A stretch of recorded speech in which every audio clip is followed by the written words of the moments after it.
Good evening, India, and good morning, America. You are watching Doordarshan India's 360-degree, most comprehensive coast-to-coast coverage with a galaxy of reporters in the United States and domain experts from US and India on the US presidential elections. Well over 96 million people in America have already voted in the early voting in the United States. November 3rd, that is today, will mark the end of voting in the country. Today on election day, polls open shortly after midnight in the hamlet of Dixville Notch in the state of New Hampshire.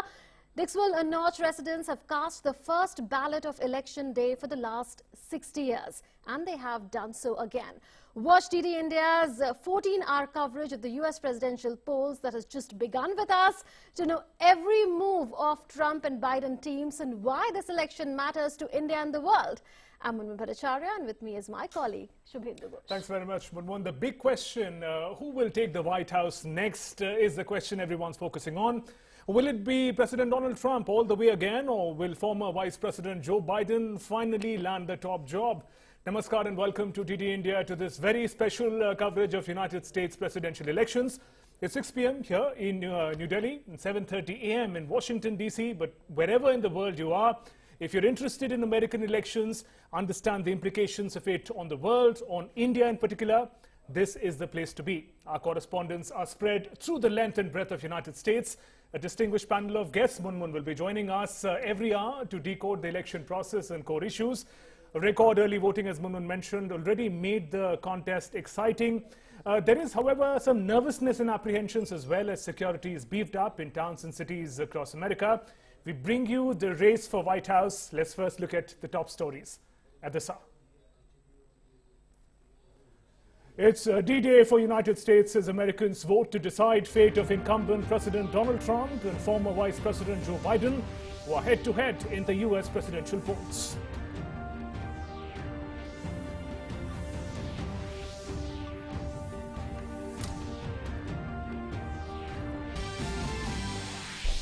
Voting kicks off in the United States with the first ballots cast in Dixville Notch and Millsfield towns in the northeastern state of New Hampshire.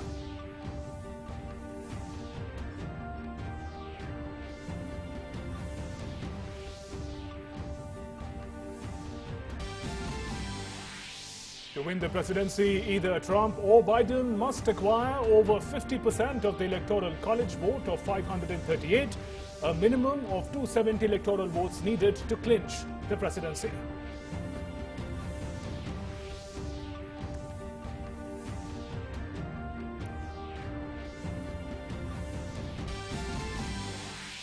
Meanwhile, Joe Biden continues to lead Donald Trump in the national opinion polls. If elected, he would be the oldest president in U.S. history at 78 years of age.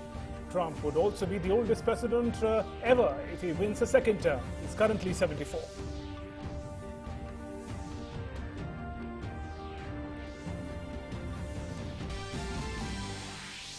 And DD India gets you extensive coverage of US presidential elections like never before. Get all the news, views, analysis on just one platform, DD India and its social media handles. And it is election day in the US, and we'll get you a ground report from Ira Spitzer in California. But before that, let's do a brief introduction of our guests. Joining us is Meera Shankar, former Indian ambassador to the United States. Dr. Mohan Kumar, chairman RIS think tank in Delhi, will be joining us in just a bit. Vishnu Prakash, a former envoy to Canada and South Korea, Foreign Office spokesperson and Consul General Shanghai, and now Foreign Affairs Specialist, is also with us, and Dr. Harinder Sekho, Strategic Affairs Analyst. I welcome you all, a power-packed panel on this special broadcast on DD India. But before we get started, let's get a ground report from a correspondent, Shubhendu. Absolutely. It's election day in the United States with Americans deciding between a second term for President Donald Trump or giving the office to his challenger, former Vice President Joe Biden. The campaign, which was waged amid the coronavirus pandemic, has been one of the most divisive in the country's modern history. Ira Spitzer brings us more from San Francisco, California. The moment has finally arrived, the day that Americans, and indeed people around the world, have been waiting for, the decision for the United States between President Donald Trump and his challenger, the former Vice President Joe Biden. It's been an election season like no other in history for a variety of reasons, but a big one has been the coronavirus pandemic. It has changed the very nature of voting here in this country, with an unprecedented number of people casting their ballots by mail because of concern about actually going to vote in person. The pandemic has also been the largest campaign issue, or it really has cast its very long shadow over this campaign. At the very least, both the tremendous suffering of the American public because of the disease, as well as the tremendous economic toll that the pandemic has taken. So the voters really are, to some extent, making their voices heard about the president's handling of that pandemic, as well as their feelings about how the challenger, Joe Biden, might move things forward. It's certainly been at times, extremely ugly and divisive contest, and we are also expecting potentially not a final result to come in on Tuesday night, because in many cases it will take longer to count all of these mail-in ballots. That has led to some concern about civil unrest here. We've seen images of businesses in cities boarding up their establishments in preparation for some kind of riot or protest. President Trump has indicated that he, and without really any evidence, has indicated that he might not accept the results of some of these mail-in ballots, which he claims are have a higher potential for fraud. So that has led to concerns about the president potentially declaring victory before all of the ballots are counted. But we'll have to see how that all plays out. But one thing we do know is that after the polls close on Tuesday, all of the votes will be cast, and then the United States will enter some sort of new era. And it's certainly been a very eventful 4 years so far under President Trump. Ira Spitzer, San Francisco. So Mr. Spitzer has set the stage for us for this discourse on the U.S. presidential elections. But remember, viewers, that DD India is bringing to you the most comprehensive coverage of the U.S. presidential elections. And here's how we've got you fully covered this time.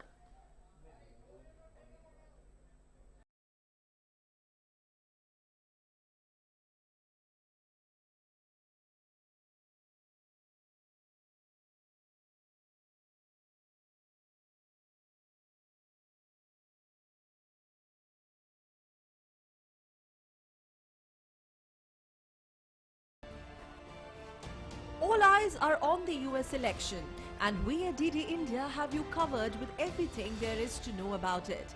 A galaxy of top-notch influencers, opinion makers and subject experts from India and the United States. A full complement of reporters covering coast to coast with everything in between. And a top-of-the-line production hub, all put together by an enthusiastic team using state-of-the-art technology and innovation. Our experts will walk you through complex issues in a language you understand. The former ambassadors, academics and journalists bring a wealth of experience and knowledge. And our reporters will cut through the noise and cut to the chase. Nina Maria Potts in Washington, D.C. William Dancilo in the battleground state of Wisconsin. And Ira Spitzer in San Francisco. Kate Fisher is tracking Trump. And Nick Harper is following the Biden campaign. All packed into 14 hours of live coverage of the race for the White House, so that you, the viewer, know what it takes to be on the top of the news.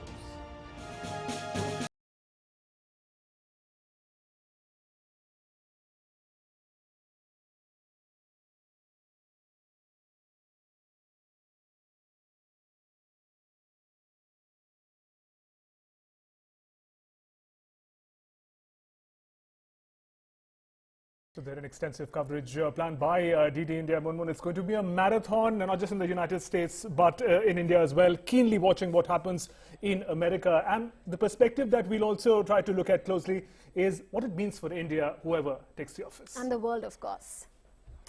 And now, our PAPACT panel is with us. You can see Meera Shankar, former Indian ambassador to the United States, strategic affairs analyst Dr. Harinder Sekho, as well as Ambassador Vishnu Prakash with us. Meera Shankar, I'll come to you first. These are very different times for a US presidential election. There is a pandemic which is on.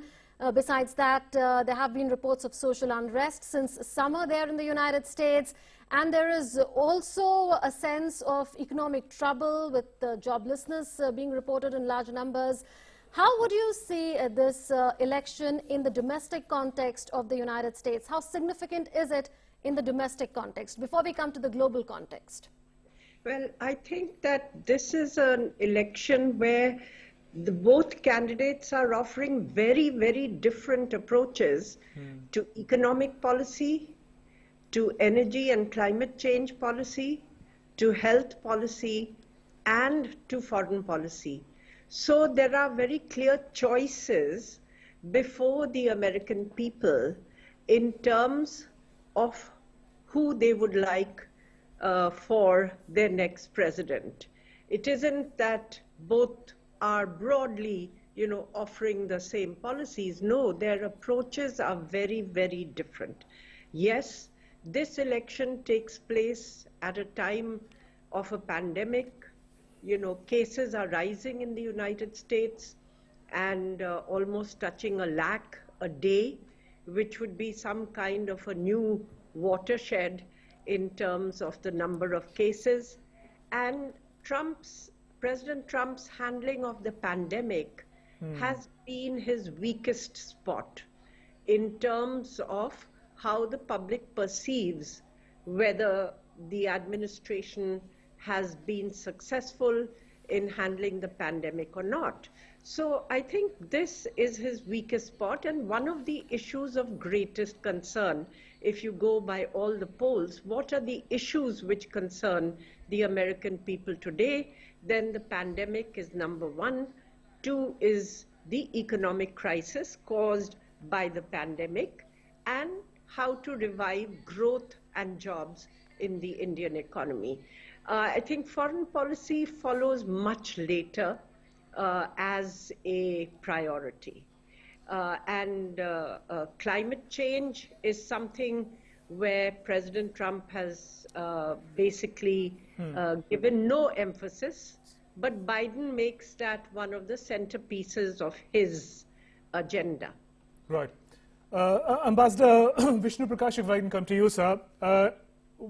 Ambassador Meera Shankar just listed some of the key issues that are at the heart of the US elections, but Trump and Biden also offer two distinct vision of value system of future of America. In that terms, how do you see these elections, whether it is recovering the sort of high moral ground liberal democracy of Biden, or following the chart of the might and strength of America, the version that Trump seems to propagate? How do you see these elections a clash of value systems of America as well?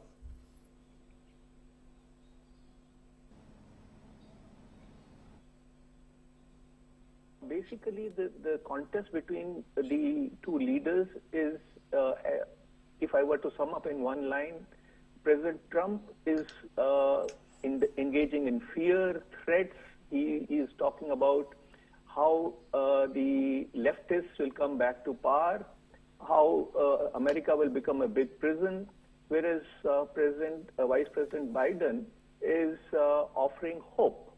So it is basically a contest between hope and fear at one level. And the fact remains that America today is highly divided. Things are quite tense. The society is at an edge, and the society is angry. The big two challenges that these country is facing, one is certainly the coronavirus, and Vice President Biden has already said that on day one, he will bring about changes. And he has accused President Trump of being following almost a criminal outlook, criminal approach. And second is the economic considerations. So these are the two basic issues. The rest are a matter of details, but it is going to be a keenly contested election. And last comment I would like to make is that President Trump is catching up with Vice President Biden. The lead is shrinking, so it is a toss-up in many states. It is getting more and more interesting by the minute. So let's take that point further. Dr. Harinder Sikho, your thoughts on the importance of battleground states in this election. We've seen a lot of focus in the last 1 month or so, particularly by both Biden as well as Trump, on at least 6 of those battleground states, and we saw the kind of impact they had in 2016, where they totally changed the course of the election. Hillary Clinton had won more popular votes, but because of the swing states victory that Trump had got, Trump managed to carry the Electoral College with him. So how do you look at the last-ditch effort being put in by both sides as far as this battleground states is concerned? I think the last few elections, the battleground states have assumed a great deal of significance because of the Electoral College votes that they carry. And as you've just mentioned, though Hillary Clinton had got more than 3 million popular votes, much more than Trump, but he beat her because he was able to carry the battleground, the Electoral College votes. And if you've noticed in the last 2 days, both candidates have focused extensively on 6 to 8 of the battleground states, and more especially Pennsylvania, which has 20 Electoral College votes, and Pennsylvania is going to start counting its postal ballots and the advance votes that were cast only after tomorrow. So, so even if the rest of the results come in, those 20 votes, if it's a close fight, as is going to be expected, the battleground states assume significance. So Dr. Even Sikho, then, if I may come in here, are you suggesting that Pennsylvania could decide this election if it comes down to the wire? It has 20 electoral votes. It could, if it's a close fight, as was done by Florida when George W. Bush won the elections against Al Gore. When he won the election, it was Florida which went in for a repoll and swung the election in favor of Bush. Yes. So I think Pennsylvania is very important, and that is why the two candidates are focusing their attention there. But apart from that, the 8 battleground states of Pennsylvania, Wisconsin, North Carolina, Florida, Georgia, Arizona, Michigan, and Minnesota, they have 24% of the Electoral College votes. And that is the reason, which is a very sizable chunk of the Electoral College. And that is why, if you focus on these 8 states, and over here they're equally divided between the Republicans and the Democrats. So I think that is the reason why these swing states have assumed greater significance in the last few elections, and more so this time. And the candidates, I think even Biden has realized that after what happened to Hillary Clinton in 2016, nobody can leave things to chance in the battleground states. So that is why they are important. And in the battleground states, wherever there is a sizable population of Indian Americans, that is the reason why we see that both candidates are focusing on this element of the electorate as well. Well, we'll take a conversation forward on the significance of the swing states, also the role that Indian Americans have to play. But let's, for now, Munmun, understand the importance of the process of US elections. It's a little different. It's not the popular vote, but Electoral College vote that determines who's going to take the White House. Let's now understand the details of how President of the United States is elected. Amrit Pal, our colleague, is joining us now for that. Amrit. That's right, Shubhendu. It's a very complex process in the US, unlike in India, where the party with the most popular vote gets the election. But there they have an electoral college. These electors get elected from the states. Today, the Americans, when they are voting, they are actually voting on the ballot. They have these electors in their states which they are voting for, and then the number of electors you get, and then if you get more than the other, then the whole state goes one way. The electors usually vote for the candidate they are selected for. If I can put it out in graphics and explain that to you, how the US president is elected. An electoral college comprising of 538 electors is what is going to be elected today as the Americans vote. It's a state-based system. There are 50 states and one federal territory of DC, which will be going to the vote, which is going to the votes right now. It's not the popular vote that decides the winner, but what you get is the number of electors you get in the state. The state-based system, as I said, is not is not by the popular vote. You get the popular vote in that particular state. Every state has a group of electors who are chosen by the political parties for which the Americans are voting today. Each of the 50 states get electoral votes based on their population size. Some states are bigger, therefore they have bigger, more electors, like the 6 states which have most electors are California. That's the biggest state with the most population. It has 55 electors. Texas has 38. New York has 29. Florida again 29. Illinois 20. And Pennsylvania 20. So these are the big states which have huge electors. 7 least populous states are Alaska, Delaware, Montana, North Dakota, South Dakota, Vermont, and Wyoming, and they have just 3 electors each. It is based on the population size. The presidential candidate candidates compete to win the electoral college votes. So that's what these electors finally again vote. The candidate who wins the popular vote in a state gets all the electoral votes in that particular state. A total of, as I said, 538 electors are elected in the electoral colleges, in the electoral college, and these are the votes which are up for grabs. The winner is the candidate who wins 270 or more of these electoral college votes. So a candidate who gets 270 or more of these electors' vote becomes the President of the United States. Projected winner is announced on election night itself. That means that the counting process begins right away after voting is over. In the event of an electoral college tie, the House decides the winner.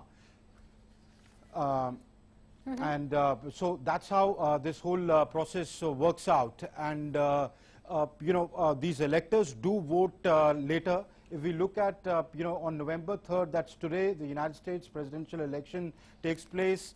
The Americans are presently voting in different states of the United States. They'll elect the electors on December 14th. That's next month. These electors vote in their states. There are 2 kinds of electors. One are sworn electors. One are, the unfaithful electors. Yes. Technically, they can vote wherever they wish to, but generally it is seen, few exceptions vote otherwise, but generally it is seen they vote for the candidate who they pledge their support to. Congress counts the electoral votes on the on the 6th of January next year, and then on the 20th of January, the inauguration of the new President of the United States is made. So the next term actually begins once the inauguration is done. The President is sworn in. But today, once the votes come in, if it is a clear mandate, we'll get to know by Indian time tomorrow morning or by tomorrow by the day that who the next president of the United States will be. Right. Amrit, thanks very much for taking us through the process of voting and the election of the President of the United States of America. Ambassador Meera Shankar continues to be with us. Ambassador Meera Shankar, we're trying to understand the ways in which the election process is unique. So getting the popular vote is not the key as many would think. It is winning each of the states to take the most powerful office. Yes. I think this electoral college system was introduced basically as a safeguard, in case the popular vote went to Ori. And it's been there as part of the US system ever since. Right now, if you look at the polls, I mean, Joe Biden is ahead. anywhere between 7 to 10 points at the national level in terms of the polls. It's come down in recent days from 8 to about 7. Yes. In the battleground states, the picture is more uneven. And here, Biden has been leading in Michigan with a more than 5-point lead. He's been leading in Wisconsin with a very significant lead. Pennsylvania has come into play in the sense that his lead is less than 5. It's some say 4 percentage points, some polls say 2. So it's in play. And then there are other states, you know, North Carolina, Iowa, and so on, which are also there, Georgia, Arizona, Florida. And in these states, actually, the numbers are very, very thin. And the polls have also been fluctuating. For instance, Joe Biden was ahead in North Carolina. Now the latest polls show President Trump ahead by something like 0.5, 0.5. So very, very, thin margins, and it's uncertain where it would go. But by and large, the battleground states seem to have, Joe Biden in the lead by either 4 to 5 percentage points or by a little less. Absolutely. Now, Yeah. Georgia, Florida, and Arizona had all voted Republican in the last election. This time, they are uncertain. Arizona, the lead is, it's showing Biden with 1 to 2 percentage points. So very fragile leads, which could change. Absolutely. Georgia, latest polls show President Trump leading, whereas earlier Biden was ahead by some few percentage points. And Florida, again, has been seesawing. So some of these states are in play, and President Trump has been making a very focused effort in the last few days with almost 4 rallies in Pennsylvania and another event hosted by his wife. And Joe Biden has also been focusing on this. So while pollsters, and if you look at the betting odds, then all the bets are on Biden, for Biden, much larger lead in the betting. But no one is really calling the election because of the problems last time that the polls had not reflected the situation accurately, and the fact that there are what are called silent Trump voters, or shy. They call them shy Trump voters, who support him but are too embarrassed to state in public that they support him. So Trump would be hoping on and betting on a rush of those shy voters or silent voters on election day, which has started the 3rd of November, because a lot of the early voting has already happened. We'll come to what kind of leanings would those voters who've gone in for an early vote have, as opposed to those who are voting on the main election day, that is the 3rd of November. But before that, you mentioned Florida, Ambassador Shankar. Let me bring that state in discussion with Ambassador Vishnu Prakash. Florida seesaw has been quite interesting in U.S. Presidential politics because it is the biggest swing state. Besides that, it swings between major parties. Bill Clinton won in 1996, then Bush in 2000 and 2004, then again back to Obama in 2008, 2012, and then to Trump in 2016, and now it is up for grabs. It's also a bellwether state, Ambassador Vishnu Prakash. From 1964 to 2016, barring one instance, it's reflected the mood of the nation. So quite a few eyes would also be on what Florida votes for, isn't it? Very much so. And without winning Florida, it is almost impossible to enter the White House, such is the importance of Florida. And the best part is that the margins are very thin of late. I was looking at the stat, and in 2016, President Trump won by, or his margin was about 112,000. This time, things seem to be changing. One, because the early vote in Florida has been at a record high. And if you look at the 2016 vote, actual vote, 92% of that figure has been covered already by the early vote, and that was the figure 2 days ago. It would have gone further. There is anger amongst and Florida has a population which is elderly, and they are a sizable chunk. They are quite upset with the handling of the coronavirus, about the kind of discord that has entered the society. While the margin of error is about plus minus 3%, and Joe Biden has a very thin lead, Florida could produce an upset. And but the challenge again is, as you were discussing earlier with my co-panelists, is the how big is going to be the lead that Joe Biden has. If the lead is less than 3%, 4%, then that can be overturned by the Electoral College. But generally, the pundits believe that if the lead is about 5%, either candidate has, then the possibility of the Electoral College overturning that is not very high. One or two other points I would like to make is we were discussing about the shrinking lead of Joe Biden. At the moment, it is believed that overall in the swing states, the lead is merely 2.9%. So that poses a bit of a challenge. Although he is ahead in important states like Florida, Pennsylvania, Arizona, Wisconsin, and Michigan. Right. But the 2.9% lead can go either way.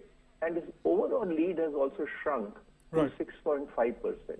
Right. So that is how it is evolving, and it promises to be quite an exciting evening or an exciting 1 or 2 days ahead. Right. More on that, Ambassador Vishnu Prakash. If I can come to you, Ambassador Meera Shankar, again.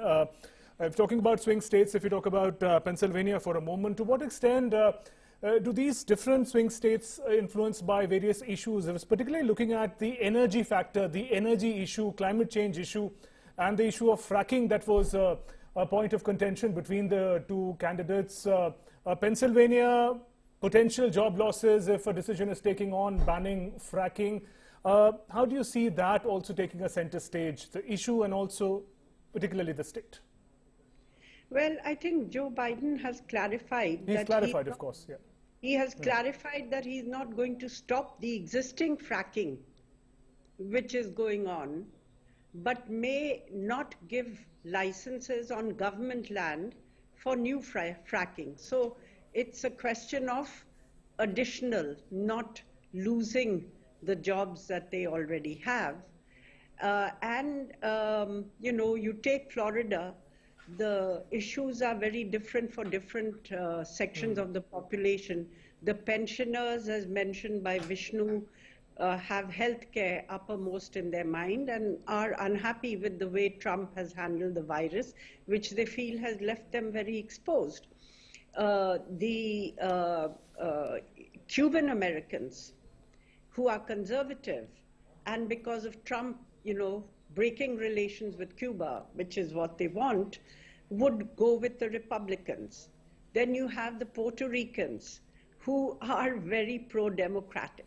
So there is a mixed population, and that's why Florida becomes a bellwether, because different elements in the population have different interests and different approaches. So all these issues will certainly come into play. Now, the 2.9% lead that Vishnu talked of is not uniform. In some of the big states, such as Michigan, Biden has an over 5-point lead. In Wisconsin, he has a very comfortable lead. It is in some of the other states that he has less. Now, if you look at the overall picture, not just the battleground states, then Biden has the support of the traditional liberal states along the East Coast and the West Coast. These are more wealthy and outward-looking states, which are more integrated with the global economy. Trump has the support of the southern states and some of the mountain states, some of the states in the Midwest, particularly the rural states. Then the battleground states come into play after the core support that each of the candidates has.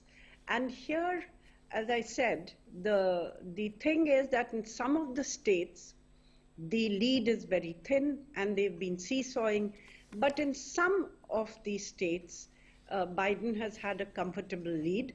Trump has not had a comfortable lead in any of the battleground states.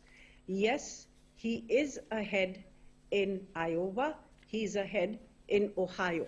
These are the two which have been definitely with Trump, and of course Texas. But even those states which voted Republican last time have, like Georgia or Arizona, or Florida, have been seesawing to some extent, with Biden's lead fluctuating, sometimes going up above 2%, sometimes coming below 1%.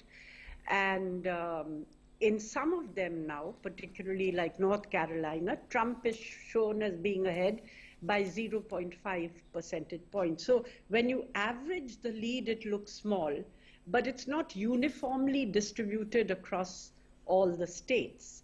And therefore, the effort by each candidate is really to swing some of those states which have larger electoral colleges. You know, as was mentioned, California is the largest, that would go normally Democrat. Yes. Texas is the second largest, which generally goes Republican. But this time the Democrats have been putting up a good fight, though it is expected to stay with the Republicans. Then you have Florida, then you have New York and Pennsylvania. These are the biggies which have the largest number of electoral college voters. So I think the concentration of the candidates is really in ensuring that these battleground states with the, which have more electoral college votes should go towards them. Absolutely. I understand, Ambassador Meera Shankar, that you have to leave us at this point in time. But thank you so much for your very, very valuable inputs on the U.S. presidential elections. So, Shubhendu, battleground states are going to decide this election. Like in the past, they've decided so many elections. And Absolutely. the last time we saw such last-minute upsets with Trump winning mostly all the battleground states, and that totally changed the tide from what people. And go back to 2016, 17, Hillary Clinton had about 3 million more popular votes as compared to Trump, but he swept the smaller states, and most of them are battleground state. And that was a crucial strategy and aspect. Let's see how it's going to turn up this time. Dr. Harinder Sekon, if I can come to you, ma'am. We look at the two candidates, Joe Biden, Donald Trump. How do you see them positioning against each other? Evolution of Donald Trump in 2016, he had that sort of, if I may use the word, charm of an outsider, not representing the political class, so to say. Tweets in the middle of the night, like many people do. So a more relatable factor, this lethargy with bureaucracy, with the political class, was something we saw in the elevation of Donald Trump as a president. But 4 years down, how has governance evolved Donald Trump? How has Donald Trump, in effect, lost his sort of, left his mark on his form of governance? How do you see the evolution of the two candidates?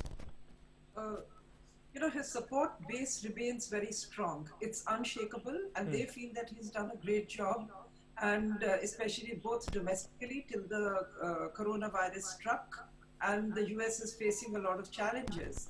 But if you speak to his, if you look at the analysis which are coming out of the United States, the domestic polls, etc., his voter base, especially the white male supporters, the 40% core support base which he has in the middle belt, that is still unshakably Trump.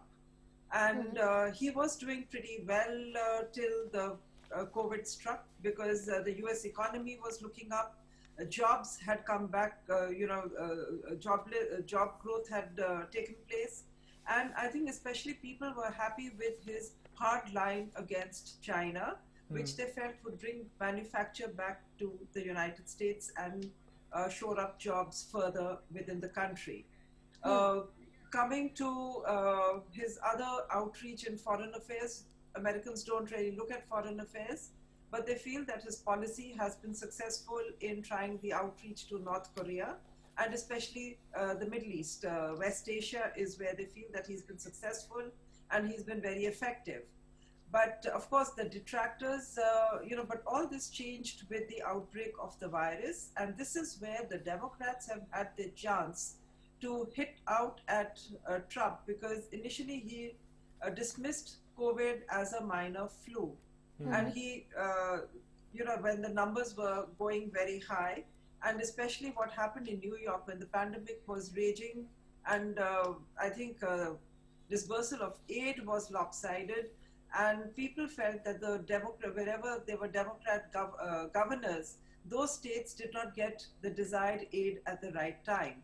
So the COVID challenge is a very real challenge. But initially, if you look at the domestic politics, even Biden's responses to the COVID challenge were very slow.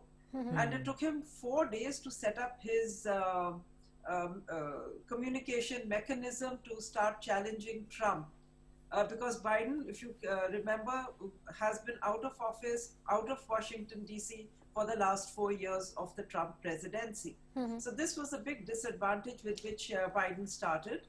But he has caught up, and I think the Biden campaign has picked up and done remarkably well in the last couple of months, especially after he won the Democrat nomination. Again, I think it's going to be the issues. Biden is seen as more soft, somebody who's going to reach out and play the role better of recovery and reconciliation. Yes. Because I think in America, the elections are not so much about foreign policy. And because of COVID, it's going to be, the social divide within the American society and American fabric, this Black Lives Matter movement. These are going to impact, these are the things which are going to impact Trump, especially in the swing states like Pennsylvania, which has a lot of Latinos and people of color. African Americans living over there. Absolutely. So when it comes to recovery and reconciliation, Trump has been very moderate, but people feel that Biden's approach would be a softer approach. He would try to reach across the different segments of society all across the United States. Trump, of course, has also been talking about making America great again, but seems more abrasive, runs his policy through tweets. His establishment has seen a lot of changes, and people feel that Biden is going to be bring in a more stable administration. But I think it's going to be extremely close, as has been pointed out by my co-panelists. It's going to be a very close election. Absolutely. So very divergent approaches, if I may say, on a number of issues. Different campaign styles, totally different personalities. We've seen that kind of contrast, which is difficult to miss. Well, let me introduce another panelist who's joining us, Ambassador Mohan Kumar, Chairman RIS think tank in Delhi. He's a Dean International Affairs and Professor at Jindal Global University and former Indian Ambassador to France. Welcome, Ambassador Mohan Kumar, to this special broadcast. A host of issues that matter in this election were spoken about by Dr. Sekho. Do you think that the most divisive and also perhaps decisive is the COVID-19 pandemic, the way Donald Trump has handled it all this while, and now Joe Biden saying that the day he comes to office, he'll come up with a comprehensive plan to beat this pandemic? Yeah, I think that's, thank you very much for having me. I think that's a fair point to make. In the last 2 or 3 months, I think the Democrats have had a door slightly ajar, and it's helped them make a comeback. So they have latched on to COVID in a very big way. And the fact that the United States, which is known as the richest country in the world, the most powerful country in the world, perhaps the most, the only superpower apart from China, and for a country like United States to still have the largest infections, the largest deaths per million, that is unacceptable, frankly, for a lot of people. And that has got tied into the other issue of Obamacare and the fact that a lot of people don't have health care insurance in the United States. So a lot of angst and anger against that aspect. But for me, the important thing you have to see, I was listening to the commentary that you were having with one of the panelists, and one of the things that you'll have to see is whether the women defect from Donald Trump. Last time he was able to get all the white voters who did not have college education as usual, the Trump constituency, but also the women who voted for Trump. For me, that I think will be the defining factor. Are women going to desert Donald Trump and vote for Biden? Because Biden coalition focuses a lot on the women, youth, the elderly, the college graduates who are whites there. So Joe Biden has been very, very assiduously trying to woo the women voter constituency there, which, like you said, Donald Trump managed to win last time around in 2016. So you are saying that the shift of women voters, if that happens from Trump to Biden, could prove one of the most decisive factors in this election? For me, yes.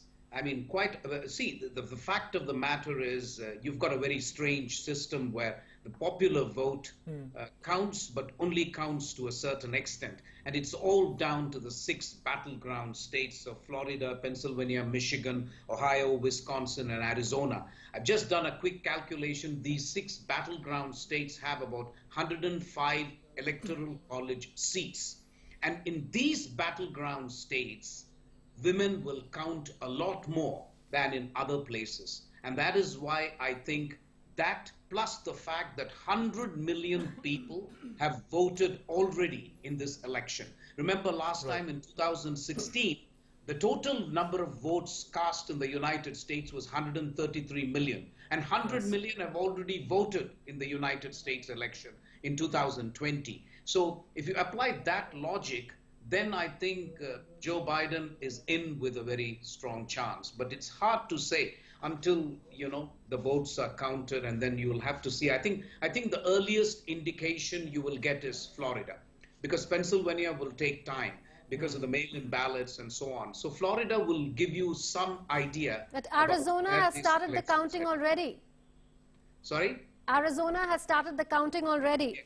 Yes, Arizona is important too, but for me, going by the number of electoral college seats, Florida is 29, yes. Arizona is only 11. Well, 11 is important too, but I think Florida with 29 seats by tomorrow morning, you will have a very good idea which way the wind is blowing, I think. Right. Ambassador Vishnu Prakash, if I can bring in the theme of the COVID pandemic that sort of rages on even while this election takes place. The manner in which President Donald Trump handled it, denying it initially, getting infected himself, and then saying that, look at me, I'm a strong man, I can survive it, so can America. Wearing masks when it was absolutely necessary. These also sort of distinguish the manner in which the two candidates stand. One, a strong man sort of air, says that with strength we can take on every challenge. The other saying, no, it's important to listen to science, believe in science and do what the doctors say. So we see Donald Trump at loggerheads with the medical experts in the US as well. Including so Anthony Fauci. Absolutely. And that sort of distinguishes the kind of candidates the two are. Well, President Donald Trump is pretty even-handed. He's at loggerheads with practically everybody. And even in his own administration as well. His own administration and his cabinet colleagues, basically it's almost like a musical chair or a revolving door. Yeah. But that is his personality. Coming back to COVID, he unfortunately took it very casually. Not only that, he, as you mentioned, he endangered the health of the Secret Service, people around him, And even when he was in the hospital, we will all recall, he came out of the hospital while he was still having the virus and sat into a limo and started waving at the crowds. Yes. He has said things which are beyond belief, to say that spray a disinfectant in your throat. Even his rallies have been a source of spread of COVID. It is believed that till Saturday, at least 30,000 new COVID cases happened. At least 30,000 people were infected because of his rallies. Contrast that with the attitude of Joe Biden, who has not addressed a large rally, and he has been very, very careful. That is something that will haunt him. To what extent, I do not know. But, and even in his voter base, when Mohan talks about, very rightly, the disenchantment of the white American women, and that was a strong constituency. One of the reasons that the white women are quite upset is COVID, the handling of COVID. They are getting affected. So it is unfortunate that in a country like the US, with all the facilities that are available, they have been at the receiving end because of the casual approach of the leader who refuses to wear a mask, which is the bare essential, and many others follow suit. So that is one thing that Joe Biden has promised to correct as soon as possible. Ambassador Prakash, another important issue besides the handling of COVID-19 has been the state of the economy. It was Donald Trump's trump card before COVID-19 struck. And, we've seen how the state of the economy has been, especially after COVID. Also, there have been three, if I'm correct, legislations that have been passed by the US Congress, and there's another one which is in waiting, and there is a back and forth in terms of allegations going on between Donald Trump and Nancy Pelosi. Well, on the state of the economy, how do you rate the way Donald Trump has managed over the past 4 years, and who do you think the investors would be backing in this election there? Well, that is a bit of a paradox, which I have spoken to so many people and find it slightly difficult to comprehend. Somehow, in all the opinion polls, President Trump scored much better in terms of handling the economy, and people seem to have more confidence in his ability to handle the economy.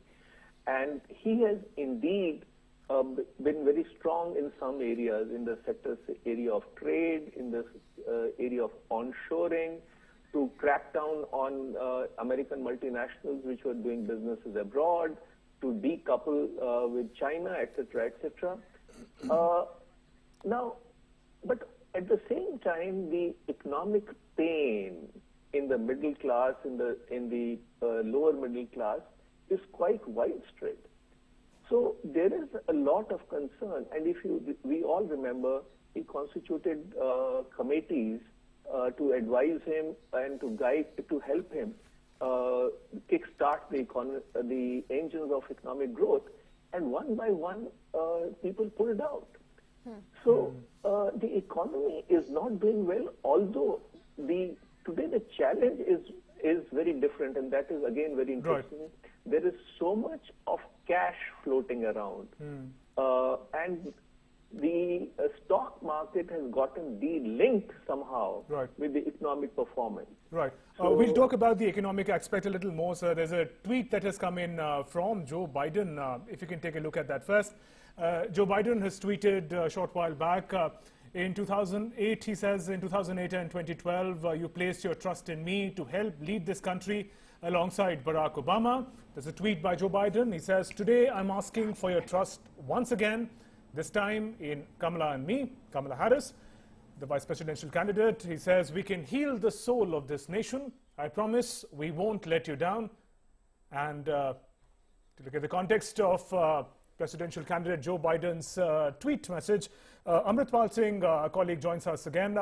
Amrit, once again, Joe Biden is invoking the legacy of Barack Obama, two terms of governance. How do you interpret his tweet?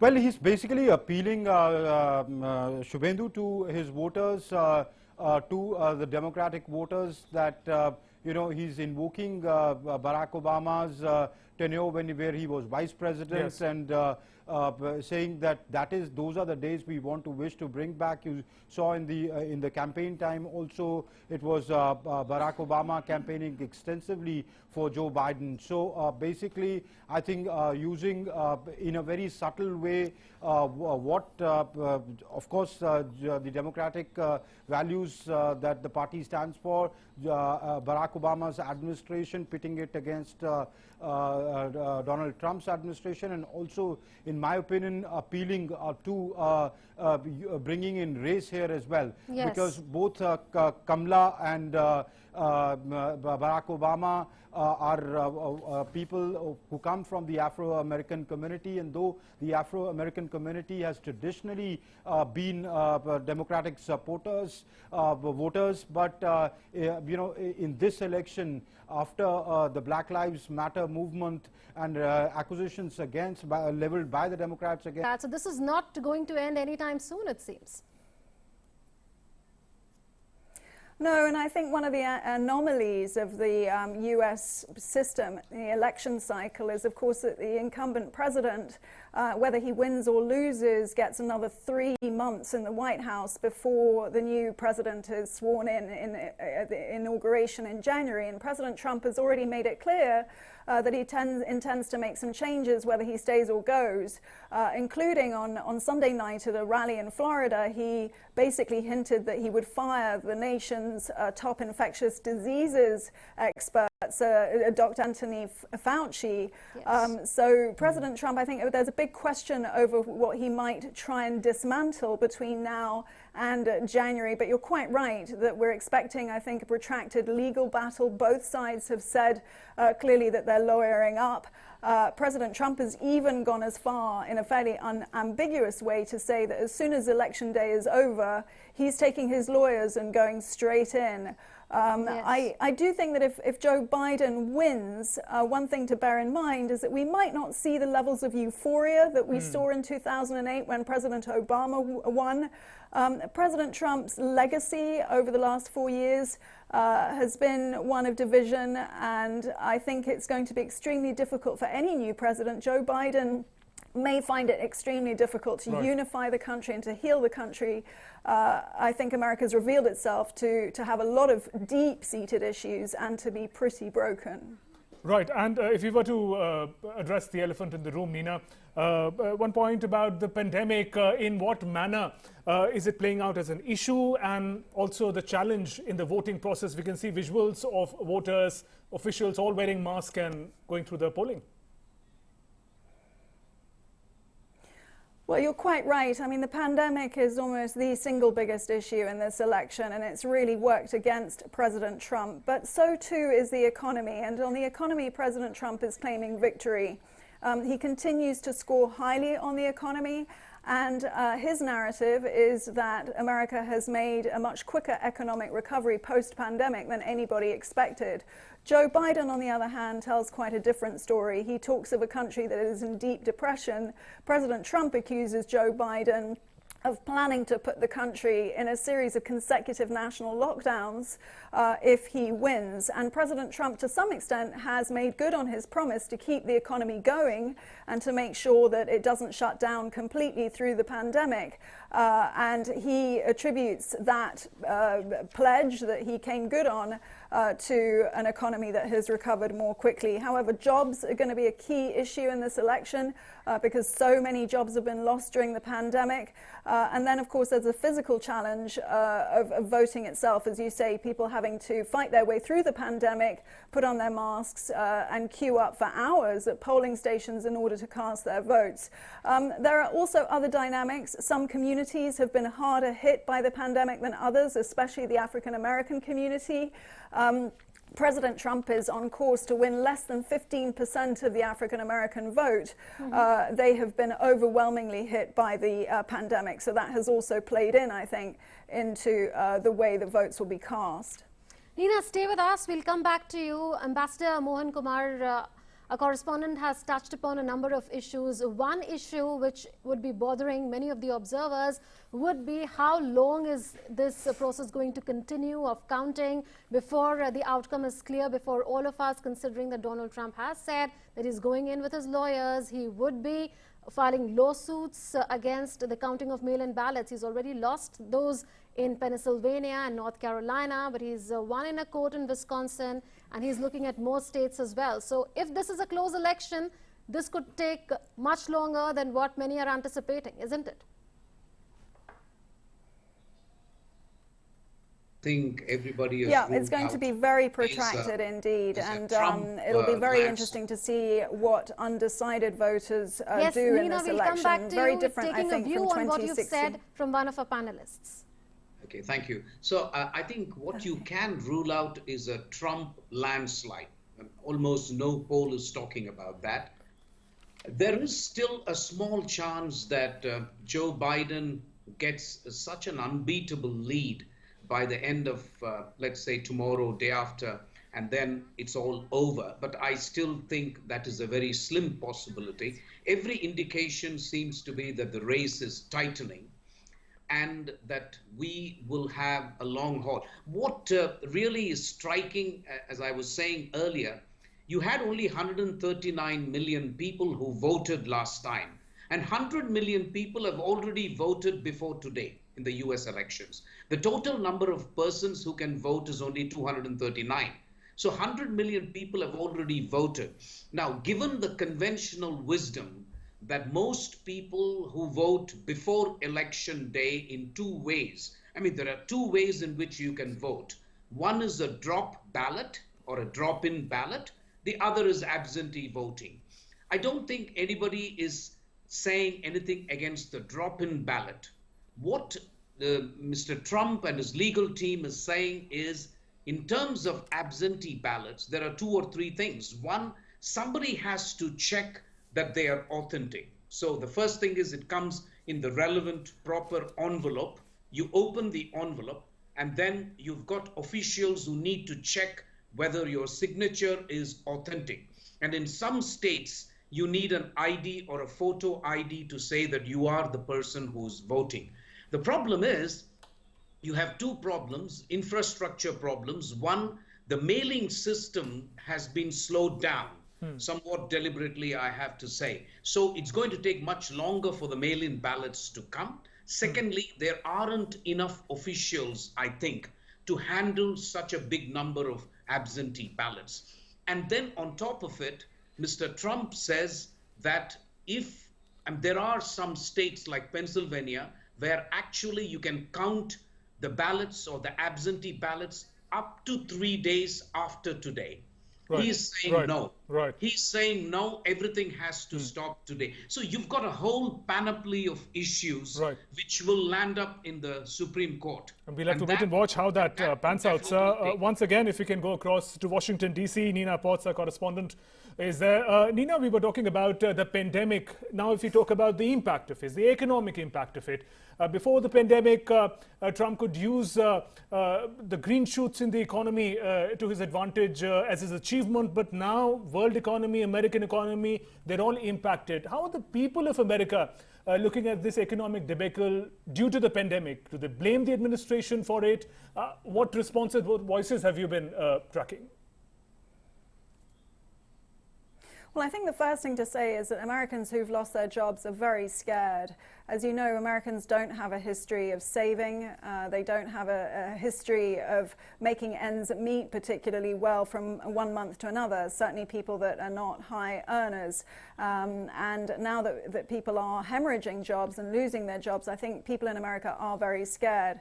It's worth taking a look at the pandemic numbers. 9.1 million Americans that have tested positive. Nearly 250,000 Americans have died. Those numbers do not look good for President Trump. On the other hand, stepping back a minute, with the pandemic having come back with such force in Europe, talk of President Trump's mishandling of the pandemic, I think that Americans are looking to Europe, certainly Republicans, and saying, well, hang on a second, all these governments all around the world, particularly in Europe, haven't handled the pandemic particularly well either. I mean, in terms of the economic recovery, Joe Biden has walked into a bit of a minefield by suggesting that he wants to transition away from fossil fuels. Yes. The question of fracking has played very big in states like Pennsylvania, which are heavily reliant on fracking, and Joe Biden clearly has a huge climate change agenda, which President Trump has mocked him for. So the narrative that we're hearing from the Trump campaign has been that President Trump, as I say, has made good on his promise to keep the economy going, even at the risk of American lives. Yes, and in the last few seconds, I'll just press in one small question. Would request a 10-second answer from you. Where are the two contenders?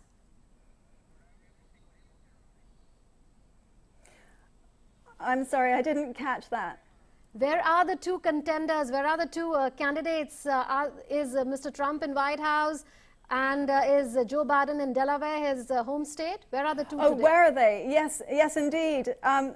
Yes, President Trump, I mean, we were expecting him to go down to Florida at one point to his home in Mar-a-Lago, but in fact he has decided to watch Election Day from the White House, and he's got a watch party tonight with 400 invitees. The optics of that, as you can imagine, suggest that he's not planning or wanting to leave the White House anytime soon. And Joe Biden is very focused on Pennsylvania, clearly because I think as a swing state it's increasingly apparent that it's crucial in this election. Absolutely, Nina, thank you so much. And as you were speaking, we are showing to our viewers voting or polling that is underway in Florida. It's a bellwether state, it is a swing state or a battleground state. A lot is decided by Florida usually in election after election. It could turn out to be true this time around as well. Thank you so much. Appreciate you joining us, Nina, from Washington, D.C. Absolutely. And strategic expert Dr. Harinder Sekon continues to be with us. Dr. Sekon, we're talking about the economy, the impact on the economy due to the pandemic, but that may not be the only evaluation that the Americans have of Donald Trump's achievements. If you were to talk about that, the trade war against China made a lot of headlines in the recent years. Although there hasn't been any resolution, but the fact that Donald Trump took a resolute stand and made it an issue for the world, for America, for China to look at, do you think that makes a difference? Again, adding to his image of a strong man, calling it shots, pointing out the problem where it lies? The China issue was a very major campaign issue for Trump in 2016. But this time, because of what he's already taken steps to bring China, make China play by the rules as much as possible, and he's unleashed the trade war. So the electorate is now looking at, they think that it could be responsible for some of the jobs coming back to the United States, but that has all been negated by the impact of the COVID. So China and the trade war is not really a campaign issue. The voter in America is actually bothered more about jobs on the ground. How does the economic regeneration help them find a job, have a more comfortable life, access to health care? Now, these are the issues which impact the American voter much more than China or the trade war with India or America's coming out of multilateral trade agreements. If I may add here, Dr. Sekon, one point that Trump repeatedly makes in his rallies and in his presidential debate, he said that as well, that he has brought jobs back from China to America. He's got various American companies that have set up base in China to come back and settle in the United States. So is this an issue that is impacting the electorate and the people in general in the United States? Will that also be a factor as they decide who to vote for? This is just maybe one of the factors, but I would not say that the jobs coming back from China is the only factor which is going to impact the outcome of the elections. Of course, Trump has been very harsh and critical on China, and this has been, people are watching Joe Biden as well, and Joe Biden has made statements that he is, he's also said that China is a challenge to US authority and globally. But that is more in the strategic domain, what Biden has been talking about, because Trump has actually called him Beijing Biden, because Biden he views as having taken a soft policy towards China when he was vice president. But coming back to Trump, he himself, the Democrat campaign has come out with Trump's business dealings with China, some of those which he had kept away from the focus of the electorate, and he had not declared some businesses which he was doing with China. So it's a mixed bag. So China factor is not the only factor which is going to impact the outcome of this election. There are a lot of, but it's the overall economic downturn which has taken place because of COVID, his responses to COVID, his policies on immigration. Now, those are the policies which are also going to have an equal impact on the outcome of the election, because America has a sizable number of Hispanics. And that is the vote which is going to be important in one of the votes, one segment in Florida, along with the vote of the women electorate. So, so his stand and Black Lives Matter, because even in Pennsylvania, there's been so much of, you can see the social divide which has taken place in America and over Black lives. So now those are the issues which probably has had voters come out in larger numbers because, it remains to be seen, because when Barack Obama won, it was Black voters who came out in very large numbers. And we see that once again, they're coming out in very large numbers to cast their vote. So those are the kind of issues collectively which will play a very important role in the outcome of this election. It's going to be close, as I mentioned earlier. The China factor is important, but not the only factor which is going to impact the outcome of this election.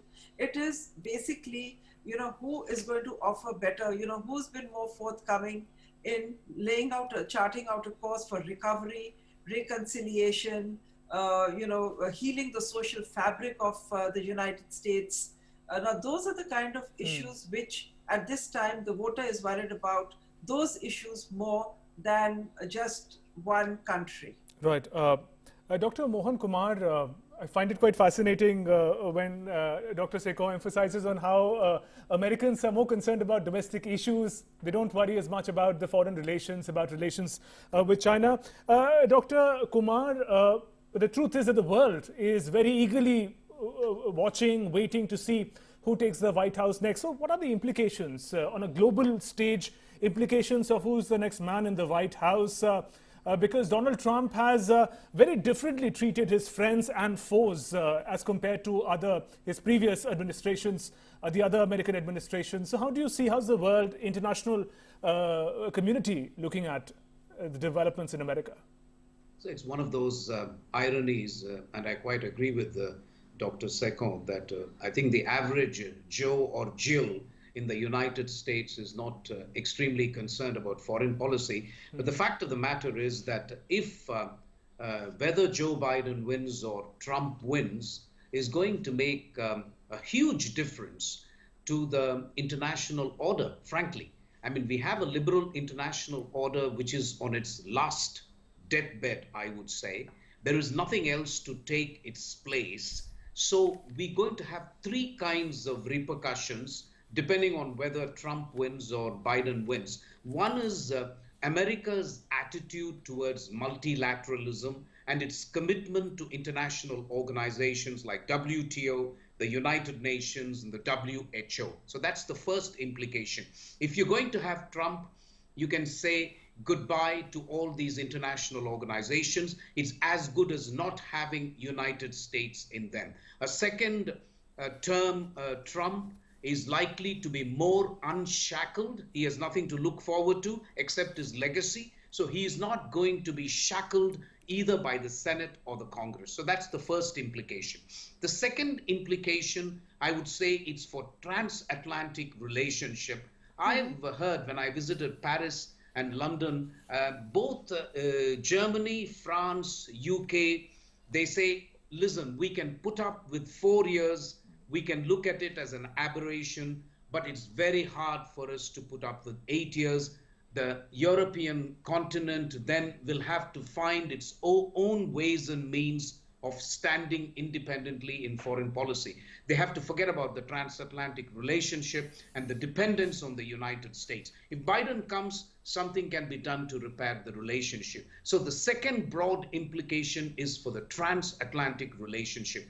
The third important dimension is obviously ties with China. That I think, frankly, while Biden had to do a certain amount of election rhetoric to match Trump in terms of not portraying himself as Beijing Biden, he has tried very hard, and I think he has succeeded. China is not a big election issue, except that Donald Trump keeps saying that this virus is a China virus, and if it was not for the China virus, I would have done much better. And the Trump constituency seems to be giving him a free pass on that.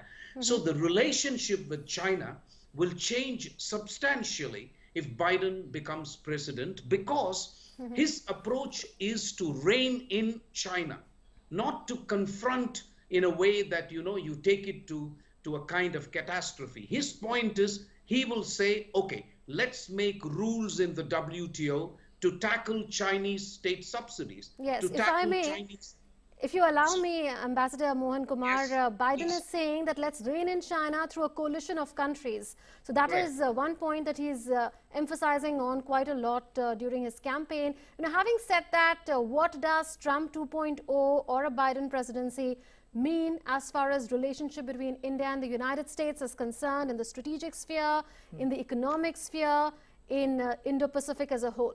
And Munmun, if I may just add in, Trump said that if Biden wins, China is going to own United States. So that's sort of a contradiction. Yeah, well, let me respond to Ms. Munmun Sen's question about implications for India, because that's pretty important. We are all in India after all. I think, frankly, in areas such as defense, strategic, science, technology, energy, I would not see much of a difference. So you've just signed the Baker Foundation Agreement. No country would sign a foundation agreement 2 weeks before the election. So it's a great indication that there is bipartisan consensus in the United States, at least with regard to the defense relationship with India. The Quad will continue. I don't see any change there with Joe Biden. So that is not an issue. Science and technology, we are doing great things. That will not change. Energy, we've started buying a lot of crude oil from the United States, and that is not going to change because we have reduced our dependence on Iran primarily because of the United States request, but the US has stepped in. And the US and Saudi Arabia supply a lot of oil, so the energy relationship is not going to change. So what is going to change? I think the first thing that will change if Mr. Biden becomes president is climate change. United States will be part of the Paris Accord, and we will definitely come under some broad pressure to cut down coal consumption for electricity. Okay, China too will come under much, much higher pressure, but India too. So that is the first area where there will be a change. The biggest change I foresee is in the area of trade, intellectual property, and investment. There, I think, with Mr. Trump, it was more rhetoric, and that, you know, he has not really had a very detailed dialogue. The Biden administration will have to sit with us, and we will have to justify our position on trade, investment, intellectual property rights. So that is going to be a somewhat difficult issue. Traditionally, Democrats have not been shy of raising human rights concerns with India. So if they feel strongly about what we are doing in Kashmir, if they feel strongly about what is happening to pluralism in India, it will become part. And so if I can just hold for a moment, there are some visuals coming in from Pennsylvania Live. Democrat presidential nominee Joe Biden is going to attend Get Out and Vote events in Pennsylvania before he's expected to deliver remarks on election night outside of Chase Center in his hometown of Wilmington, Delaware. Those visuals of Joe Biden in Pennsylvania coming in live.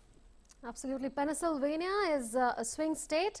It's going to be extremely important to the entire controversy over what he had said on fracking initially, and then the clarification that came in that he wants fracking banned only on federal lands. All that happened in Pennsylvania. Pennsylvania is also a place where there is a significant population of the Afro-American voters who are likely to play a very, very significant role in this election, like they did when Barack Obama was elected and re-elected. And of course, there weren't as many black supporters for Hillary Clinton in 2016, and perhaps that was associated with a sense of complacency in the Democratic campaign there. So in other words, Pennsylvania, a very, very important place or state with 20 electoral college votes. So that's why Pennsylvania counts so much, and so much time has been spent over the last 7 days or so by both the candidates, Trump as well as Biden, in Pennsylvania. Let's go to Ambassador Vishnu Prakash. Ambassador Vishnu Prakash, we've spoken about what this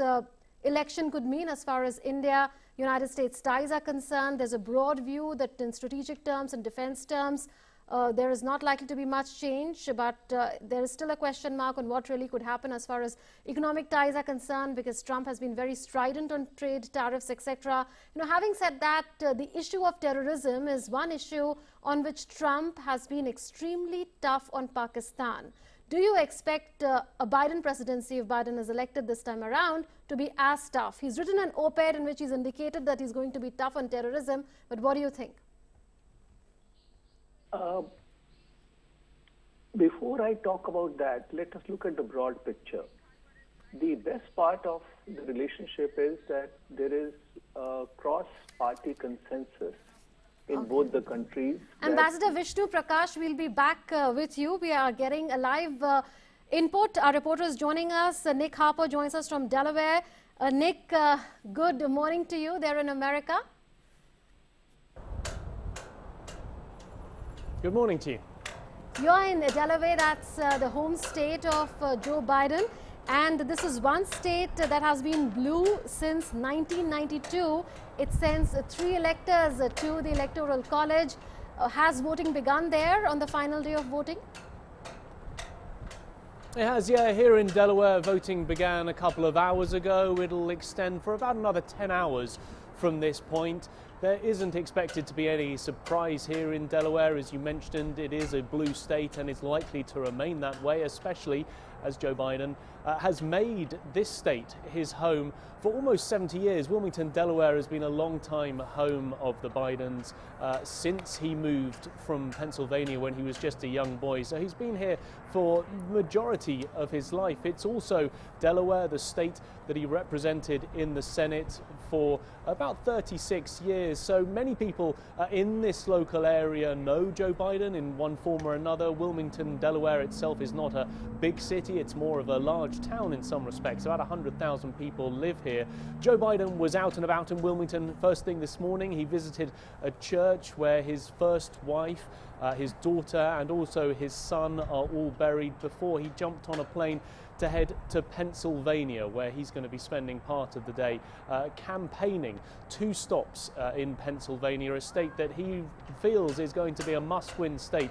It's likely to be the state which is won, the presidency is won or lost in. President Trump also wants to try and take Pennsylvania, and I think it shows very much the importance of the state, the fact that Joe Biden has decided to go there on election day. It's also a state that he's visited several times during the course of the last week, including 3 times just yesterday. Right, Nick. Also, broadly, if you were to talk to people in America, what kind of challenge does Joe Biden, as a perhaps more experienced politician than Hillary Clinton was in 2016-17, what kind of challenge does he offer to President Trump? What are the particular points of connection between Joe Biden and the masses? Well, I think Joe Biden throughout this campaign has been trying to draw 2 very different visions of America. He's saying that under President Trump we would have another 4 years of anarchy, 4 years of problems. He's painted President Trump as a threat to America and to America's standing on the world stage with international partners. He, however, is trying to set out a very different vision and version of America if he were to be elected president. He says that he would be able to turn things around in terms of the economic fallout that we've seen from COVID-19. He feels that he would be able to heal a nation that is polarized and politically divided.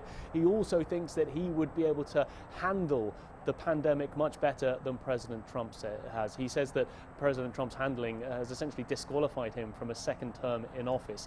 And he's also been pushing very hard on that experience button. He's had 47 years of public service as a US senator and then as vice president for 8 years under President Barack Obama. And he's also playing on this idea of empathy. He points to President Trump saying that he is a man who has no empathy, but he says that he himself, Joe Biden, has empathy. He's had tragedy in the past. He's lost very close family members, and he said that having experienced that tragedy sets him up well to be able to relate to the American people at a time that they are suffering from the pandemic and the economic fallout, that he would be not just their commander-in-chief but their counselor-in-chief. And that experience and that empathy are really two pillars that Joe Biden has been running on during this campaign, pushing to the American people, saying that he is the man for the job. Nick, you are very closely tracking the Biden campaign. I want to ask from you that considering that nearly every pre-poll survey and poll of polls suggests that there is a 7 to 8 point lead that Joe Biden enjoys over Donald Trump, would you say that there is a sense of assuredness in the Biden campaign, or would you say that there is some sort of nervousness and uncertainty that Donald Trump can make a last-minute comeback just like he did in 2016? Well, I think the Joe Biden campaign are very much going into election day with a certain amount of confidence, a certain amount of optimism. That national lead by about 7 or 8% is a very strong lead, but it really comes down to the battleground states, and that's where he has a slightly narrower lead. In Pennsylvania by only a few percentage points. He has a stronger lead in, say, Michigan and Wisconsin, two states he's hoping to win back from President Trump, his lead there of about 5 or 6%. But I think there is that wariness as well, even though all the polls are suggesting that Joe Biden has that sizable advantage going into election day. There will be wariness because, yes, remember 2016, Hillary Clinton went into election day as the clear favourite to win the presidency, and we all know how that turned out. The political analysts who are surrounding the Biden campaign say that the polls are more robust this time, that they show a stronger advantage. They also show that Joe Biden has a higher likability factor than Hillary Clinton. That was one of her problems 4 years ago. But I think they will be very wary, and they're still doing all that they can on this election day to push the vote, to push as many people as they can to get to the ballot box. They're saying that every vote counts in what they're calling a fight for the soul of the nation. Right, Nick, also, do you see around you special security arrangements? Earlier we were talking to Nina from Washington, D.C. We were discussing about a certain nervousness, about potential for violence that has been talked about. Any special arrangement to ensure that such an untoward incident does not happen by the administration? Well, certainly here in Wilmington, Delaware, just behind me, you can see the stage. This is where Joe Biden will be later on tonight. He'll be addressing supporters here. And in this general area, there is a very large security perimeter fence that has been assembled over the last couple of days to ensure that no one without the proper credentials, without the right ticketing, can get into this area. Wilmington, Delaware, we haven't seen in the city centre any security precautions, but just 30 minutes away is the city of Philadelphia in Pennsylvania, and we know that National Guard are already out on the streets there. We've seen shops and businesses boarded up. It is one of those big cities where there is some concern, like in Washington DC, like in New York City, like in Los Angeles, that if there is going to be any protests or any flare-up in violence, those are the type of places that it could happen. So there are already those precautions in place. Nick, since you are tracking the Biden campaign very closely, what's your assessment of what the Biden campaign's assessment is of the kind of support they've got in terms of early voters so far? Because we've seen a record numbers have already voted. I'm not talking about Delaware alone, but the whole of the United States. Well, yes, incredible numbers voted before Election Day. Nearly 100 million Americans, smashing records of the past. Potentially, we could see the highest electoral turnout in over a century. And the majority of those people who've been voting both in person and by mail are Democrats. They're seeing a broad range of people. They've got a very extensive coalition. People very much on the left with liberal ideas, communities of color, African Americans, Latino communities. They're also hoping to get more over 65s to steal some of that vote from President Trump. He did very well with them 4 years ago. And suburban women. That's a group that President Trump did very well last time, but we have seen a switch in opinion polls over the last few weeks, and more of them are heading towards the Democrat side, voting for Joe Biden. There just has been a little bit of nervousness, particularly in communities of color in the important swing state of Florida. Not as many African American and Latino voters have been going out early to vote for Joe Biden. The hope is that they'll be out there today voting for Joe Biden, but there has been that slight wariness. But a whole broad range of people that the Biden campaign is relying on. Right, Nick, support for people of color, for women's issues by the Democrats has been quite evident also in the choice of the vice president candidate in Kamala Harris. To what extent for Joe Biden could that be a game changer, a distinction factor? How have people been responding during his campaigns about his choice of the running mate?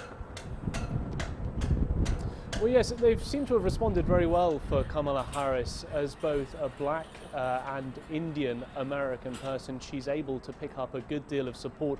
The Indian American community in the US is a voting group that is very important that the Biden campaign is looking to. They only make up about 1% of the US population, but they are particularly in large numbers in important swing states, places like Wisconsin, Michigan, Pennsylvania. There's large communities of Indian Americans. And 4 years ago, we saw the majority, 3/4, voting for Hillary Clinton. Opinion polls recently have suggested that 72% of Indian Americans would vote for Joe Biden, about 22% for Donald Trump. So certainly much more support when it comes to the Indian American community for Joe Biden. I think part of that has been helped by the fact that Kamala Harris is on the ticket, and she has been playing on her Indian heritage as well as her black heritage. So it's an important voting bloc. They're looking to them, hoping that they can get out the vote for the Democrats. Nick, Donald Trump has said that he will be moving court against what he says would be late counting of mail-in ballots after November 3, the election day. Is the Biden campaign all prepared to face such lawsuits?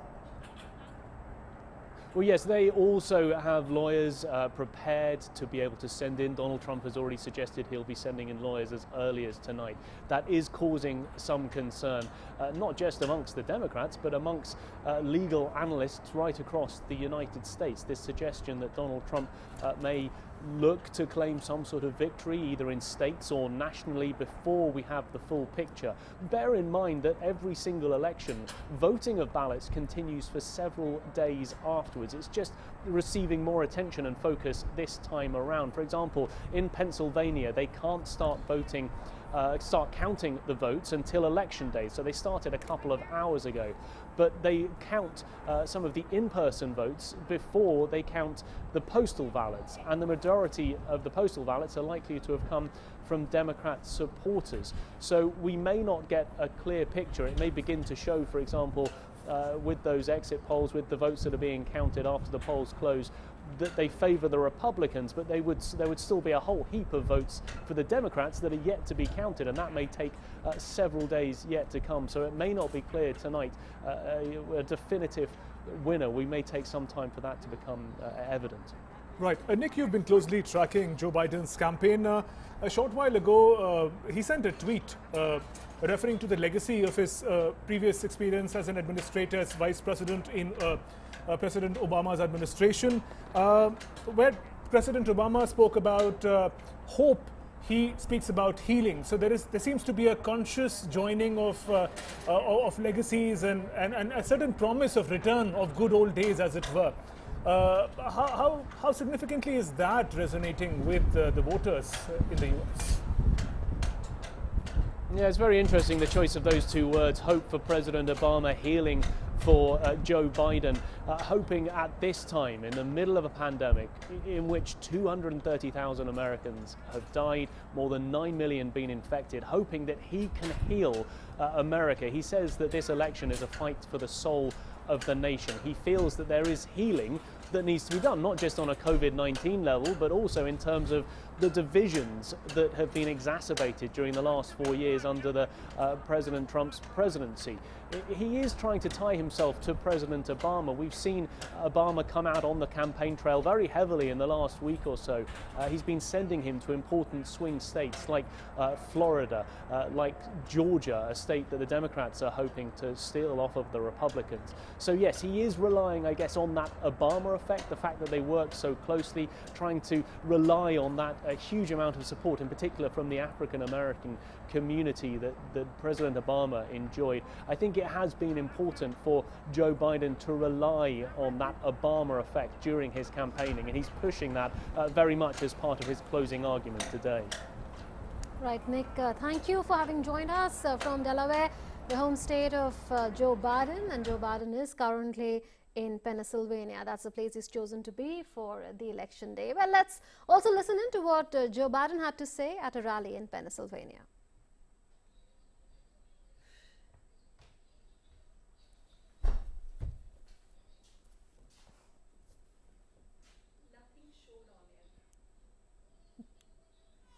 We've been through a lot in this country since we announced. America's facing a confluence of crises unlike anything in living memory. We're still in the battle for the soul of America. Decency, honor, respect. Where has it gone with this president? Well, let me tell you something, folks. Tomorrow's the beginning of a new day. Tomorrow, we can put an end to a presidency that has left hard-working Americans out in the cold. Tomorrow, we can put an end to a presidency that has divided this nation and fanned the flames of hate. Tomorrow, we can put an end to a presidency that has failed to protect this nation.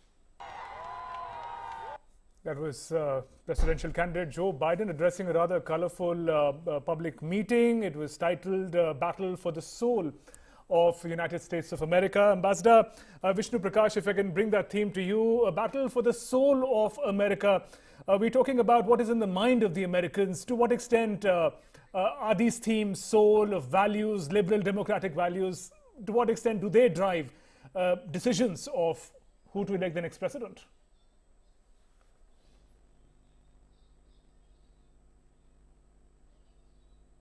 No idea how, you know, that old expression, when my dad lived up there and we had to move and things kind of fell apart in terms of jobs. But I had my great-grandfather, Edward Francis Blewett, was the first Irish Catholic elected to the state senate in the state of Pennsylvania, from Scranton, 1907. And, you know, it's a long, long history, but it's good to be home. And one of the things, I know everybody says, why do you keep calling it home? Well, you know, I left here when I was going into 4th grade, but I came home almost all summers, every summer. When I got married to my deceased wife, my wedding party was 7 people, 5 of my friends from Scranton, where I grew up with. And so, you know, that's what I learned, like you did, all my basic values. I learned at my grandpa's table at 2446 North Washington Avenue that money does not determine your wealth. I learned that there wasn't anything you couldn't do if you set your mind to it. I learned that the basic responsibility everybody had was just to look out, just look for the other guy, look out what's going on, be aware what's going on. And so, you know, they're all my dad used to have an expression when we left Scranton, moved down to Delaware. He'd say, Joey, a job is about a lot more than a paycheck. It's about your dignity. It's about respect. It's about your place in the community. It's about who you are. It's about being able to look at the kid in the eye and say, honey, it's going to be okay. Well, guess what? A lot of people can't say that now. A lot of people can't look at the kids in the eye and say it's going to be okay. I ran for 3 reasons, and I'm going to stop, not keep you out here. Number one, I said when I announced I wanted to restore the soul of the country, but I wasn't being melodramatic. All I meant was restore basic decency and honor to the White House. When I saw those folks come out of those fields down in Charlottesville, carrying those torches, and close your eyes and remember the saw, saying close and speaking, carrying Nazi flags, talking about how, in fact, this country was so bad the prejudice that existed. That's when I decided I had to run. That's when my granddaughters and the other three of them came to see me after that happened, because they knew I was, and they said, "Pop, you gotta run. We know it's going to be ugly." Because their whole life they've either had a father who was the Attorney General of the state of Delaware, or a grandpop who was a senator or a vice president. And that's why we ran. The second reason we ran is we got to restore the backbone of the country. You all know it. You know, the middle class built this country. Wall Street didn't build it. The middle class built it. And unions built the middle class. And they're getting clobbered right now. They're getting clobbered. The third reason I'm running is what I want to talk upbeat about today, and that is uniting this country. We have to unite the country. We can do it. I think the country's ready. But I basically came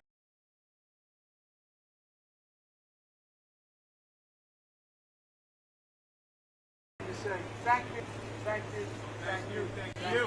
Thank you, Joe. Thank you, Joe. No sacrifice, the greatest honor in my life. Greatest honor in my life. I'm sure the mayor probably feel the same way about it, sir. You know, it's a great honor. So I want to thank you all, and I know you're out canvassing. Knock on 3,000-4,000 doors, we'll have no problem. No, I'm only kidding. Thank you for what you've done. I really appreciate it. Appreciate it.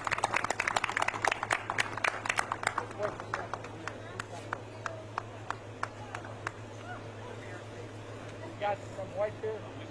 And that was a light introduction of Democrat Joe Biden with voters in Pennsylvania. And Ambassador Vishnu Prakash, if I can come back to you with the same question, it seems Joe Biden's rhetoric is very high on values. Even when he's talking about jobs, he says it's not just about paychecks, it's about dignity.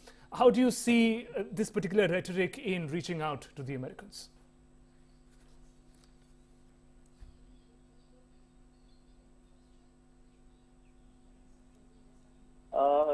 Has a resonance with a certain segment of the society, and he's talking to his vote base. For a certain segment of the society, it's a question of livelihoods. And what has happened in the process of globalization is twofold. In the US, I'm talking of. One is the middle class base has shrunk, poverty levels have gone up, concentration of wealth is very acute in a few hands. So that is the angst that President Trump taps into, and taps into quite effectively. So now that so much has been said and done, what Joe Biden is trying to do is to sound presidential, come across as a statesman, rise above politics, and approach his voter base. So this will he'll be heard with respect. But whether it will impact the voter turnout is I do not think there will be much of an impact. Now, would you like me to touch upon the other question, or I pause here? Sure, please, Ambassador Prakash. Now, as far as we were talking about what is going to be the impact of the presidency if there is a shift, or if there is no shift, yes, on India-US relations. One is the big picture, and it is remarkable how over the last 20 years since the visit of Bill Clinton in March 2000, the relationship has grown.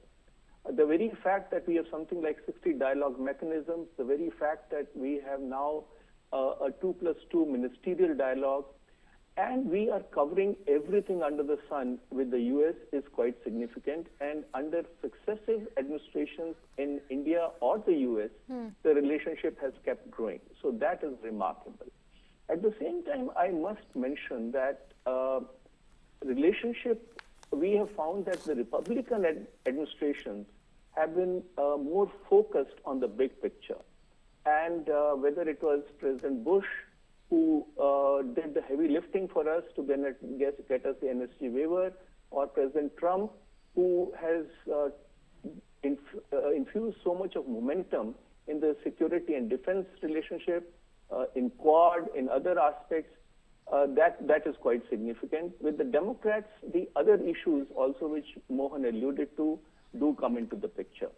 So, but overall, I would think that regardless of which administration comes to power, it is only a bit of an emphasis here or there, but the relationship will continue to grow, and it is the other last point that I would like to make is the China factor, because when you talk of the India-US relationship, there is the bilateral component which is very, very strong, but there is also the rise of China, the aggression of China, the expansionist tendencies of China, where President Trump has been quite upfront, and similarly on terrorism that you were talking about, he has called out Pakistan. He has spoken about what Pakistan has been up to. Yes, now, Ambassador Prakash. Ambassador Prakash, you are underlining the way Donald Trump has been strident on China on the issue of terrorism and on a whole lot of issues, and it remains to be seen if that transition is to happen now from Trump to Biden. If that really is the way the polls turn out to be, then how Biden presidency is going to be different from Trump presidency. But that's all the time that we have for now. Ambassador Prakash and Ambassador Mohan Kumar, thank you so much for having joined us for this. But this coverage on DD India is going to continue. Absolutely.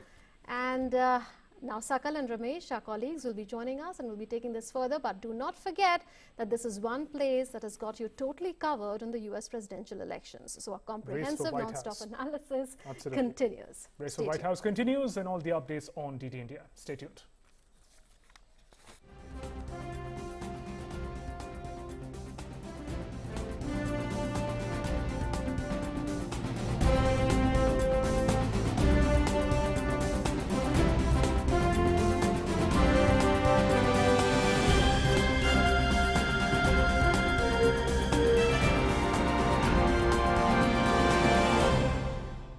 Namaste land. Marhaban ila al-Hind. Zari India. Salam India. Namaste India. Namaskar Bharata.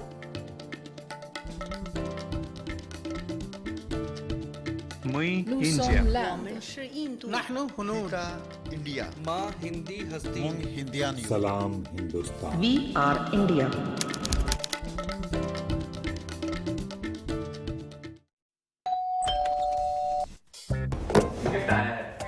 अरे वाह, legend की bat. इससे तो मैं खेलूंगा। Future batting legend है। इसमें जिसका नाम लिखा है, बैट उसी को मिलेगी। अरे यार। देखा, अगर इस पे मेरा नाम नहीं लिखा होता तो कितनी दिक्कत हो जाती। इसलिए आरबीआई कहता है, बैंक अकाउंट हो या बैंक लॉकर, उसमें नॉमिनी का नाम जरूर दर्ज करें, ताकि आपकी जमा पूंजी उसी को मिले जिसे आपने नामित किया है। आरबीआई कहता है, जानकार बनिए, सतर्क रहिए। इस दिवाली अपनों के लिए जगह बनाओ, खुशियों के लिए जगह बढ़ाओ।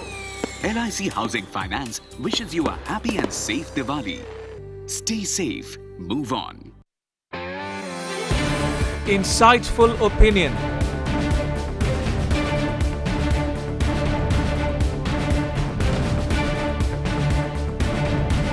Incisive analysis.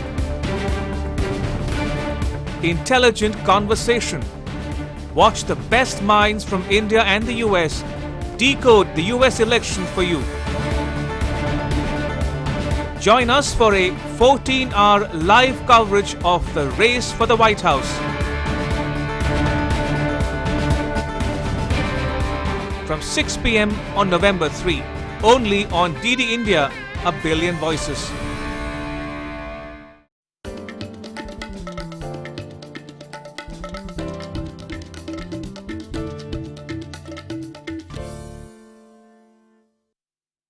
Informative, incisive, intensive. Get your daily dose of news and analysis in English News Night every weekday at 9 p.m. on DD India. As the day unfolds and news and events take shape, we get you complete coverage of every news breaking in, tracking new developments as they happen. Midday Prime English, Monday to Friday, 2 p.m. on DD News and DD India.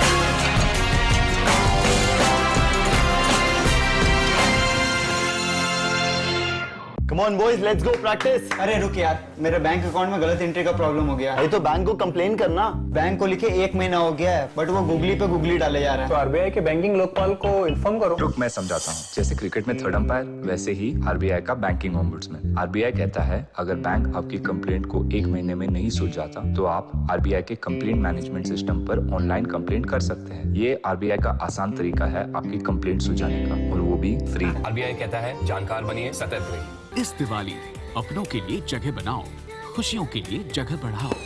LIC housing finance wishes you a happy and safe Diwali. Stay safe, move on.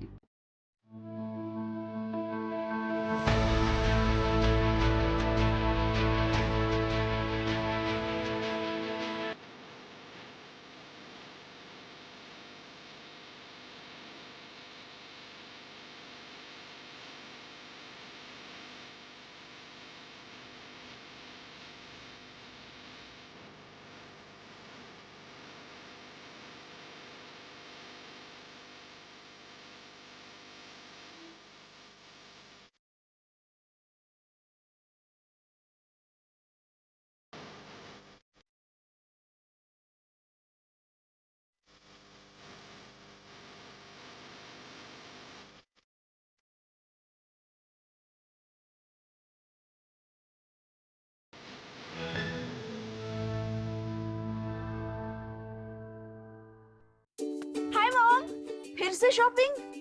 बाबूजी, आपने इसे बिगाड़ के रखा। Limit में करो तो कुछ बुरा नहीं होता है। बिना लिमिट शॉपिंग करेगी आपके कार्ड पे ऐड ऑन जो है। मैंने तो कार्ड पे लिमिट सेट कर दिया। अच्छा, इसके फायदे ये हैं कि रिस्क कम हो जाता है, और अगर फ्रॉड भी हुआ तो तुरंत बैंक को बोल दीजिए, नुकसान कम। दादू, नेक्स्ट टाइम ये pink dress. You are the limit. Limit तो सेट है। आरबीआई कहता है जानकार बनिए, सतर्क रहिए।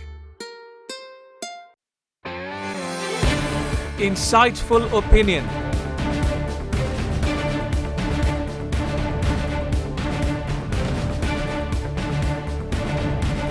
Incisive analysis. Intelligent conversation. Watch the best minds from India and the US decode the US election for you.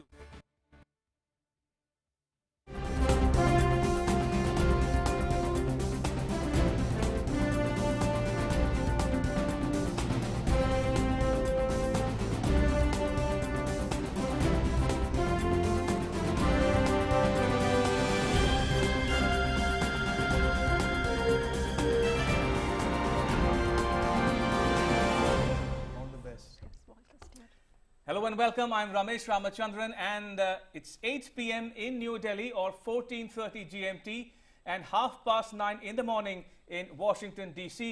And you're watching a special broadcast here on DD India. We're calling it The Race for the White House.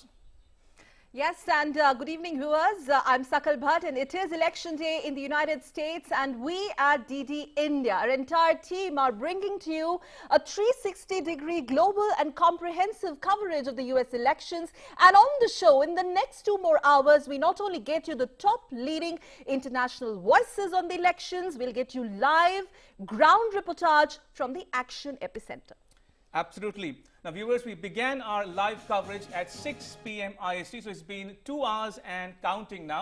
And for those of you who just tuned in, our coverage is complete with a distinguished panel of opinion makers and influencers from India and the US, and a full complement of reporters on the ground tracking every move by Trump and Biden. Absolutely, Ramesh. And we at DD India, let's also tell our viewers, have made elaborate arrangements to keep you on the top of the news as it happens from USA. Here's all that we have lined up for you, just for you, whether you're joining us from India, you're joining us from Africa, you're joining us from Asia, Australia, or Europe for that matter, or for that matter, the Americans who sure don't want to miss even a bit of it.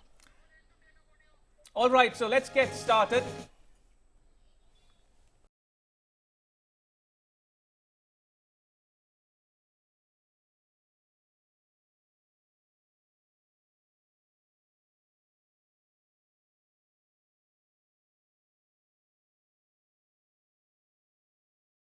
Right, so let's get started. Here are the headlines, US election headlines this hour.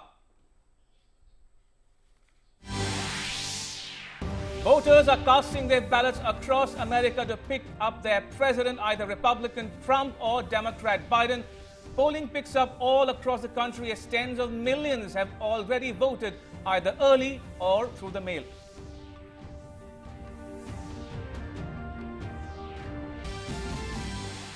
And to win the presidency, either Trump or Biden must acquire over 50% of the Electoral College vote of 538, a minimum of 270 electoral votes needed to clinch the presidency.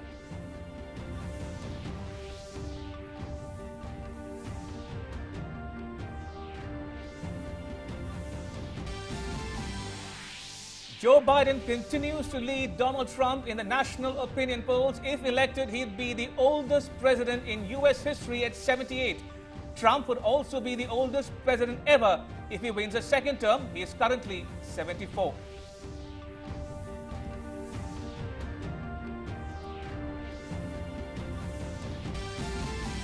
And DD India gets you extensive coverage of US presidential polls like never ever before. Get all news, views and analysis on just one platform, that is DD India, and its all social media handles.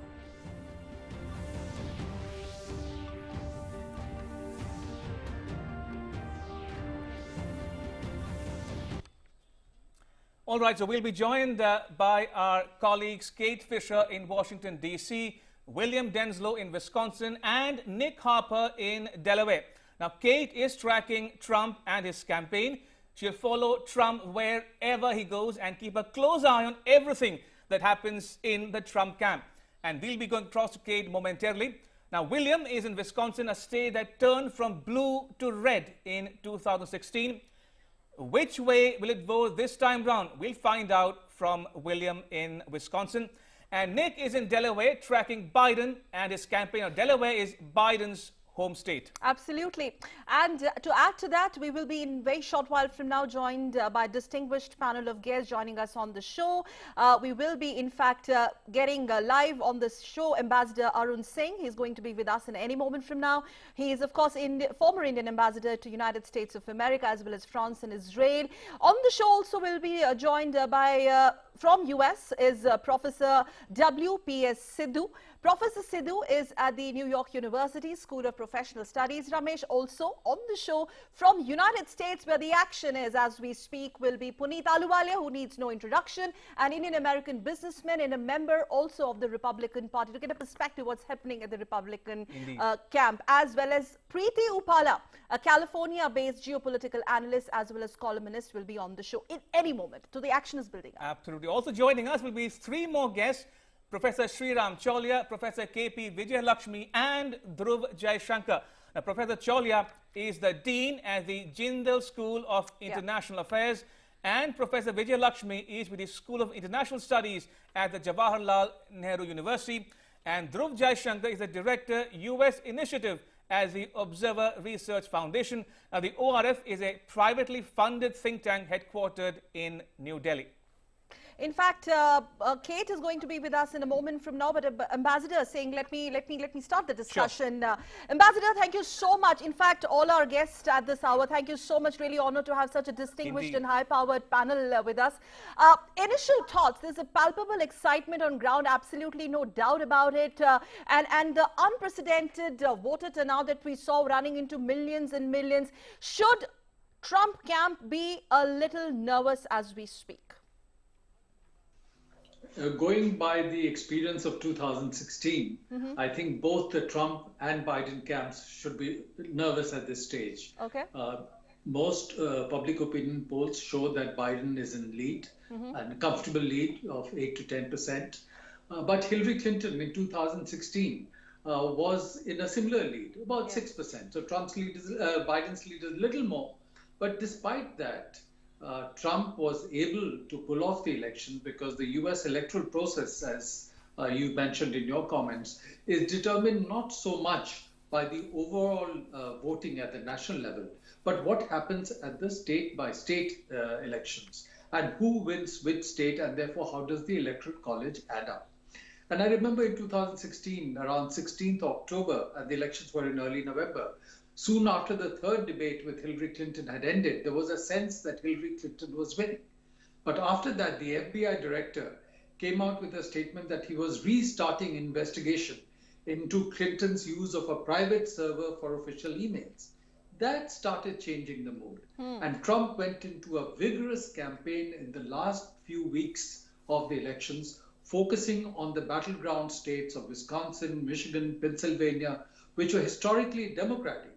And he was able to turn them around. And with that, he was able to turn around the results in that election. Now, at this stage, Biden is in the lead. Most statistics, most polls suggest that he should win, not just at the national level, but the state-by-state level. At the same time, in the last couple of weeks, especially after he came out of hospital, Trump has brought in a lot of energy to his campaign, and he's traveled to different parts of the country. He's attracted the huge rallies. So we have to see how it plays out. Ultimately, it's a question of who is able to rally the base, how many voters turn out. Both camps are making a determined effort, and you'd have seen reports that already 100 million people in the United States have cast their votes. That's more than 2/3 of those who had cast the votes in the entire elections in 2016. Right. So there is tremendous mobilization, and we'll have to see how this all plays out. And then also there are people are planning legal challenges to vote count, both camps. And so it's going to be complicated. Professor Sidhu, let's hear from you. You're joining us from the US. Now, put this into the right perspective and context for viewers here in India and around the world. Now, every election is significant, no doubt, but why is this election so crucial and significant? One, for the US, two, for India, and three, for the world at large?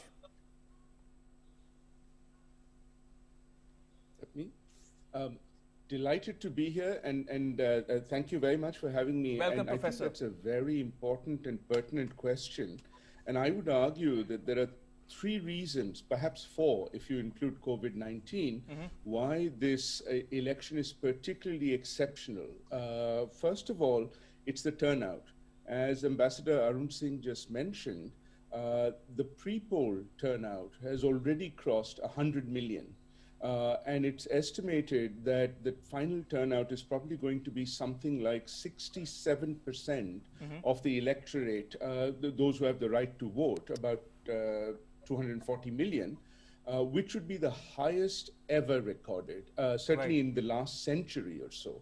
The only time which was higher than this was in 1908. So that already is a very significant factor. As you know, there's really a lot of mobilization.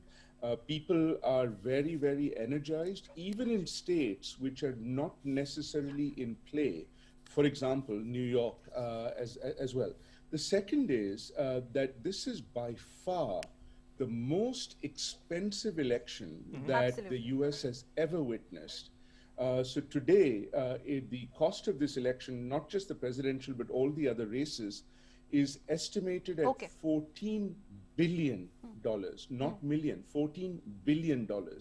And what's remarkable is this is more than double what was spent in the last election, which brought Donald Trump to power in 2016. Yes. And the bulk of this money, interestingly, has gone to the Democrats. Now, that doesn't necessarily mean that it will translate into votes. Votes, absolutely. But that is an important and crucial element of that. And I think the third reason why this election is going to be very different than the others is the International Crisis Group just put out a report last week warning of post-election violence. Okay. And this, for a country, a mature democracy like the United States, is almost unprecedented. All right, all right. So I think precisely for that reason as well, there's actually great concern that particularly if the result is contested, if it's not a clear mandate or a clear landslide, then you may actually see some degree of post-election violence as well. And there is also a sense of... all, of course, absolutely. You have COVID-19, which has posed such a big challenge yes. To the running of the whole hustings as well. So yes. it is an exceptional election for all of those reasons. In fact, there's a lot of speculation, even post-election results, there could be a sense of unwillingness to accept from either camps, whatever the result is. In fact, right. Kate Fisher is with us, joining us live from Washington, D.C., the epicenter of very action. Kate, it's breezy, it's beautiful morning over there. Palpable excitement. In fact, we really envy you for you being there. The sense from the Trump camp. Over to you. Yeah, here I am outside the White House in Washington, D.C., where Donald Trump will shortly be leaving.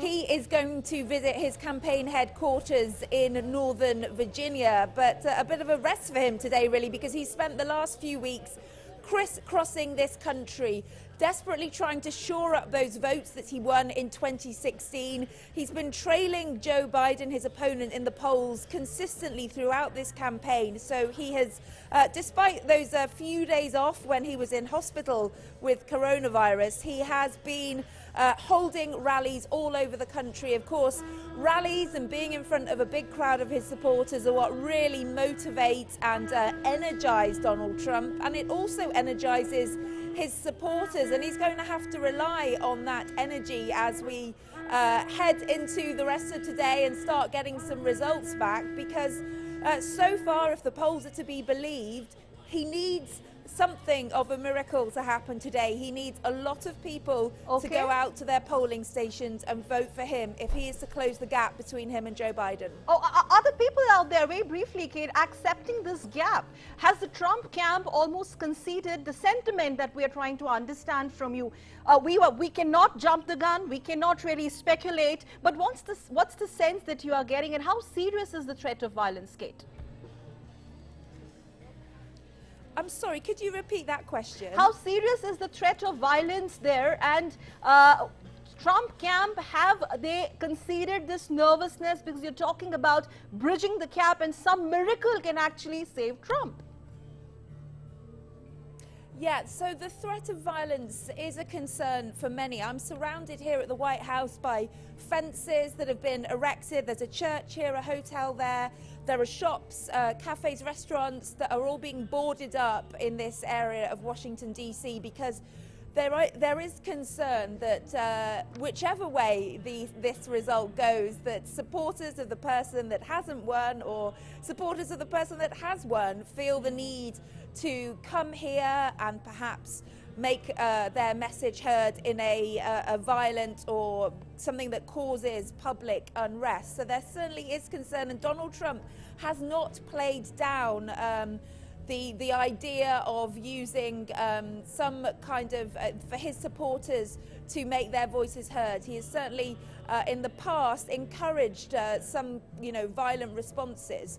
And he hasn't been saying that in recent days, but there is concern that if he seems to be doing badly on election night, he will suggest that it is a fraudulent reason, that there has been some kind of election tampering because of these early votes that have been posted in.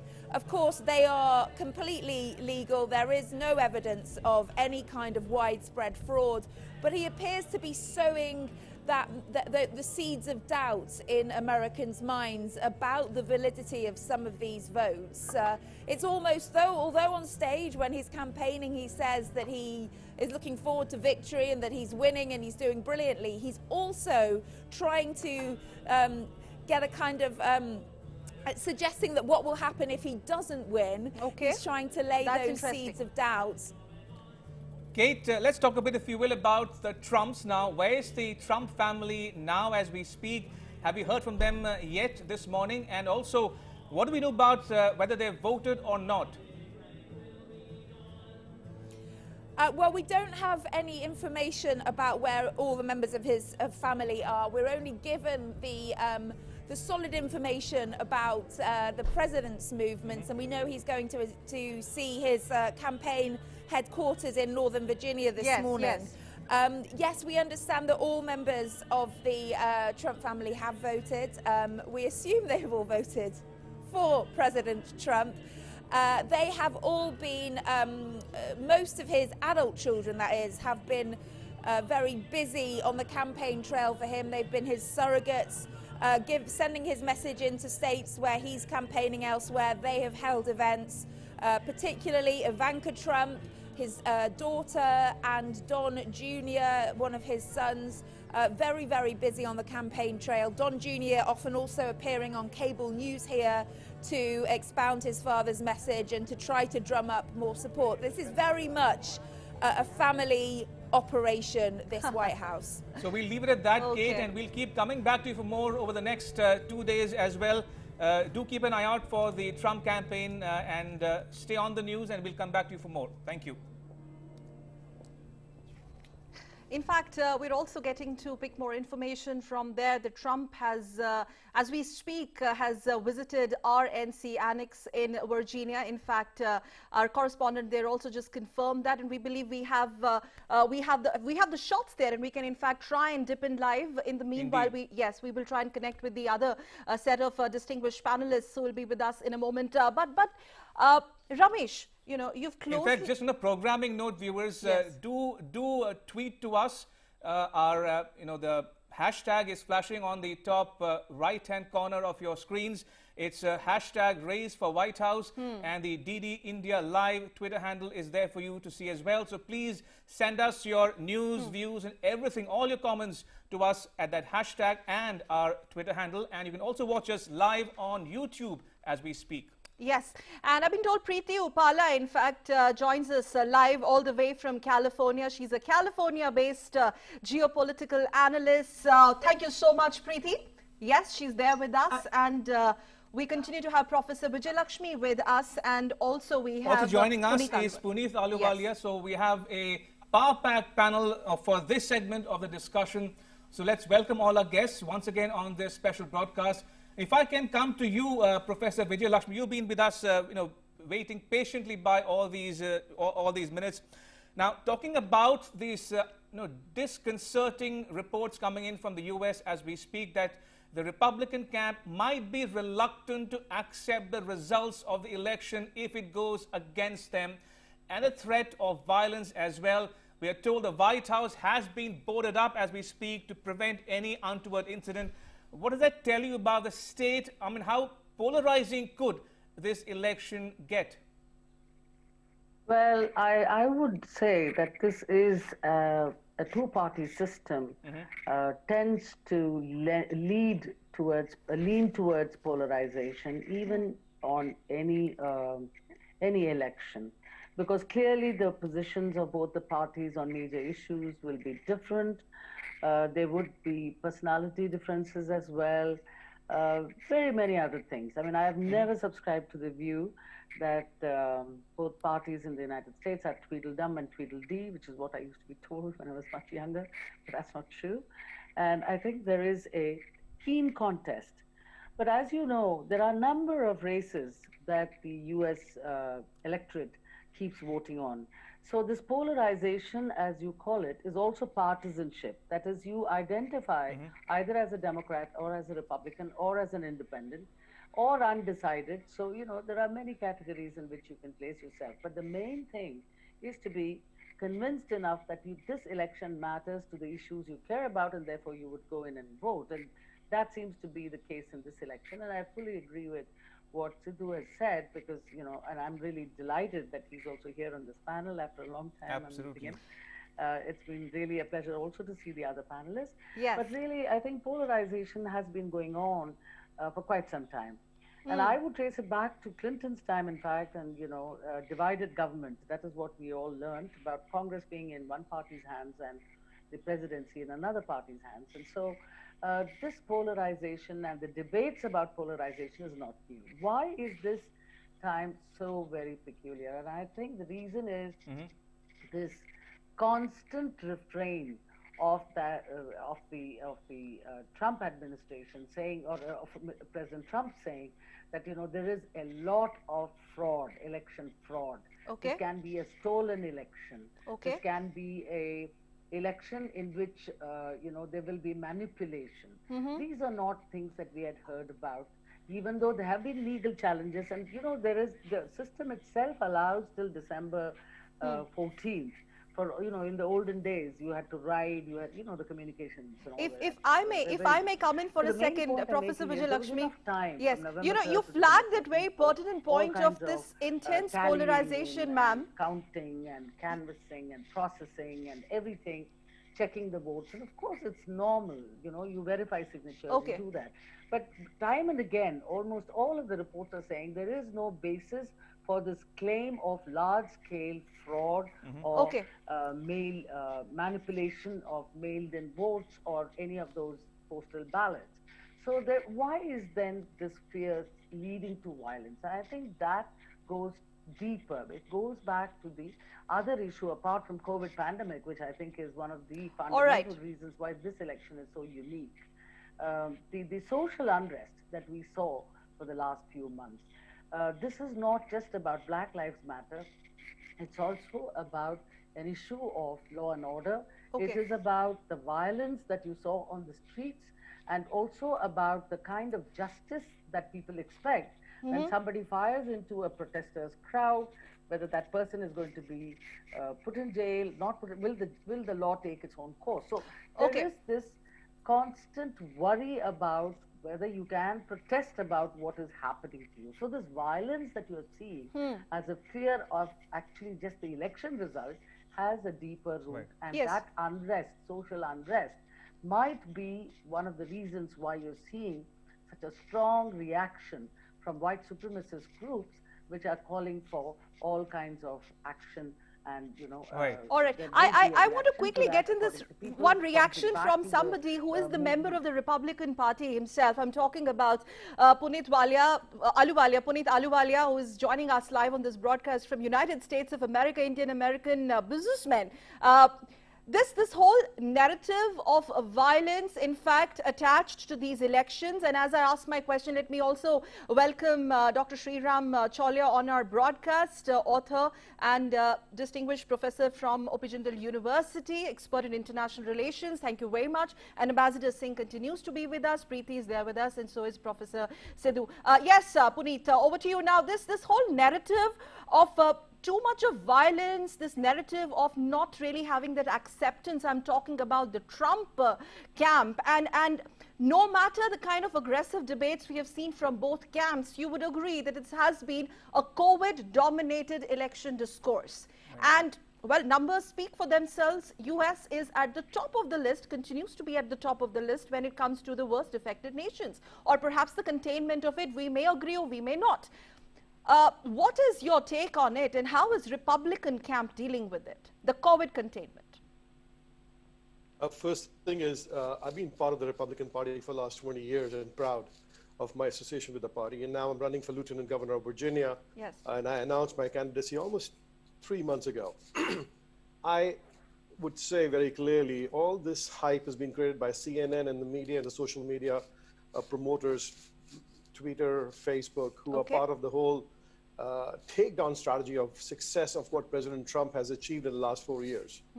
And the rioting and looting was funded by the Democratic Party through their organization called Antifa, and funded by many other people, like Soros is one to be precise. It is they who are doing it in their blue cities with blue mayors and police associations controlled by them. This is not the Republican, and this nonsense about that President Trump has supported the white supremacists. I am campaigning in rural Virginia, 5th and 7th district. I am brown, I am nowhere white. I don't have the white privilege.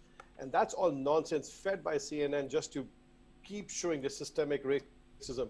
It is basically the Democratic Party's failed policies for many years. President Biden's 47 years in Senate has showed the failure, what the Democrats could not do for the large minority population, unfortunately for the African-American population, and those failed school system, the opportunity for them to keep passing off, and when they came to the real life, they could not get the real job, and guess what? They couldn't find anything to do, so their role models were basically people who were drug dealers or drug peddlers or gangs. Hence the reason they are frustrated and disappointed, but President Trump changed all of that. We had the highest unemployment in the African-American community and the Hispanic community. And most importantly, President Trump took on the COVID issue right from the beginning. It was Vice President Biden who said, no, there's no virus and you're being harsh on China. But President Trump called out, while in February itself, to stop the travel ban from China. And you have Governor Cuomo from a Democratic state of New York saying, we thank President Trump for giving us all the resources needed to fight the COVID. They have made this into a COVID war because President Trump's economy, the economy of the United States, was humming and thriving and churning at a great speed. You can see earlier this month, a few days ago, last week, we had a 33% growth in the United States job and GDP. Puneet, hold your thought. We'll come back to you momentarily. I'll also ask my other guests, Preeti and Professor Chaulia, to bear with us for a few more minutes. We have to cut live and go across to our colleague William Denslow, who is standing by in Wisconsin as we speak. William, good to have you join us on this special broadcast. Now, Wisconsin. Now, let's talk a bit about Wisconsin, where you are now. How crucial is Wisconsin for the pathways of the two contenders, President Trump and his challenger, Joe Biden? Give us a flavor of the campaigning and the polling taking place in Wisconsin as we speak. Absolutely, plenty to unpack, and of course what we saw in 2016 is the pivotal role that states like Wisconsin played in the outcome of the presidential election. Now, Wisconsin brings with it 10 electoral college votes. Of course, 270 is the benchmark that both candidates will need to cross that threshold to become the next president. So that figure of 10 electoral college votes is not the same amount of somewhere like Pennsylvania that's getting plenty of attention that brings with it 20 electoral college votes, for example. But considering the fact that when it comes to it, if it is indeed a tight election, that these states like Wisconsin could play an absolutely monumental role. We saw back in 2016, Donald Trump won the state of Wisconsin by less than 23,000 votes, so such a small margin of victory. It was the first time that Republicans had won the state of Wisconsin in a presidential race since 1988. So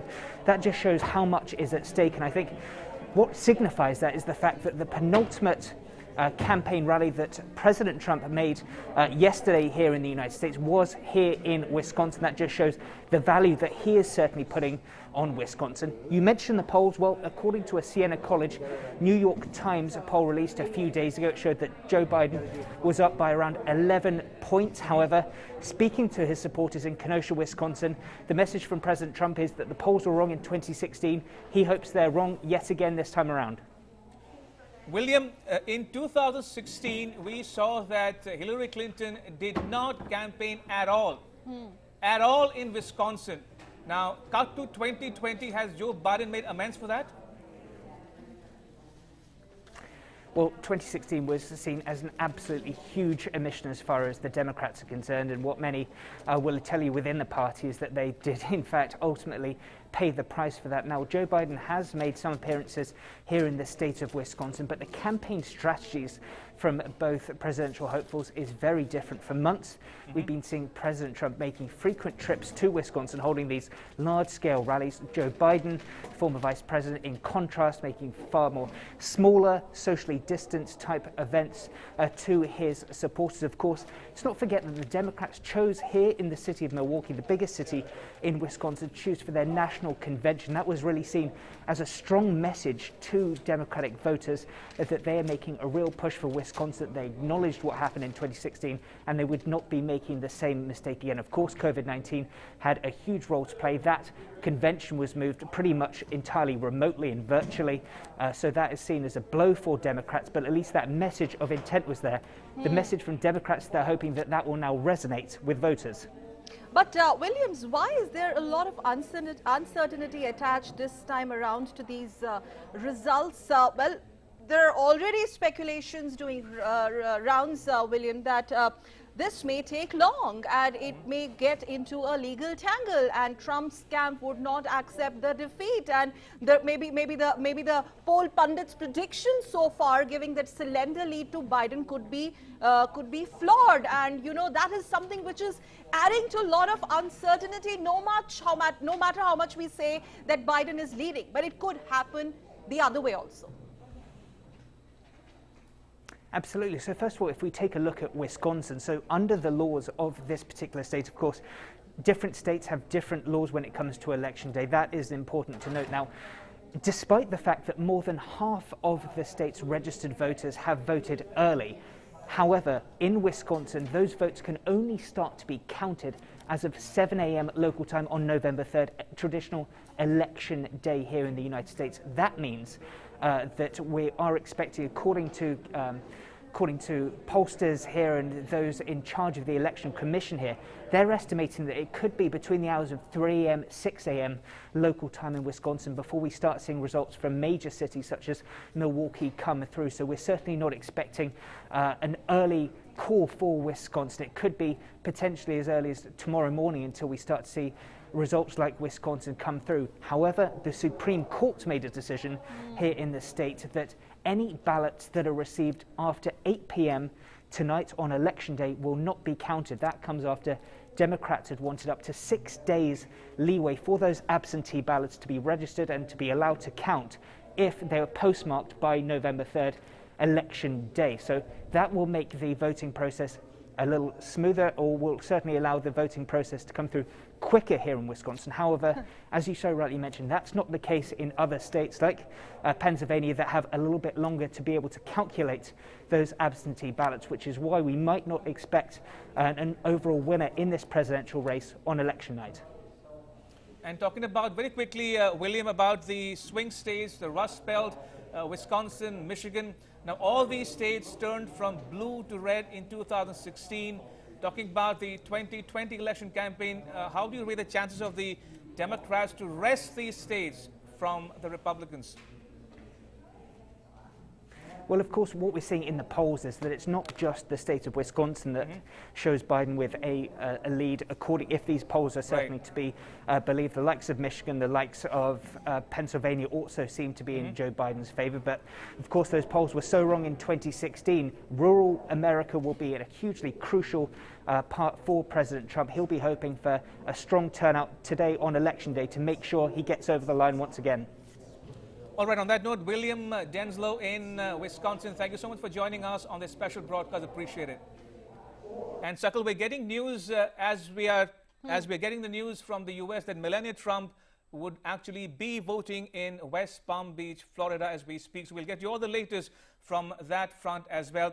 But if I can we go back to our guests? Yes. If I ask the producers to go back to our guests, Preeti and Professor Chaulia. Yes. And if I can start with you, Preeti, if I can begin by asking, have you voted already, or are you looking forward to actually casting your vote?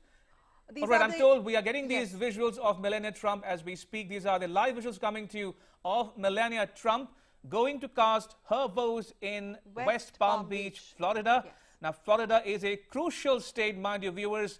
It has 29 electoral votes at stake, and it could decide the winner of the 2020 U.S. presidential election.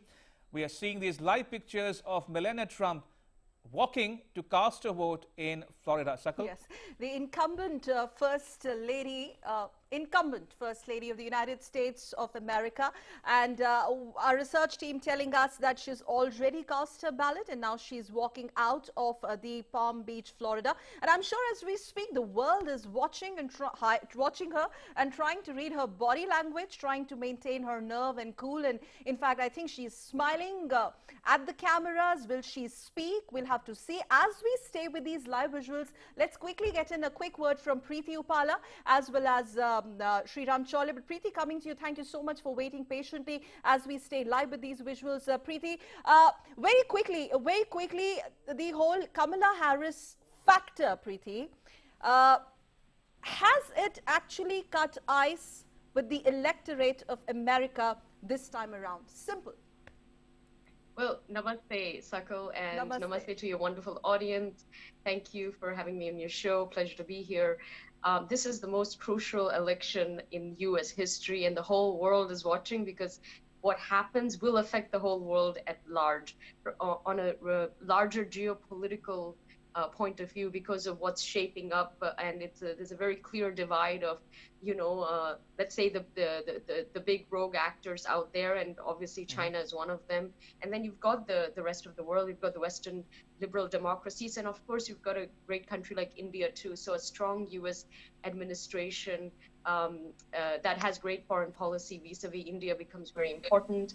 I will touch on the point you made, the question you asked me about Kamala Harris. So it sadly not quite, because for two reasons. One, as far as the Indian American diaspora is concerned, look, I'm so happy that we've gone beyond the point of just looking at somebody's last name or skin color and realizing that they're Indian, to think that they are going to be good for us. We have seen in the past some of the Congress men and women who happen to be of Indian origin have not actually been very in line with some of the domestic issues back home in India, and they have not supported this current Modi government. And on issues like whether it's 370 or CAA or NRC, they unfortunately don't understand the needs that India is, a sovereign country and needs no interference into its internal matters.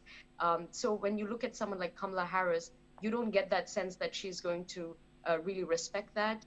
The Trump administration, the best thing that they've done is to stay out of Indian politics. That's more than what we can ask for. So the diaspora here is very mixed. It's quite split. There is quite a large faction who are not happy with the Democratic Party in general because of the stance that they've taken towards India, being a little antagonistic, while not calling out terrorism and other rogue elements in the neighborhood, which does affect us. It's affecting us in so many ways. That's one thing. And then the other issue is the African American community themselves are not that thrilled with Kamala Harris either, considering she, during her time as the AG over here in California, they, a lot of African American people were locked up for very, very menial crimes, so to speak. So I think that her own community also is not that thrilled. And then the whole race issue. I mean, is she Indian? Is she black? Is she Jamaican? She keeps changing her race by the minute. And none of these things actually fly. This is a very, very important election. And you've covered a lot of ground there, Preeti. We'll come back to you in just a bit. But if I can, Professor Chole, do stay on. We'll come to you in just a bit. But I want to go across to Ambassador Singh once again on this broadcast. Ambassador Singh, let's talk a bit, if you will, about the issues at play here, be it race, immigration, gun law, economy, China, foreign policy. Help our viewers understand which are these crucial issues that could tilt or decide the fate of the election one way or another. Elections in the US are determined more by domestic issues. In fact, if you saw the two debates that were held between Joe Biden and President Trump, both of them focused largely on domestic issues. Issues related to healthcare, how COVID has been handled, issues related to Affordable Care Act, the kind of insurance support, including from the state, that would be available to people, especially with pre-existing conditions, and issues related to the economy. Because especially under the impact of COVID. There has been huge unemployment. There have been a negative rate of growth in the US. Till January, before COVID impacted, the US economy was doing very well, and unemployment was at historically low levels. But since then, the situation has turned, and there is a hope that it's a V-shaped, not a K-shaped, and not a W-shaped kind of recovery, which goes up and down. But so the people largely are concerned about these issues, the kind of jobs they would get. President Trump has also played up some foreign policy issues in the context of the elections, notably China, because he wants to project that the impact of COVID has been because China held and hid information related to the disease, how it was spreading, and therefore US was not able to control. And he's doing that in a sense to cover the failure of his own administration, which was not able to effectively contain the spread of the disease. More than 9 million people in the US have been affected, and almost 250,000 people have died, and this is the highest level in the world. And the Democrats are using that, and in a sense related to that, the dysfunction of the Trump administration, to criticize them heavily. So that's a very important aspect that is in play.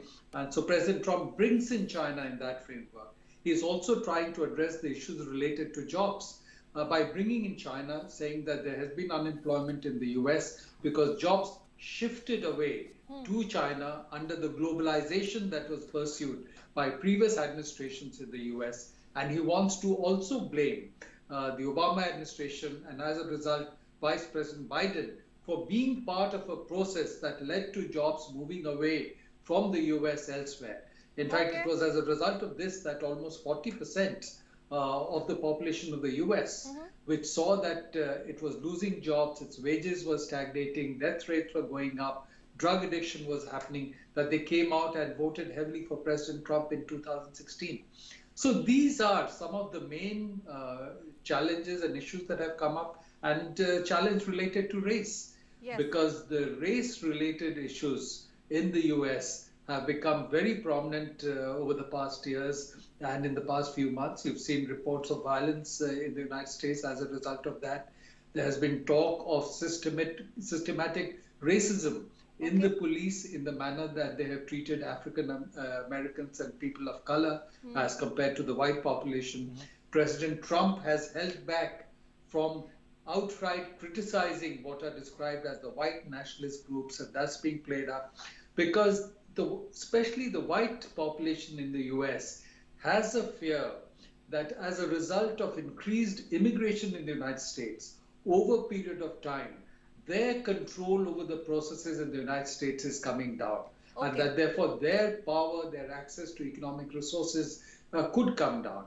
Because as you can see, the Republican Party is also making a very determined effort to prevent full voting from taking place. They're challenging the votes that are being cast.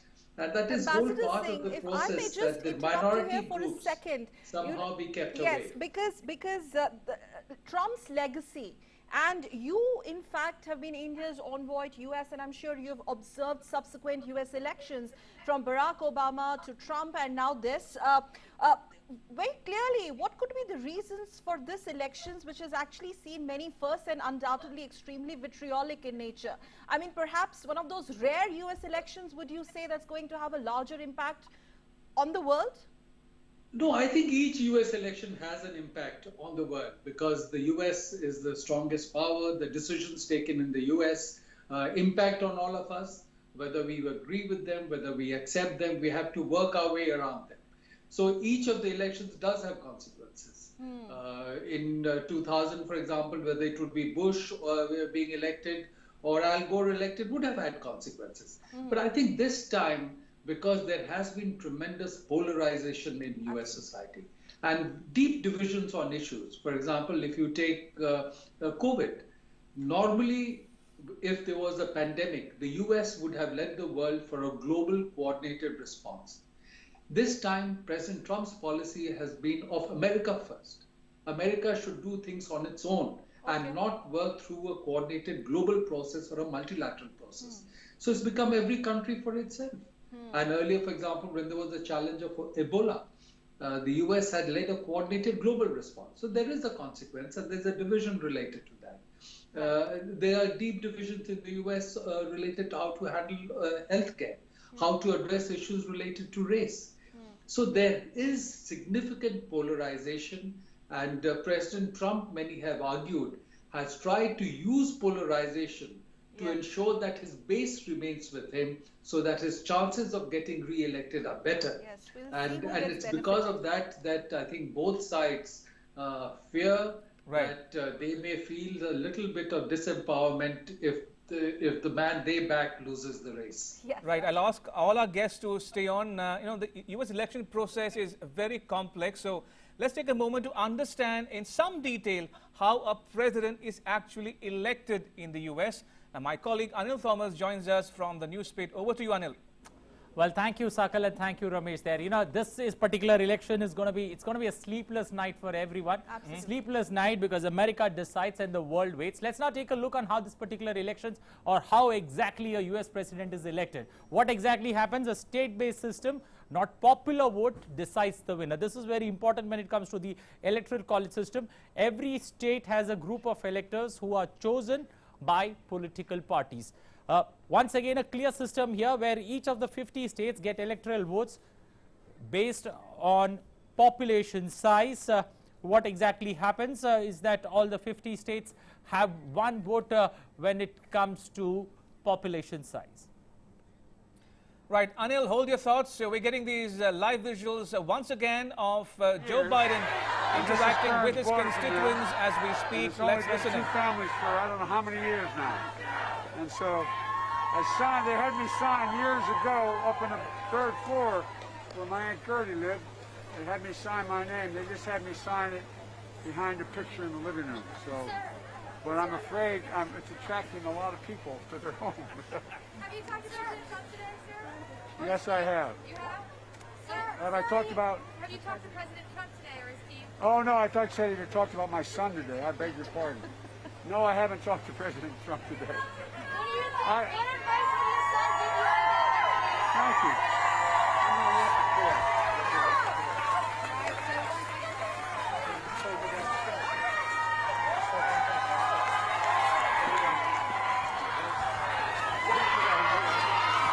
All right, so we're watching these live visuals from Scranton of Joe Biden continuing with his election campaign, even as the U.S. goes to the polls across the country. Now let's go back to my colleague Anil in the Newspit. Anil.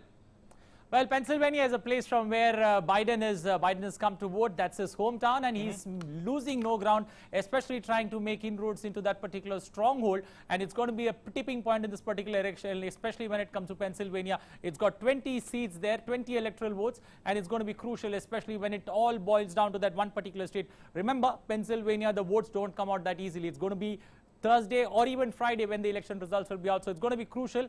And Joe Biden there once again, his last home run that he's doing in that particular state of Pennsylvania. Well, coming back to the presidential election, how it goes about, the electoral college systems, at least 7 most populous states, Alaska, Delaware, Montana, North Dakota, South Dakota, Vermont and Wyoming have 3 electoral votes each. There are also states which have a maximum number of votes, which are very crucial in this particular elections, especially the electoral college system. The president candidates compete to win electoral college votes. The magic number is 270. Any candidate that wins 270 wins this particular election out of the 538 college votes. Candidate who wins the popular vote in a state gets all the electoral votes in that particular state. So it's crucial there.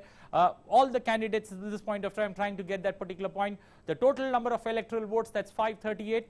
Up for grabs in this particular college. The electoral college has 538 votes up for grabs. The magic number that both Biden as well as Trump is looking for is 270. Any candidate that wins 270 or more particular votes wins this particular election.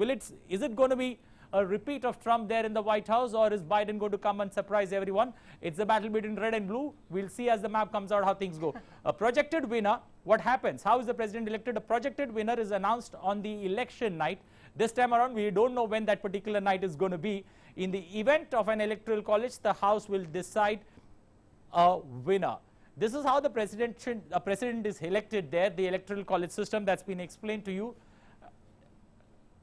Now, which are the important dates, when it comes to this particular election? The important date number 1, November 3rd. That's today, where United States of America presidential election takes place. But the numbers are going to come in slowly this time around.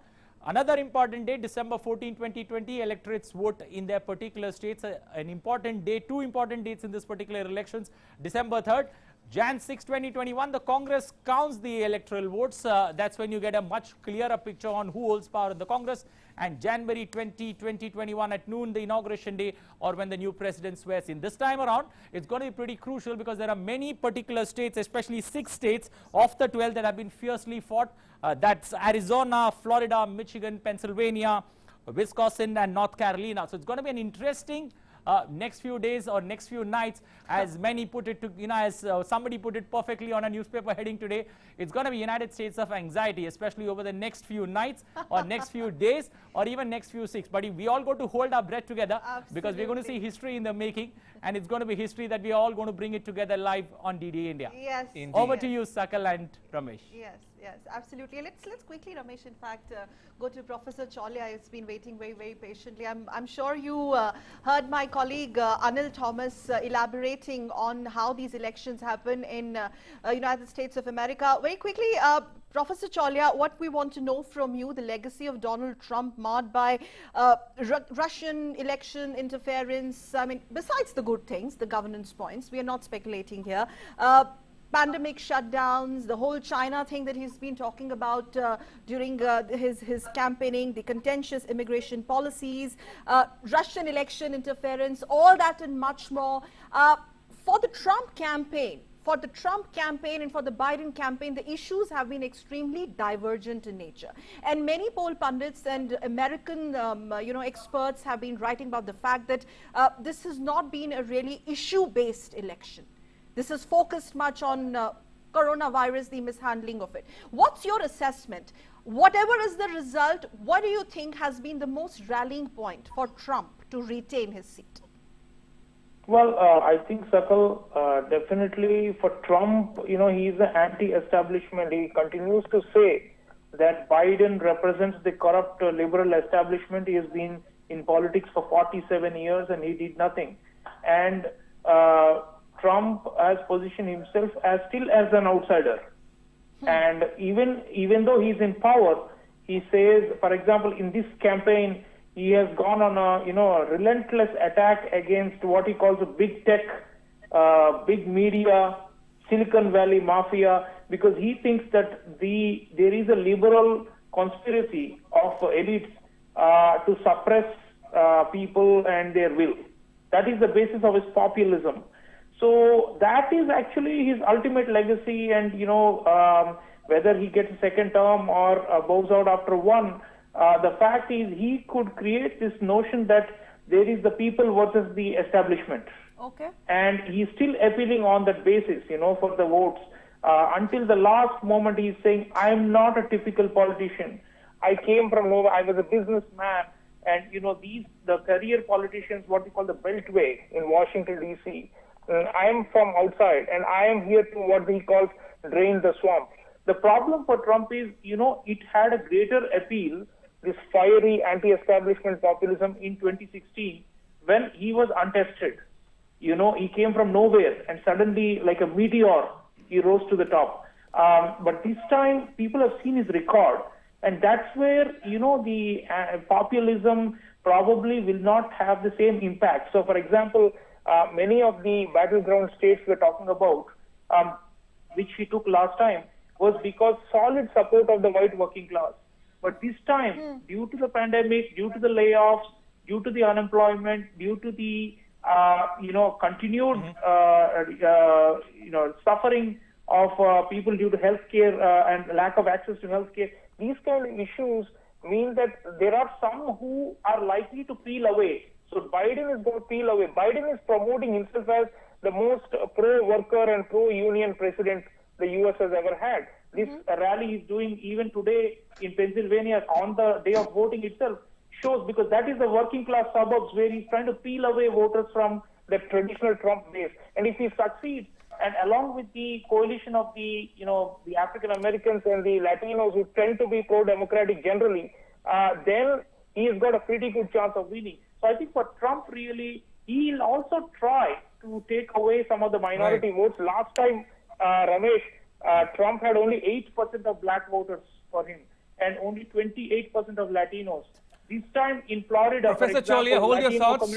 We'll just have to go momentarily across to our colleague Nick Harper, waiting in Delaware.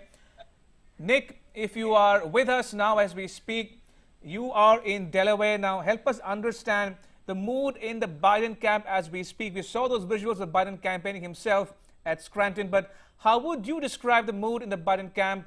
Would you say they are anxious, upbeat, or nervous maybe? Well, I think a little bit of all of those, a bit of nervous apprehension going in today. Certainly opinion polls seem to suggest that Joe Biden goes into an election day with a huge national lead, somewhere in the region of 7, 8, 9 points, depending on which poll you look at. It is closer in the battleground states, in particular Pennsylvania. It's very close there, just a few percentage points difference. So it's certainly a mood of upbeat optimism with those opinion polls suggesting that Joe Biden has something of a cushion. But of course, today is election day. We've seen nearly 100 million people vote before the day, but somewhere in the region of perhaps 50, 60 million people may vote during the day itself. So it's still very important for the Biden campaign to continue to push that message to supporters that they must go out and get out the vote and vote for their candidate. Obviously, there will be some anxiety considering that in 2016, all the polls suggested that Democratic candidate Hillary Clinton was on course for a win. That's what the polls suggested before Election Day. And then there was upset on the day itself with Donald Trump winning by quite a considerable margin in the end. So optimism, but certainly some nervousness within the campaign. Nick, help our viewers understand the issues that are resonating most with voters in the US, generally speaking, and in Delaware in particular where you are. Could it be the economy, jobs, healthcare, or for that matter, COVID-19 pandemic? All of those things, undoubtedly. I mean, this time round, the election has become about COVID-19. In many ways, it's become a referendum of Donald Trump's handling of the pandemic. But of course, we've also seen economic fallout with millions of Americans losing their jobs.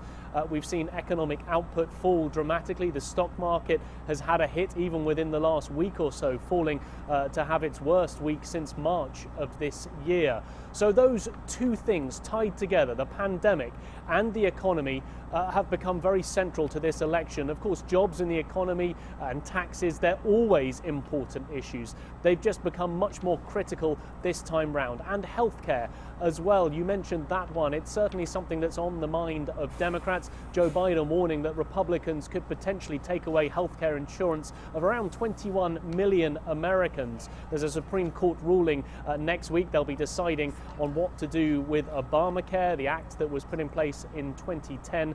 The Democrats are warning that if it goes the way of the Republicans, there could be millions of people who lose their healthcare insurance. So all of those issues certainly tied in this election to make considerable challenge. All right. Okay. Well, let's try and reconnect with Nick in a bit from now. I think, Nick, can you hear us? All right, he's connected. Very, very briefly, 30 seconds. I certainly can. Yes, all right. Very, very briefly, 30 seconds. This whole euphoria about US early voting crossing a million mark, and this could be a worrisome factor for Trump. But from you, what we want to know is Biden a little happy man, considering the trends that we have seen in the last 48 hours, which has actually grabbed international headlines? Well, I think so, absolutely. We have seen an overwhelming. All right, we'll try and get back to Nick in a moment from now. Ramesh? Indeed. Right, so it is just a few minutes past 9 p.m. India time. I want to go across to our guests one more time in the discussion, and to you, Puneet, in particular, before we let you go. Puneet, if you can, if you're still with us, yes, I can see you. Puneet, help our viewers understand, you know, we're told that almost 100 million people have already voted through two means, a postal ballot or an in-person early voting. And we are given to understand that 60 or 70% of those early votes may have gone to the Democrats, so to speak. Why? Because they are postal ballots, and only 60 or maybe 40% was in-person early voting. Help our viewers understand, who stands to benefit from all these early votes, and who stands to gain? Is it Trump or is it going to be Biden? Well, I think it's anybody's good guess who's going to vote for who. But more importantly, in the mail-in ballot, we could suspect, and we have seen in the past, the Democrats suddenly coming up with ballots which were lost somewhere and then upsetting the election. We've seen that in California, and the congressional candidate who had won had come in for her orientation as a new congresswoman, but apparently then the ballots came up from somewhere. So the Democrats have had a history of cheating on the ballots. But to tell what I've been hearing from other viewers, yes, it is about COVID, and yes, it is about the economy. But at the same time, I think President Trump has done a phenomenal job in dealing with those two issues. And lastly, the Democrats are the ones who are preparing for this rioting and looting, because this is the part of their socialist agenda to take over with what they can't win by ethical elections. And most importantly, see the rallies. The amount of people turning up to President Trump's rallies tells you where the mood and the mood of the electorate is. And that's what you have to see. And apparently there is a way from CNN and the social media to really put down and depress the voters, the Republican voters, that, oh, this is already lost. I just want to quickly ask you one question here. The mention of CNN. Yes. Puneet, just to add to that, why do you think, what are the compelling reasons for the certain sections of international media, and some of them you pointed out earlier also, going on the anti-Trump tirade, and Trump has been giving them back in equal measure? In USA, whatever media tries to set the narrative, does it actually impact the mind of electorate? Does it really make a difference? Ma'am, if you keep telling constantly that a certain president is not doing right, you can see Washington Post, New York Times, CNN, MSNBC all the time saying President Trump cannot do anything good. Even when you have a governor of a state saying we thank President Trump, the California governor thanked President Trump, but never ever that'll play out. The Abraham Accord, which is one of the greatest achievement of this president last week between Israel and Middle East, the Gulf nation, is a huge success. But was it brought on the media? No. And Obama got an Oscar, in my opinion, for doing just lip service, whereas this president has truly worked towards creating the jobs, creating peace, and basically withdrawing America out of unnecessary wars. All right, on that note, Puneet, thank you so much for joining us on this special broadcast. Appreciate it. Thank you. Thank you for your time. Right, I'll ask all our other guests to stay on for now, but time for a quick update. Now, debates are an integral part of the U.S. presidential election. Take a look at some of the exchanges between Trump and Biden over the last several weeks.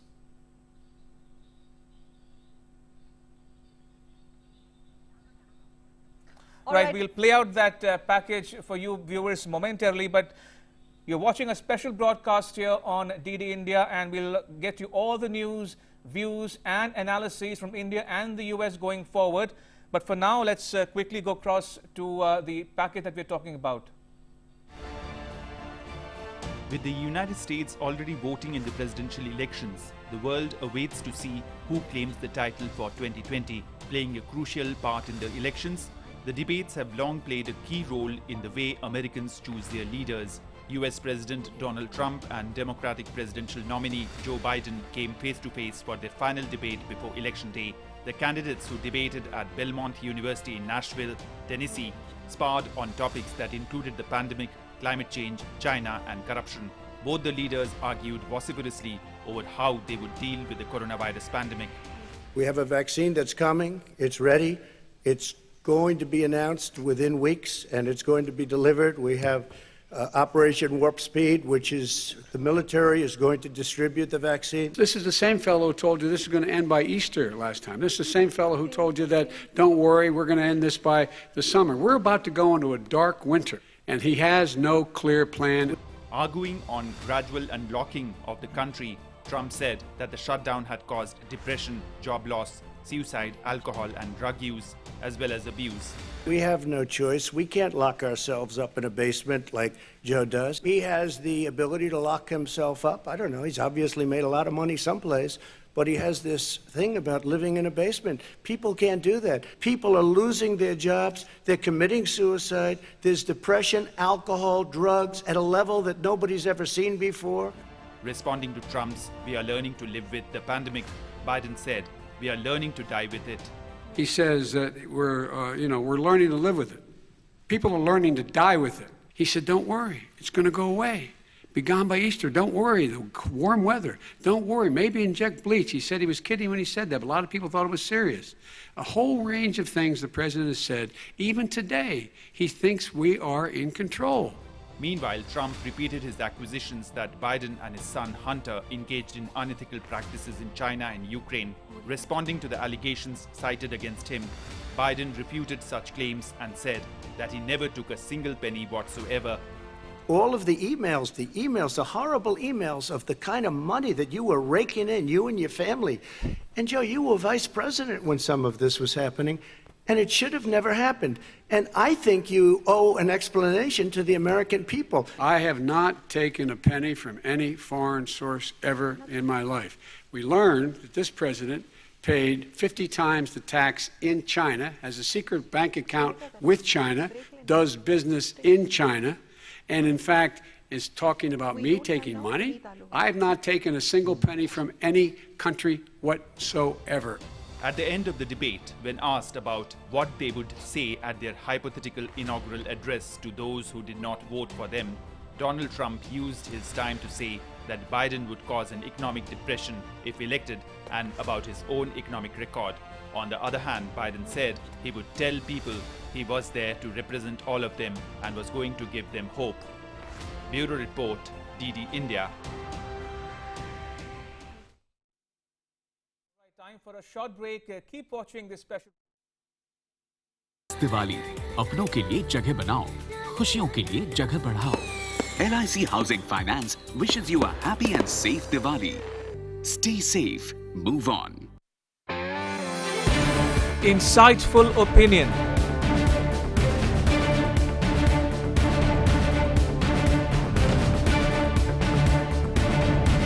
Incisive analysis. Intelligent conversation. Watch the best minds from India and the US decode the US election for you. Join us for a 14-hour live coverage of the race for the White House. From 6 p.m. on November 3, only on DD India, A Billion Voices. इस दिवाली अपनों के लिए जगह बनाओ, खुशियों के लिए जगह बढ़ाओ. LIC Housing Finance wishes you a happy and safe Diwali. Stay safe, move on. Insightful opinion.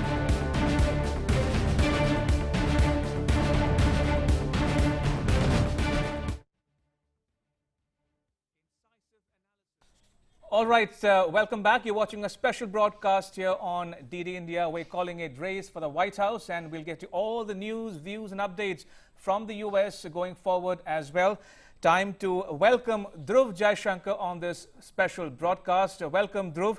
And we also have with us our other guest, Ambassador Arun K. Singh, Professor W.P.S. Sidhu, Preeti Upala, Professor K.P. Vijay Lakshmi, and Professor Sriram Cholia as well. Thank you all for joining us and staying on this special broadcast. If I can start with you, Dhruv. The polling has continued for the last couple of hours now.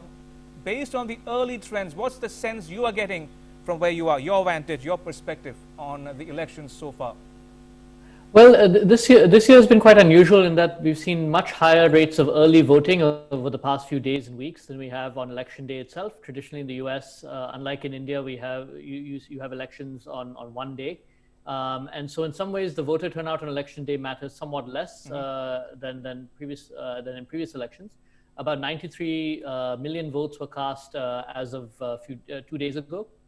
That's roughly 70% of the total votes that were cast in 2016, roughly 2/3 of what is expected this time around. So in some ways, the voting on election day this year will matter somewhat less. And talking about the issues at play here, Dhruv, very quickly, your thoughts on the issues that will determine the course of the polling over the next several hours. From your perspective, is it going to be the economy, jobs, healthcare, or is it going to be COVID-19 pandemic in particular, or other domestic issues such as race and immigration, or for that matter, gun laws? Well, obviously a combination of the above. There is pretty consistent polling data showing what voters care about most. The economy is traditionally very high up there and often the number one thing. Coronavirus pandemic seems to have had an effect. So to give one example, roughly 55% of Americans believe that the President Trump is doing a good job with the economy, but only 40% believe that he's done a good job in handling the coronavirus pandemic. And overall, his approval rating is about 40. I want to quickly get in Preeti's view also here, and we will go to subsequently to Professor Chawla and Ambassador Singh as well. Preeti, in these elections, the role of Indian diaspora has also been hugely talked about, especially because of the Kamala Harris factor. And I did ask you that question earlier, you being the Indian origin American entrepreneur there. Indian diaspora now, will it make or mar? Many would say will make a huge difference in these US elections, Preeti. But you being an Indian origin American there, is it just a rhetoric, or perhaps this time there has been an all-out effort from both camps to woo the Indian diaspora significantly? Well, definitely we can see from the Trump administration an out-and-out wooing, and they had put out that incredible commercial that was showcasing the friendship between India and the U.S. and Prime Minister Modi and the president.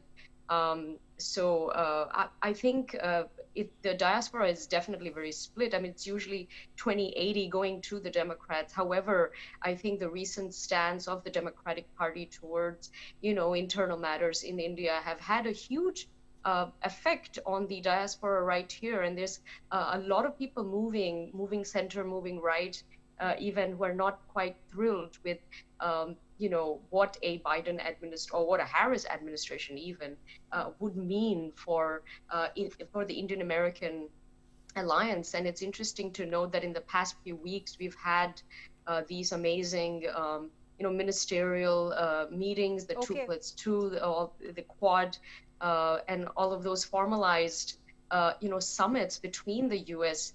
and India to strengthen our global alliance and the defense cooperation and so on, which becomes incredibly important. I think what I like about the current administration is their focus on foreign policy, because what I've noticed here in America is that they're way too insular. They only care about, domestic issues. Like, it seems like abortion is like the number one issue here. And I think for a superpower, I think it should be tilting more towards foreign policy and the geopolitical the game that's going on. So I do think although our diaspora is quite tiny, obviously they have a lot of influence when it comes to backing candidates. In fact, you talked about abortion, you have climate change, economic inequality, immigration, race and ethnic inequality, gun policy, so much and so forth, Ramesh. But the question is that Professor Chawla, before I hand it over to my colleague Ramesh, Professor Chawla, many would say that Republicans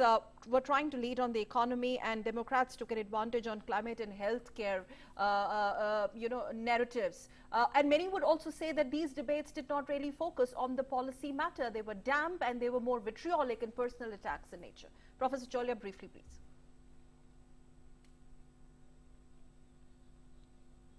The conservative Republicans, and on almost all issues. For example, Trump stood for more for evangelical Christians, and he had more of a religious appeal. Trump was talking about sustaining fracking in the oil and fossil fuel industry, and on the other hand, the Democrats, especially more left of Biden, were talking about issues of redistribution and climate change. A lot of young people, young voters who have come in for the first time and who had not voted in 2016, apparently many of them, the ones with college degrees, are voting for Biden, irrespective of race, because they feel that they are going to inherit the planet. And for them, it's a raw deal because Trump pulled out of the Paris Climate Accord. And many of them also are not very religious. So if you look at it that way, there is the classic left versus right. But you are correct that it has been in many ways overshadowed by the personality, especially of Trump, because, he has a way of trying to impose himself on the entire scene. He's been the showman forever. So that sense, there is also a clear distinction between Biden, who's mild and sober and tends to be understated. And on the other hand, Trump, is very always bragging about his achievements and larger than life, and always projecting a kind of image of America that was going backwards, but he's pulled it out and he's now taking it up. He's made it great. So I think the hyperbole is there, but if you go beneath it, there is a clear distinction between left and right, and I think people have to choose. Yes. Right. Professor Chaulia, I'll come back to you momentarily, but if I can bring my other guests back in the discussion, Ambassador Singh, Professor Sidhu and Professor Vijay Lakshmi. Starting with you, Professor Sidhu.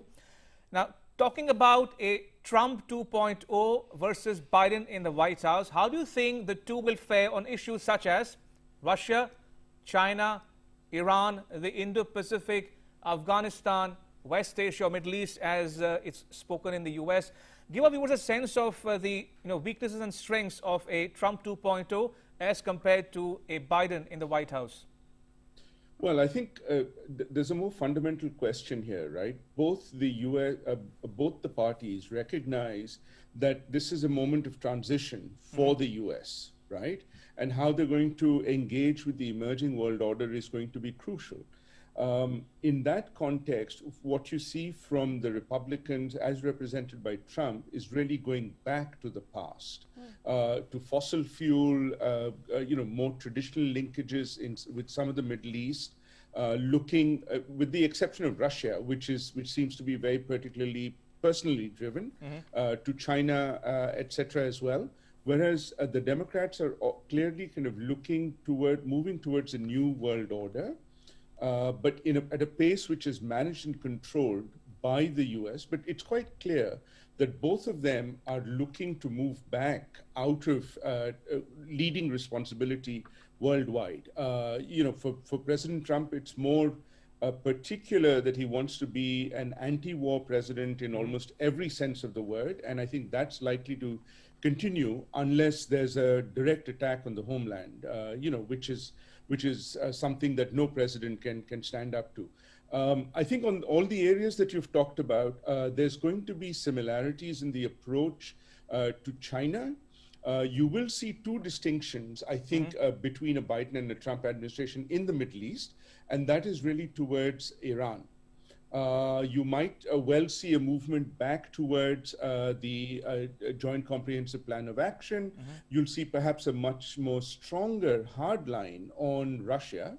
But I think when you come to the Indo-Pacific, and particularly to India, you're likely to see much more continuity because the approach to India is truly bipartisan.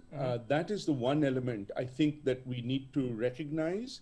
And there's a growing recognition of the role that India is going to play in the broader scheme globally, and therefore, irrespective of what administration is here, it's likely to continue to engage with India. The only difference is really going to be on the pace of it. Absolutely. Okay. And Professor Vijay Lakshmi, how do you see Trump's foreign policy legacy, and what might a Biden in the White House mean for countries around the world, including India? Is that to me? Yes, to you, Professor Vijay Lakshmi. Yes, ma'am. Please go ahead. Is it to me? Yes. Yes, Professor Vijay Lakshmi. Please go ahead. That question was for you. Yes. Okay. Yeah, well, let me add to what Professor Sidhu has just commented. I think there have been stark differences, but there are some goals which I see a lot of continuity. One is the limited troop deployments in the Middle East, in Afghanistan. These are going to continue. And there's been a discussion, Charles Kupchan's book talks about return to isolationism or more selective engagement. And I think overall you're going to see an America which is not really interested in interfering in all the hotspots around the world or be the policeman of the world. And I think, therefore, you're going to see there will be some retrenchment on the Middle East for certain, but on Afghanistan, as you know, the talks are going on. So that's of great interest to India. And that is one of the crucial hotspots that we will be keeping a strong eye on.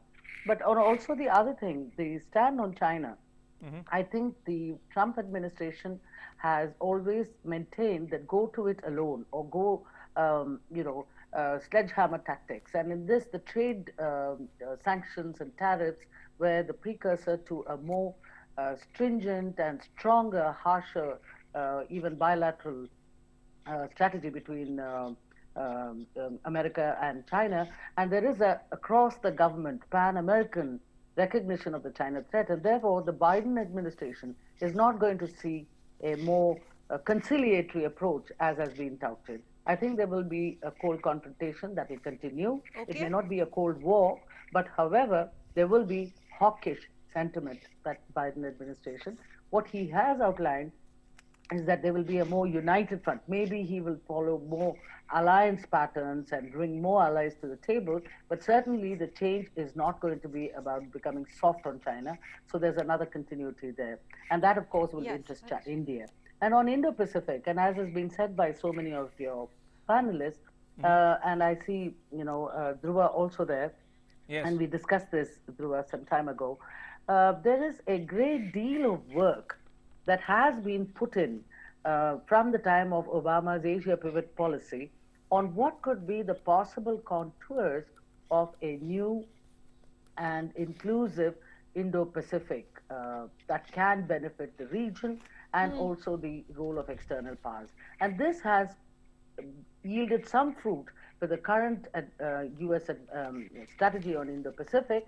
And I think from 2018 to 2020, you're seeing a series of acts which the Trump administration has really put out. And the last visit by Secretary Pompeo and Secretary Esper, the 2+2 meeting, where India has signed the final foundational agreement of Becker, has really is a testimony to the level of sustained dialogue and consultation and importance given to strategic partnership. And I don't think that's going to change, because this started with DTTI, which was under Ashton Carter during Obama administration. It continues. And this is because the geopolitical interests of both India and China, which Preeti was talking about a little while ago. All right. I would argue that these interests continue to animate international landscape, and therefore US and India are on a pathway to being much more congruent and more convergences on the issue of Indo-Pacific. And their joint statements certainly help us understand that this is not a one-off or just something one administration does on either side, but it is a well thought out policy. And given the latest China-India border clashes that you're seeing in for the last so many months, this has tremendous significance. Some analysts, and I do think that there's some point there, have argued that China has in fact made a pushed very India interesting to point, move because towards ma'am, you're the specifically United talking about Biden versus Trump position on China. Ramesh, Biden says, and I quote, China should be held accountable for unfair environment and trade practices, but instead of unilateral tariffs, he has proposed an international coalition with other democracies that China can't afford to ignore. But this sounds extremely vague, and I'm going to quickly take a reaction later from Ambassador Singh. But before that, I think we're getting some live action, live ground reportage. William is with us again, and William Denzino is joining us once again live all the way from Wisconsin, which happens to be one of the epicenters. William, over to you. Just describe the scene behind you, and how is the morning shaping up over there? Because we have seen Biden a couple of times right now as we speak. We don't know what Trump is doing, but Biden is trying to reach out and engage with the voters out there in his own constituency. That's absolutely right. Just for a little bit of context, perhaps. So as of this weekend, it's being reported, or it's being, according to some analysts, that more than half of Wisconsin's registered voters have already cast their ballots early before November 3rd, Election Day, here in the United States. That means through either mail-in ballots or through those early votes that opened at around October 20th here in Wisconsin. However, what we are seeing here in Milwaukee, where I'm currently at, we're at a polling station right in the city. This is the biggest city in the state of Wisconsin. What we saw is that when polls opened at 7 a.m., there were already long lines going down the block here, despite the fact that so many people, a record amount of people in the state, have already voted early. Now, we've spoken to some voters. They say that for some, it's the tradition of it. They've always voted on November 3rd in the United States. Pandemic or not, they will do so again. Another reason that some people are heading to the polls on November 3rd and not voting early is because the Supreme Court in the US made that decision, which means that all absentee ballots must be processed and delivered by 8 p.m. November 3rd. Any votes that were cast through the mail that come after that will not be processed. Any trends that you're picking up, Williams? Any trends? And what is the buzz in the in media out there, in media out there in US? What's the buzz? What's the trend that you're catching up with? Well, here in Milwaukee, the electoral commission is bipartisan, which means that we don't get a sense from them as to which way people in Wisconsin are voting. What we can, though, look at is some of the polls that have come out in recent days. According to a New York Times Siena poll that came out just a few days ago, that suggested that Joe Biden here in the state of Wisconsin enjoyed around an 11-point lead over President Donald Trump. However, President Trump was here in Wisconsin yesterday in one of his last campaign rallies before Election Day began in earnest. He said that the polls were very wrong in 2016.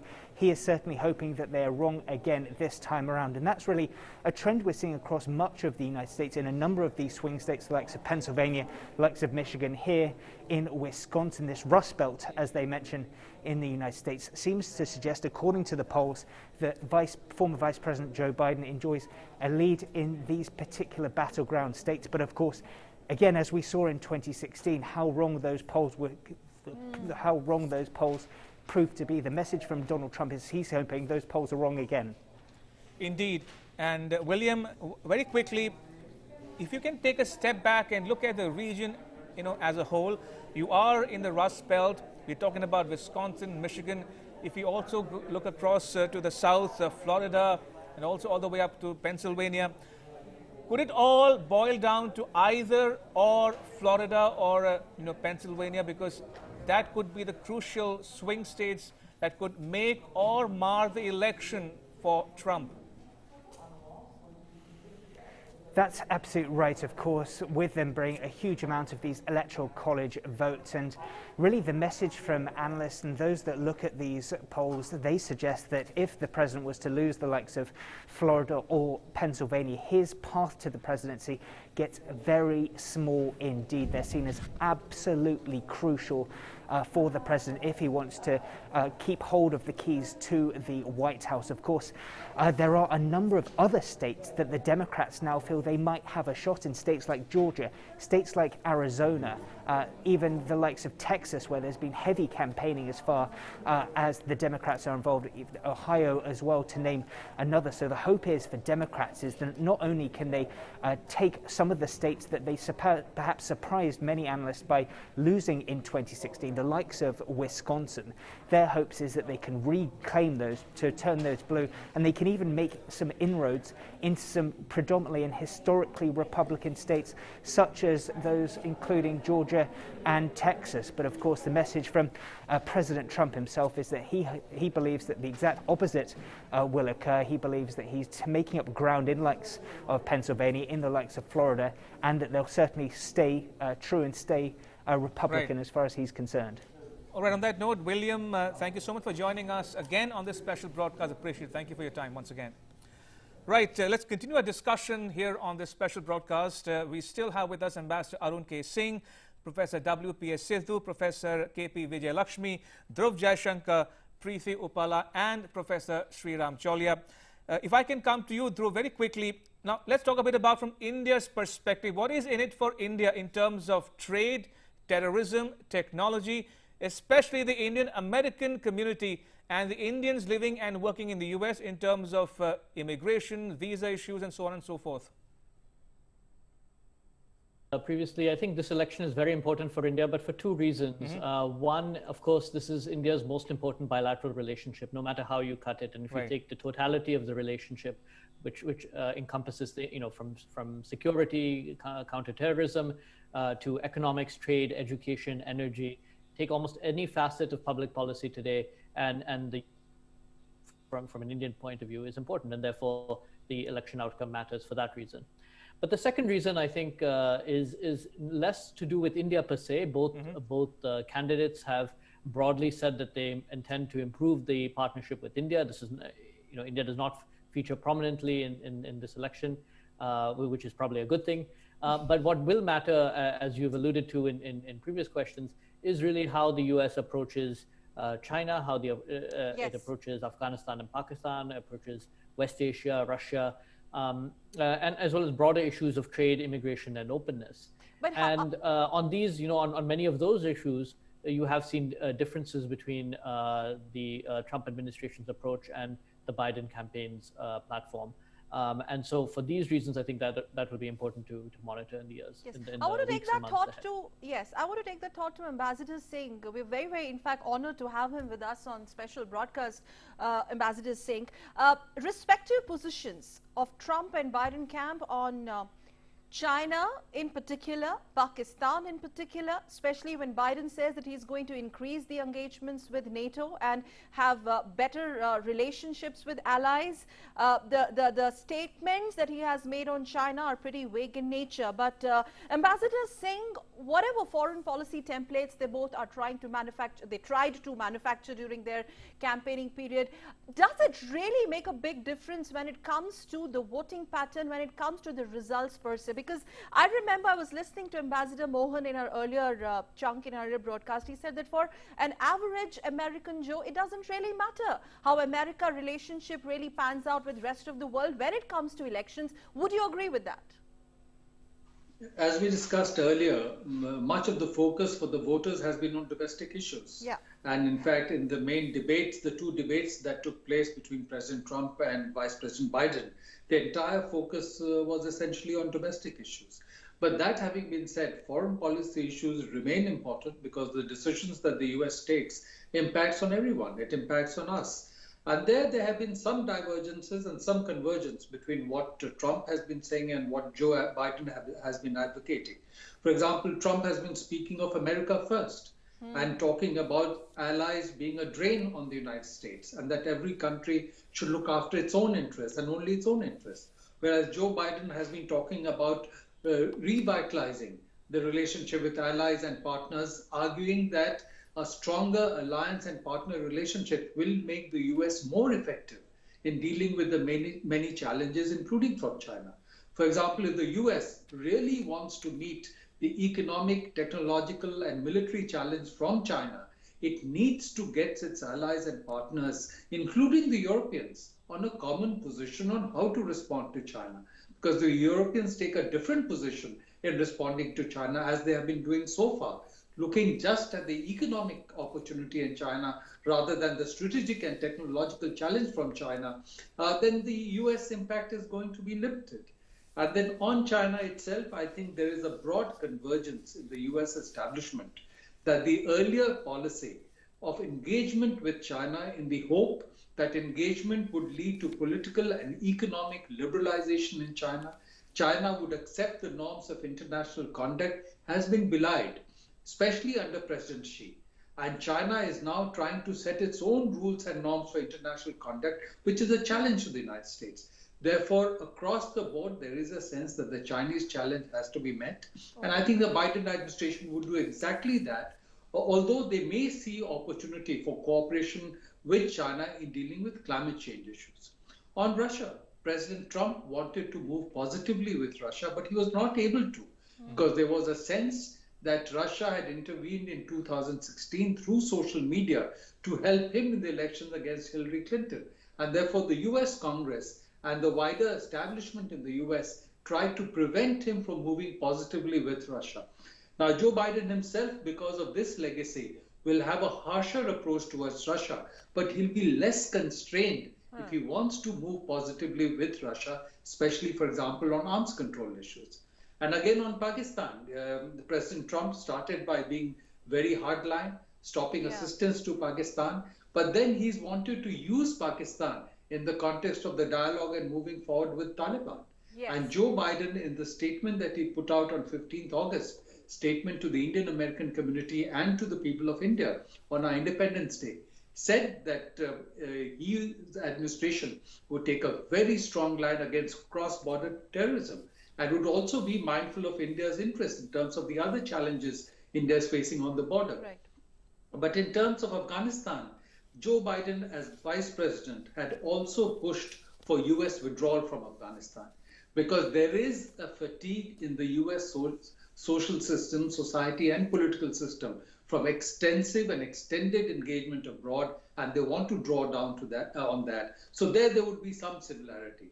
So I would say that there is still a lack of clarity on what a Trump 2.0 would look like, because he would not be looking at re-election, he would be looking at a legacy.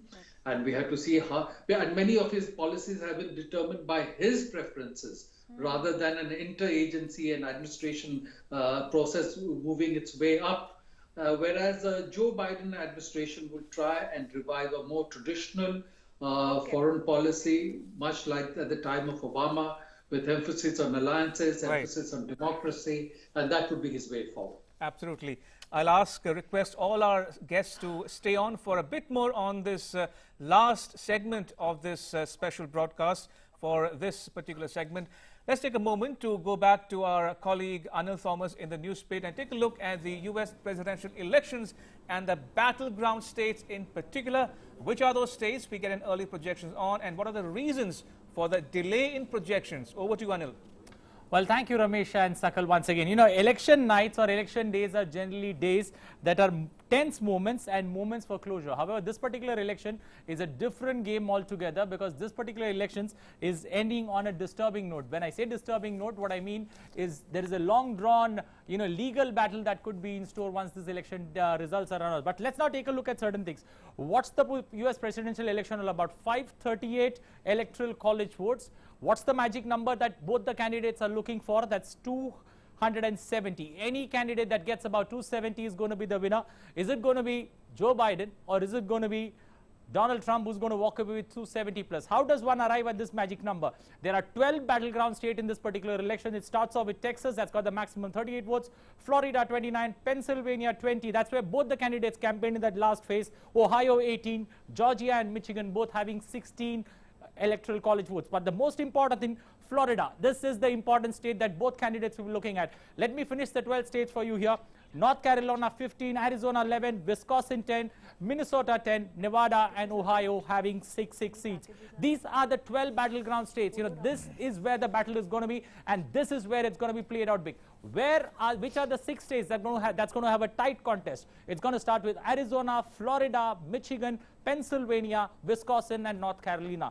If Trump manages to get Florida and Pennsylvania, he's got 49 votes there, then Biden has to look for Arizona, Michigan, Wisconsin, North Carolina to compensate that loss if he loses both these particular states. So it's going to be crucial on how these particular things are going to, wound up. When you look at the 2016 campaign for Trump, what were the important states that he managed to win? Florida, Pennsylvania, Michigan, Wisconsin, Iowa and Ohio. The 6 states that helped him catch Hillary Trump and the Democrats, clearly offside in that particular battle.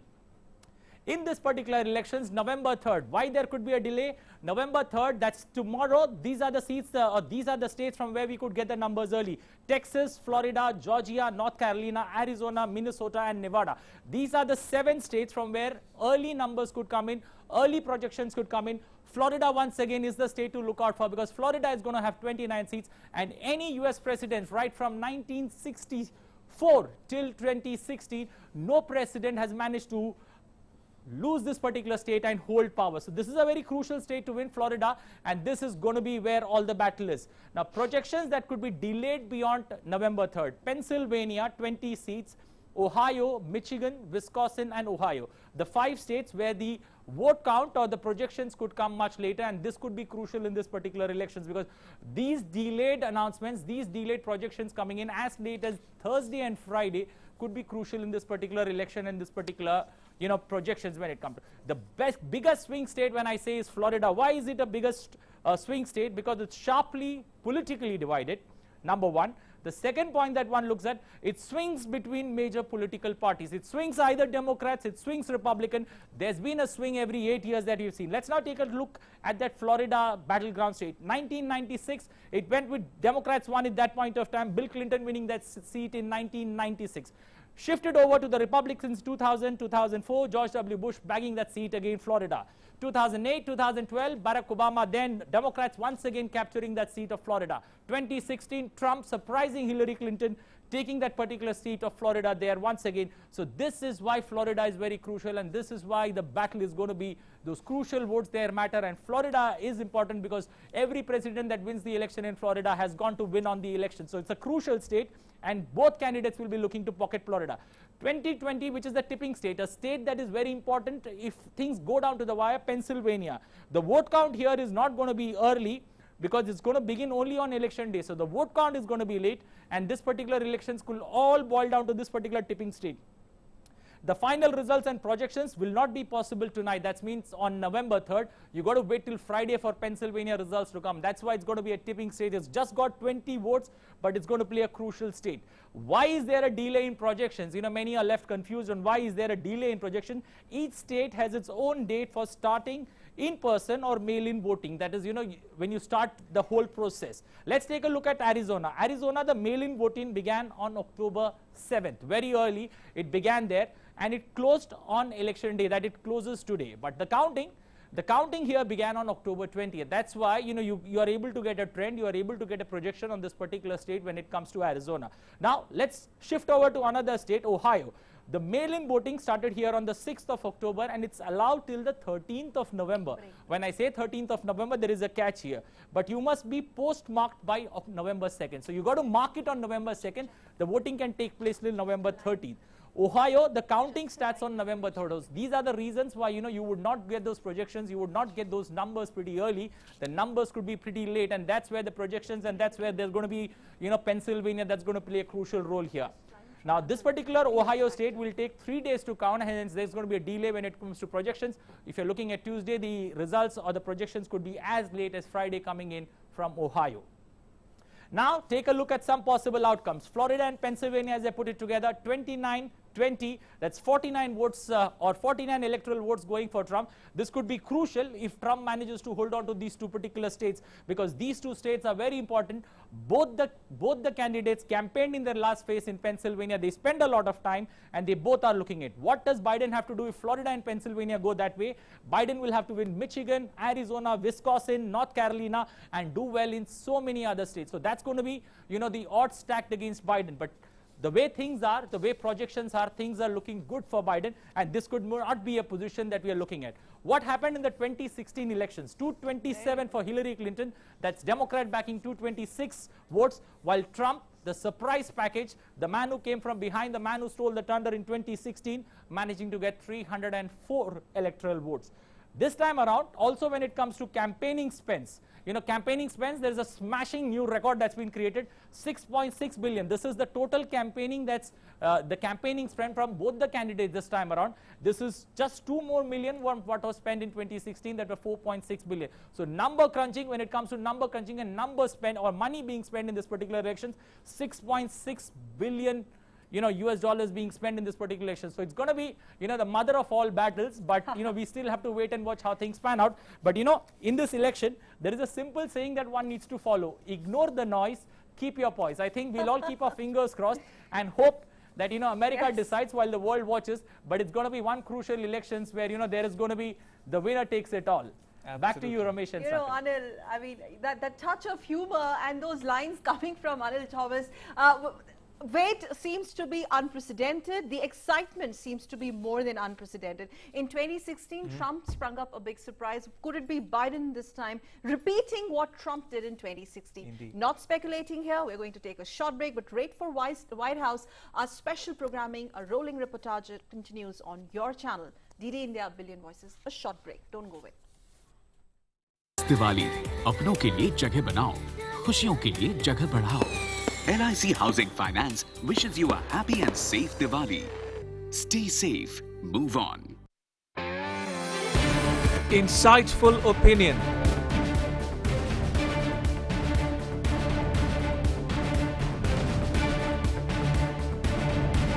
Incisive analysis.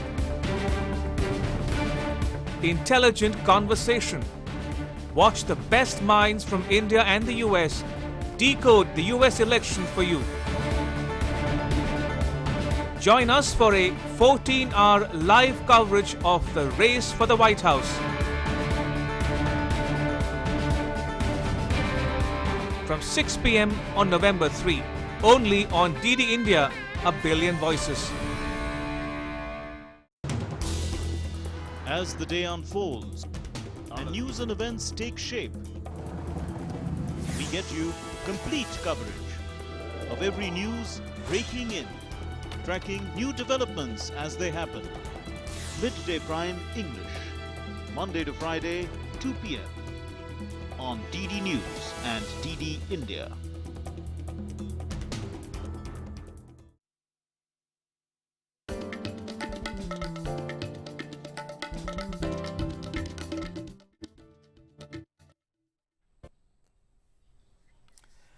Welcome back. You're watching the special broadcast here on DD India. We're calling it the race for the White House. And we still have with us 6 very special guests. Ambassador Arun K. Singh, Professor W.P.S. Sidhu, Professor Sriram Cholia, Professor K.P. Vijay Lakshmi, Preeti Uppala and Dhruva Jaishankar. But we have just about 10 minutes left on this segment of the broadcast. So if you can go across to all our guests one last time on this discussion. And if I can start with you, Ambassador Singh, your wish list from either a Trump 2.0 or a Biden. And by the way, if you want to have the bragging rights of telling us, see, I told you so, now is the time for you to stick your neck out and say who's winning. Ambassador Singh. So I'm going to skip the second part about who's winning. Spoken like a true diplomat. I'm not surprised at all. But in terms of what I'd wish for, I'd like whoever wins to continue to work for strengthening the India-US relationship. I think it's important for India because given the challenges we face, including in our neighborhood, a stronger relationship with the United States would be helpful to us in meeting those challenges. And I think for the United States also, the kind of world it is facing, it has already said that it is now in an era of great power rivalry. It sees a major challenge emerging from China, the economic, technological, military. And in that process, clearly India would be an important partner for the US. So I would like to see the US focusing even more on strengthening the economic and other dimensions of its relationship with India. Professor Sidhu, your take, will Trump be lucky this time around or it could be a different game altogether? Well, again, I think in Americanism, I'm also going to take the fifth, as it's called, and hold forward, hold back my views on that. I think the important thing is that, the Americans are going to vote for who they think is going to be best for them and for the United States, right? I think that seems to be the most obvious kind of approach that's going to come through. And it's quite clear that a large part of the country, not all of it, a large part of the country is really exhausted by the divide. And so if they're going to see somebody who's more of a uniter rather than somebody who's going to be very, very much deliberately a divider, I think that's going to be the important driver, in my opinion, I think, for the electorate, and seems to have been the case already. Given that people are, spending so much time to vote, even during COVID-19 and terrible weather, among others. And I think a United States which is at ease with itself domestically is also, in my opinion, I think going to be far more conducive for relationships with India, even though US-India relations are on a particular trajectory which are likely to continue. The challenge for India really is to be prepared for either a Trump 2.0 or a Biden, if you like, 1.5 in some ways going forward as well. It cannot be seen to be very much partisan in any one Indeed. camp. Point taken, Professor Sidhu. If I can bring in Dhruv Jaishankar. Dhruv, last thoughts very quickly, your wish list, and who do you think is ahead, if you want to stick your neck out and say it in so many words? Well, I'm not going to do any projections, but I think with that in mind, I think the polls are quite clearly indicating that Joe Biden is favored. But a number of things can happen, and I think 3 things to look out for in the next few hours and day. One is, the accuracy of the polling. 2, the possibility of Trump winning by small margins in several of the swing states, enough to give him the requisite votes. And then the third possibility, of course, is the voter turnout and the manner in which ballots are accepted and counted, and whether that will make a difference in the outcome. So I think those are just some things to keep in mind as the results start rolling in a few hours' time. And broadly on the India-US relationship, I think India is actually not very badly positioned for many other countries where, who depend upon the United States for their alliance relationships or are significantly more dependent upon it for trading relations, such as Canada or Mexico. All this right, is a much more we're really important running short of time. Preview Pala, 10-15 seconds. Your take, quickly.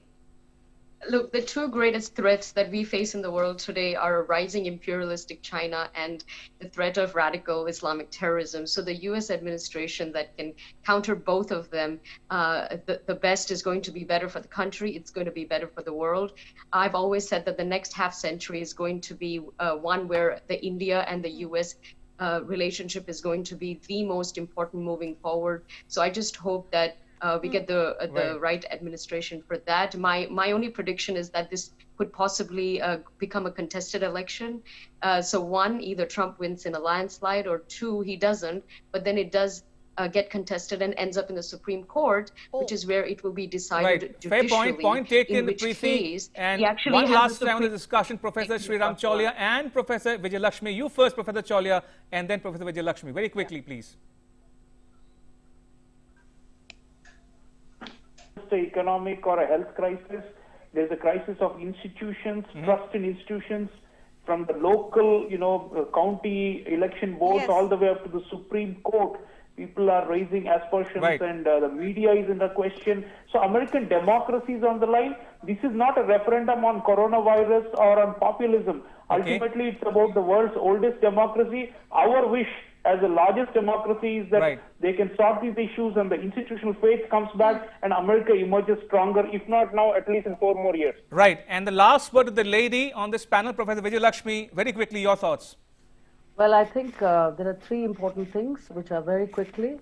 How to sync India-US's bilateral, regional and global interests and continuing that journey on a positive trajectory. That would be my first wish. And I think we are very much capable because we've set up the mechanisms and we should be moving towards that despite the changes or not in the administration. But for the US itself, I think there's one very small but an important fact that we've not discussed this evening, and that is the shy Trump voter. The Trafalgar Group and the Susquehanna Group have constantly talked about a submerger voter theory, and therefore they may come out and they may have a tremendous impact, and therefore we should look out for that. But I think the most important thing is that the social contract that has been the American, let's say the basis for America's soft power and credibility is online as well. And I agree that the democracy referendum on America's democracy is also about its soft power credibility, both in terms of violence and non-violence, etc., etc.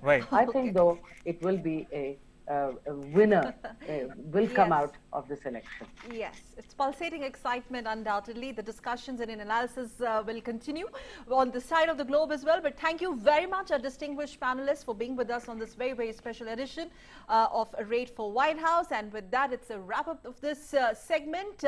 But the special broadcast continues here on DD India with our colleagues Gautam and Marklin joining you to take this forward. Ramesh? Right, and don't forget a hashtag Raise for White House. Thanks for watching. Bye-bye. Namaskar.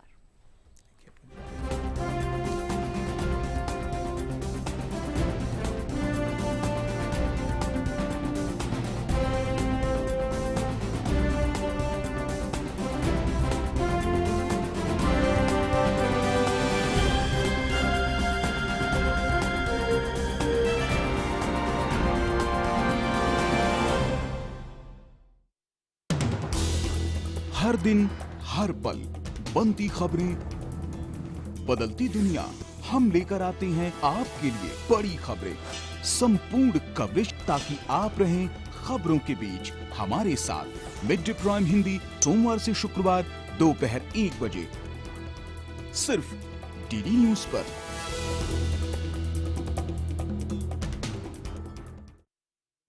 The changing world of news. Headlines that you wake up to. News that shapes your day. Stories that matter to you. The latest and most accurate updates. A fresh start to a new day. The Breakfast News, Monday to Friday, 8 a.m. on DD India. वैश्विक महामारी कोविड-19, जिसका कहर संपूर्ण मानव जाति को अपनी आगोश में ले चुका है। टीका या दवाई उपलब्ध होने तक महामारी के खिलाफ मानवता की जंग जारी है। Insightful opinion.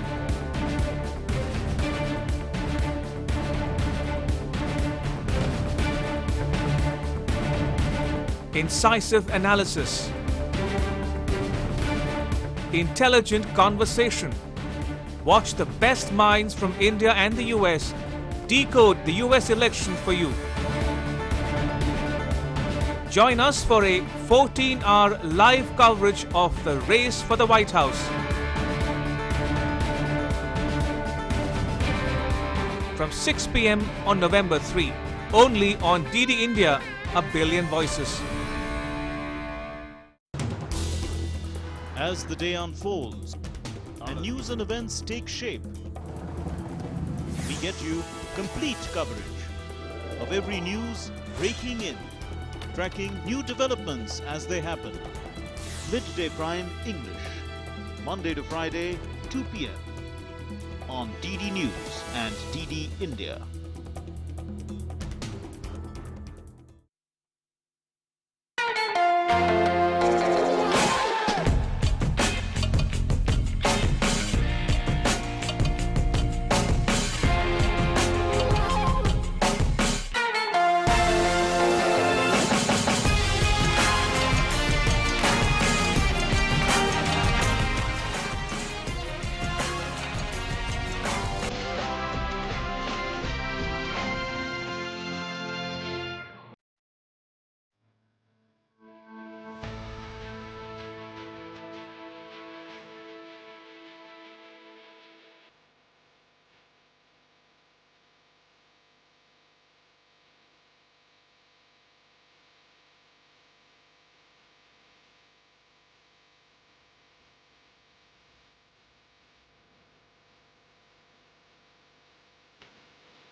और इस गीत के बाद छाया गीत all India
Namaskar and welcome to our continued coverage of the US presidential election. Well, the US elects its president on the first Tuesday after the first Monday in November. And today is that day, the 3rd of November. The incumbent Republican President Donald Trump and the Vice President Mike Pence are defending their first term against the Democratic challenger, the candidate Joe Biden, who was a former vice president, and his vice presidential candidate Kamala Harris. Well, there are other candidates too, from the Green Party, from the Libertarian Party, but you know, for all practical purposes, the United States has a two-party system. I'm Mark, and with me is Gautam. Thanks, Mark. Well, this presidential election may be happening on the traditionally appointed day, but almost everything about it, Mark, is dramatically different from previous elections. Sure. Being held in the time of the economic strife brought on by the unprecedented health crisis of COVID-19 and exploding in the US right now. In fact, there are many other issues like color, nationalism, trade wars, climate, court, backing that make it quite unique. And we'll tell you all about it with views from the best analysts from India as well as the US, apart from getting you ground reports as well. But first, the election headlines. Voters are casting their ballots across America to pick their president, either Republican Trump or Democrat Biden. Voting picks up all across the country, even as 100 million voters had already exercised their franchise through early or mail-in voting.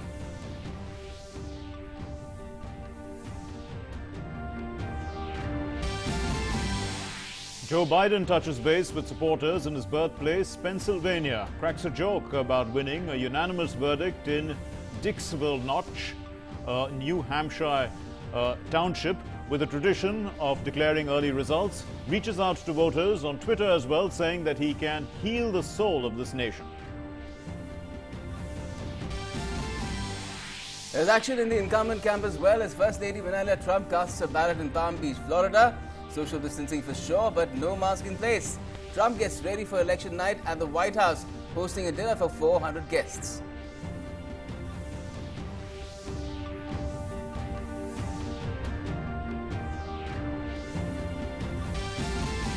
The first exit polls will start trickling in about 5.5 hours from now. Biden leads Trump in the opinion polls, but the incumbent had narrowed that margin during the last leg of the contest.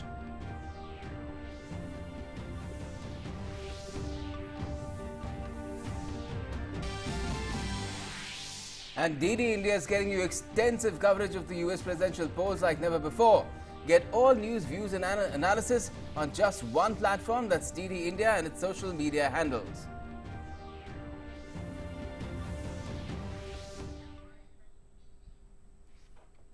Well, and now let's go across live. Let me we are joined by Nina Maria Potts, who's joining us from Washington, D.C.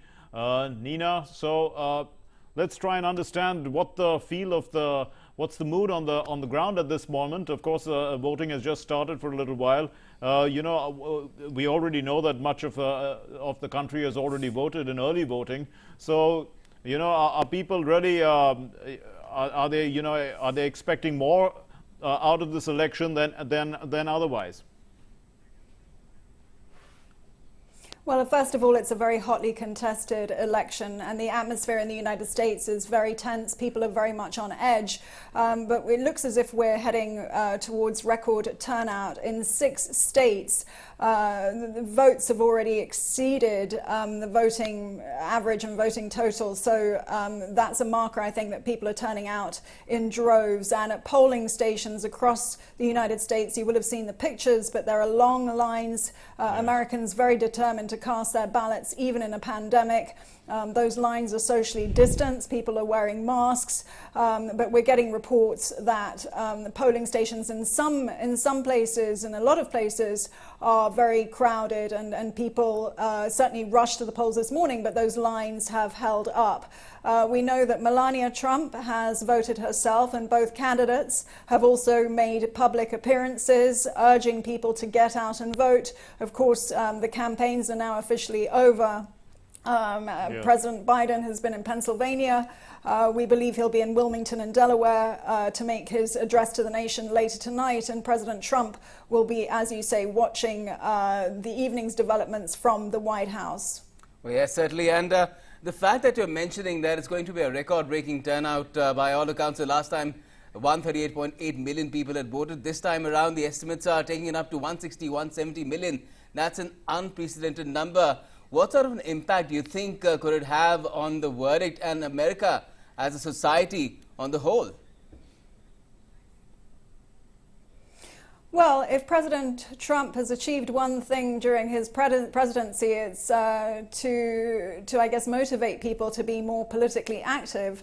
America has emerged after 4 years under President Trump, certainly more divided and more polarized, but certainly more passionate about politics. I think the assumption and the consensus is that those early votes and mail-in ballots are largely Democrats, that people vote in large numbers when they are motivated to call for change. President Trump is banking on high turnout among Republicans in person on this final day of voting. And just to stress again, it's the final day of voting, but in many states, the counting will continue for several days. So I think any sense that we might get a result this evening, I think that would be premature. We could see days, even weeks of protracted legal battles. But Nina, when are we likely to see trends?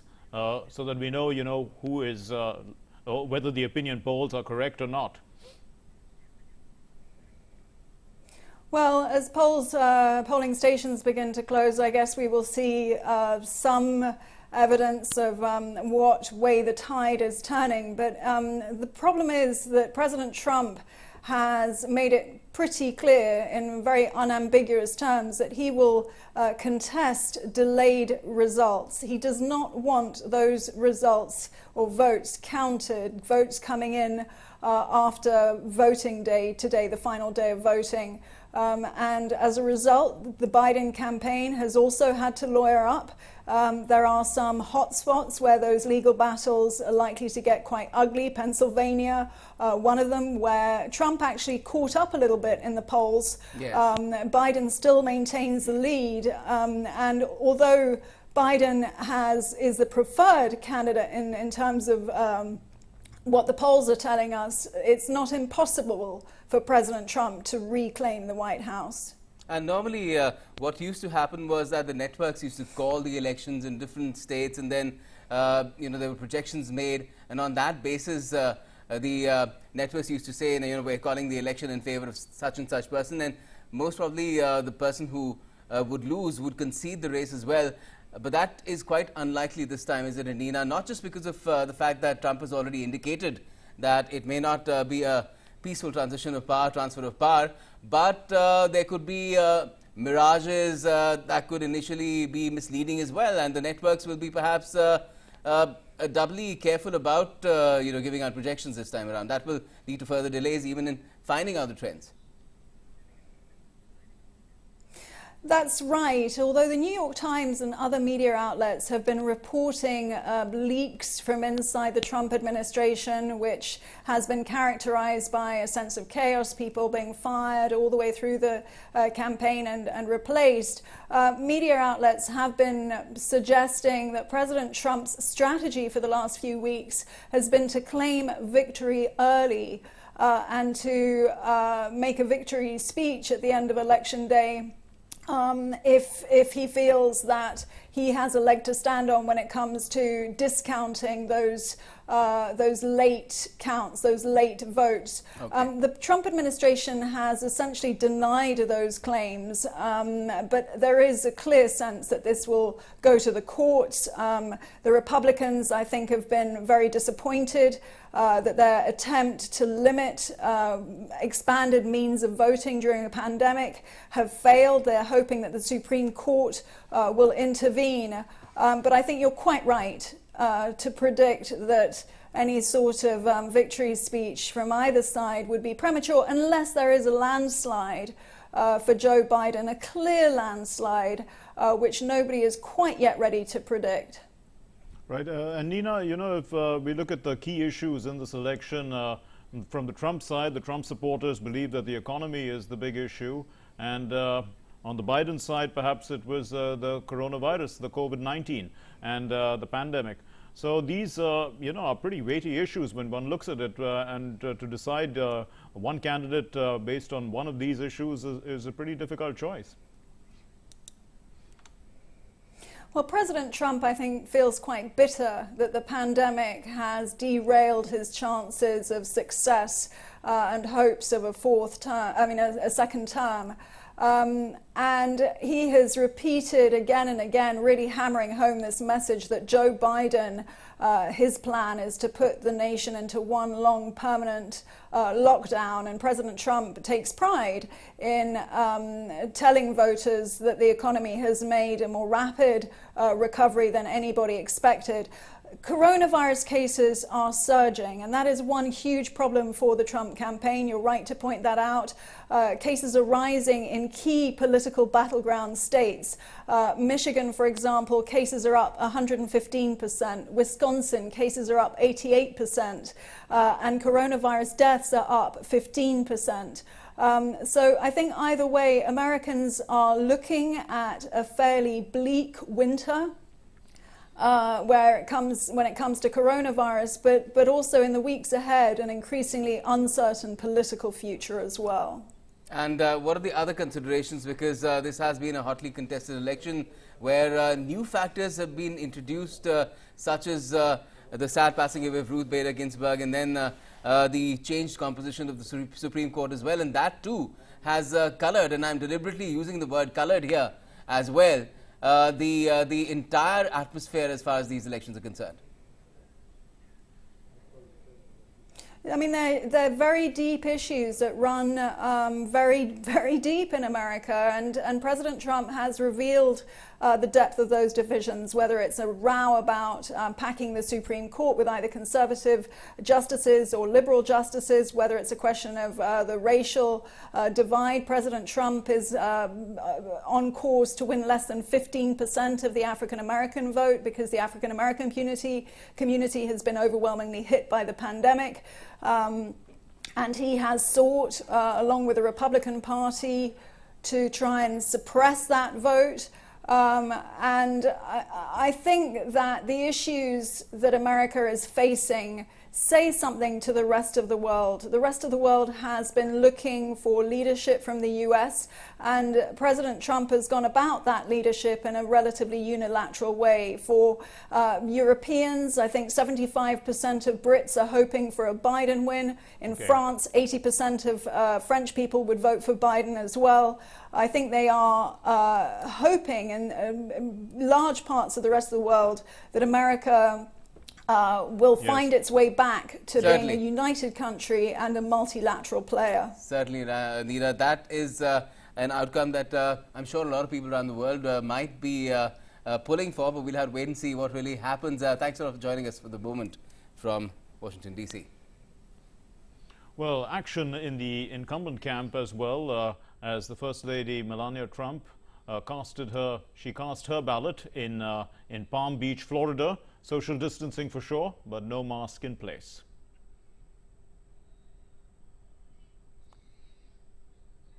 Yes, in fact, let's turn to what we have got for you this evening. It is a late hour, but we do have an eminent panel of guests with us, starting with the Ministry of External Affairs former Secretary Vivek Kaju, who served as India's ambassador in Afghanistan as well, among other assignments. Who else do we have, Mark? Well, we also have former senior diplomat Manjeev Puri, who served as India's envoy to Nepal and Brussels, and he's been in New York as India's deputy permanent representative to the UN in the past as well. Yes, and we do also have Professor Chintamani Mahapatra, who's professor at the Center for Canadian, US and Latin American Studies at the School of International Studies at the Jawaharlal Nehru University. And Professor Harsh Pant is the Director of Studies and Head of Strategic Studies Program at the Observer Research Foundation, a think tank in New Delhi. And he holds a joint appointment with the Department of Defense Studies and King's India Institute as Professor of International Relations at King's College in London. Well, let's turn to Vivek Kaju. Ambassador Kaju, if you could let us know in terms of what are your first thoughts as far as this election is concerned, when people in America, we've been informed, are coming out in good numbers. We're seeing long queues on election day, despite the fact that nearly 100 million people have already cast their votes before election day, be it through mail-in ballots or early voting. I've often thought that the American political process, especially the election process, is perhaps the most exasperating process in the entire world. There is no central authority which governs these elections or superintends them or guides them. And therefore, to understand this process is extremely difficult. But at the end of the day, it does deliver results, even though those results are not representative truly of a one-man, one-vote system that is the essence of democratic systems. And therefore, I've heard some American commentators, some American professors of political science state quite unambiguously that this process needs to be changed. But as long as it is there, we've got to deal with it. And today, instead of simplifying this process, I think the incumbent president is going to complicate it further, because all polls, as you've been saying all through your program, yes, all polls indicate that the contender, Joe Biden, is going to win. Now, I think because the polls were wrong in 2016, pollsters and Democrats who were badly bitten by it because of the results are being extremely conservative and careful when it comes to predicting what will happen. Now, the difficulty that I'm seeing is that at a time when the world needs a certain degree of stability, this election may not prove, instead of providing stability, may be a factor for instability. Mm-hmm. And that in a situation where COVID is rampant and starting with the United States is not a very good augury.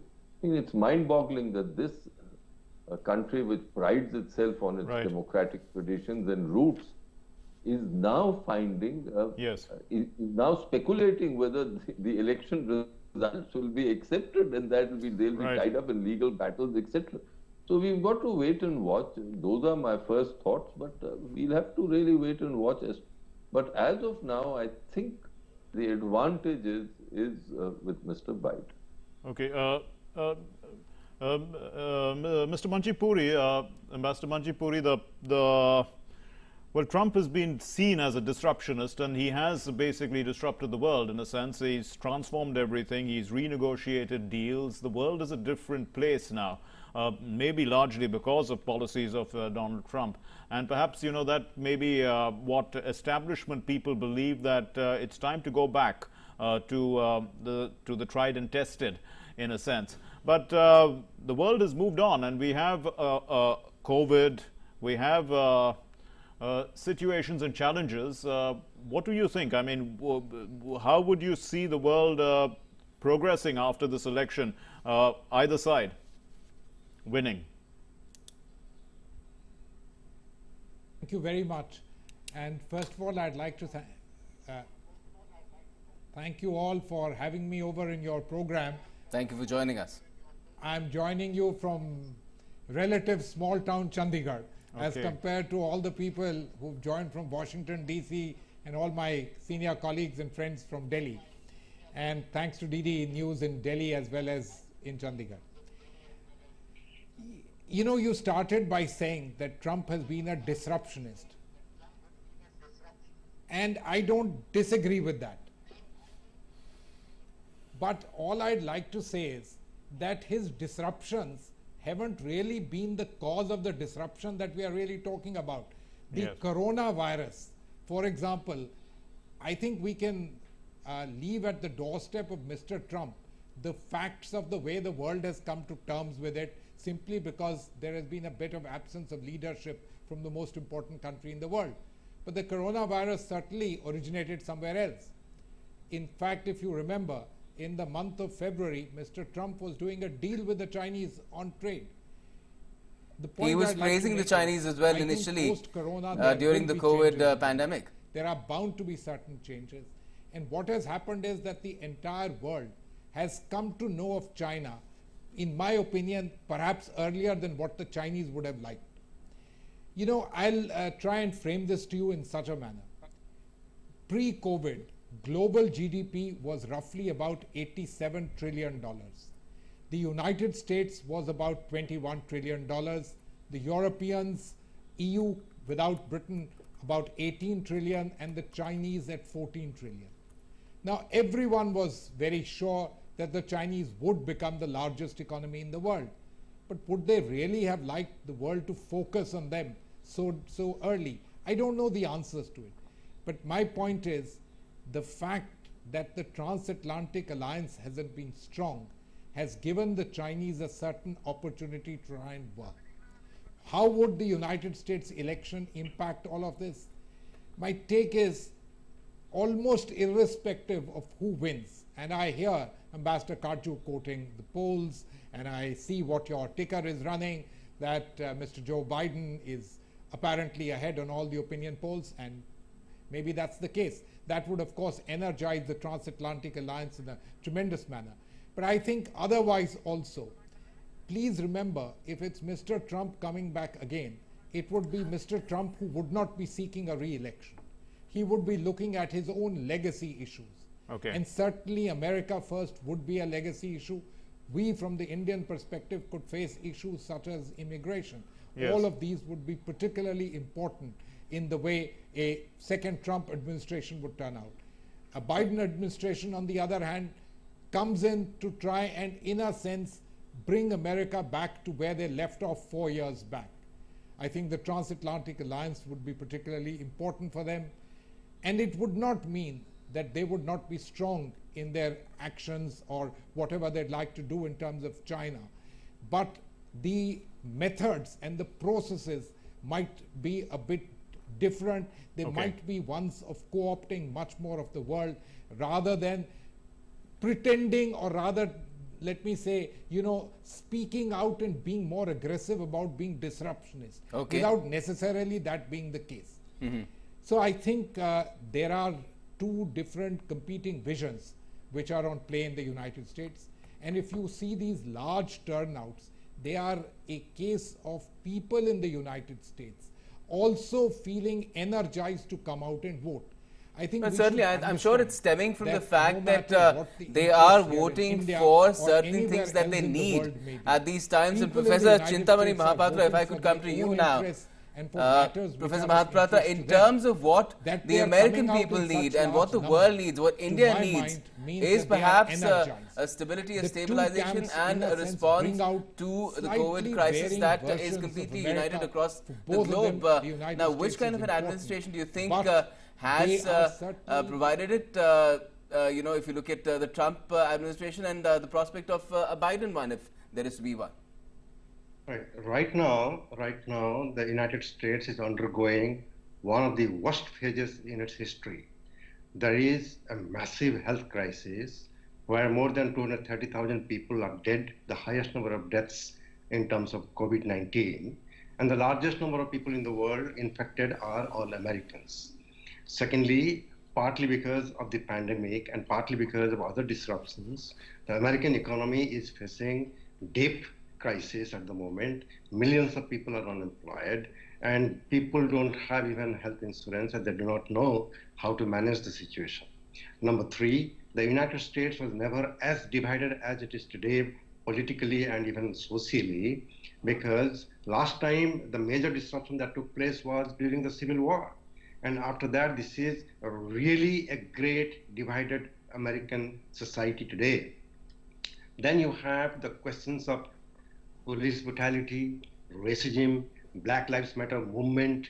So at this time of crisis, a large number of American people are coming to vote. I remember my own guru, who was the father of American studies in India, wrote an article in Frontline quite a long time ago. Right. The title of the article was American Democracy 43%. That means people would not come to vote. But this time the turnout is very high. Now there are 230 million people who are the voters in the USA. Last time about 138 million people voted.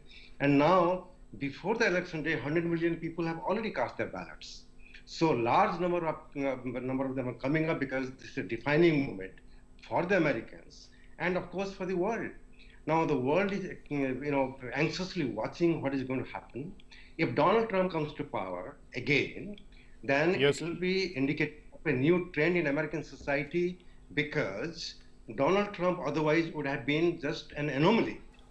Another 4-year term means... Professor Mahapatra, if I can interrupt here, because we need to go across to Delaware. We are joined by Nick Harper, who's joining us from there, and we have him only for a short while on the line. Nick Harper, you're tracking Biden in his home state, so most of the opinion polls seem to suggest that Biden is doing rather well. Very confident, and much of the commentary that we have in our studio also seems to suggest that the world seems to be wanting a Biden administration. But you're right there on the ground. What is it actually? What's the mood on the ground? Well, just in terms of those polls, I think, remember 2016, that is at the back of Joe Biden's campaign's mind. 2016, going into Election Day, all of the polls suggested that Hillary Clinton, the Democratic candidate, was going to win and win very well. Of course, that didn't happen. So looking at the polls, the Biden campaign are optimistic, but perhaps also wary. They're not relying 100% on those. I think they would obviously love to see the result going the way the opinion polls seem to suggest. In terms of the international response, Joe Biden has very much made that part of his campaign, saying that under President Trump, America's standing on the world stage has diminished, that we've lost allies, we've fallen out with friends, we've given tariffs against a whole load of countries, including India, and that, Joe Biden says, has been the detriment to America. He says he's going to build back better, not just here in America, but also with allies right around the world. So yes, looking at those opinion polls, Joe Biden's certainly up, but those are polls going into today. There's still a very long way ahead, another 50 or 60 million people expected to vote today on top of the 100 million that have already voted early. There's a long road ahead, I would say, and there is certainly some wariness inside the Biden camp to rely on those opinion polls. The camp, if you look at Trump, the way he he would feel that it's a foregone conclusion that he's getting a second term, and that is perhaps being also spoken of as a strategy. Now, with that strategy in mind, the fact that he's already talked about lawyering up, it does seem that a fair amount of misgiving, or at least some kind of hedging your bets is required in this kind of an atmosphere, and uncertainty will then be very, very debilitating for not just the US at this critical juncture, but for the entire world. Undoubtedly. I mean, that uncertainty, if we don't get a result for several days, will impact not just the US, but all of the world. We're likely to see global markets that certainly don't like uncertainty having something of a roller coaster. We could see Wall Street dipping quite significantly when it opens on Wednesday morning if we do not have a result. And we'll see allies nervously talking, I guess, in their own countries, looking at the United States, trying to work out what is happening with no clear result. And there is a fear in the US, if there's no result anytime soon, that we could see potentially unrest on the streets of America. A number of very large cities, including Philadelphia, about a 30-minute drive from here, Washington, D.C., a couple of hours from here, they've started to board up shop fronts in the fear that we could see protests that potentially turn violent. So that uncertainty will bleed through right across America, right through the world, and it could have devastating consequences. And I think that is why Joe Biden's campaign is nervous as well going into today. And Joe Biden, in his, let's say, in his promises to the electorate, has said that there would be free testing for COVID. He would have about 100,000 people working on contact tracing, and there would be testing, a rapid an increase in testing in every single state. But the Trump camp has also talked about eradicating COVID with a much more effective policy, which is that they'd have a vaccine by the end of 2020, and the country will be back to normal by 2021. So, when a voter is viewing this, one is looking at containing a virus spread, the other is looking at getting back to normal. So if COVID is the biggest issue, they have a pretty tough time deciding which way to go. One of Joe Biden's big messages during this campaign is to rely on science, not fiction. And he says that when he speaks to health experts, when he speaks to doctors, they don't think there will be a vaccine potentially until spring next year. We could be a few months away from that. And they have always said that Donald Trump's claims of having a vaccine before Election Day, which haven't happened, or a vaccine by the end of the year, are simply a political tactic to try and get more people to vote for President Trump. Joe Biden's response to COVID-19, he's outlined a whole range of measures. Yes, free testing, also a free vaccine, testing the same number of people that are currently tested in the course of a week, in the course of every single day. He's also saying that he would like to mandate mask wearing across the US in certain hotspots. He may run into trouble because those type of laws are instituted by the governors in each individual state, all 50 of them across the US. But he has tried to lay out a message that he says relies more on the facts and less on the fiction of being able to pump out a vaccine as quickly as possible. And the connected issue, of course, is jobs and economy, not alienable from the COVID crisis. And who's led a more credible campaign on that front?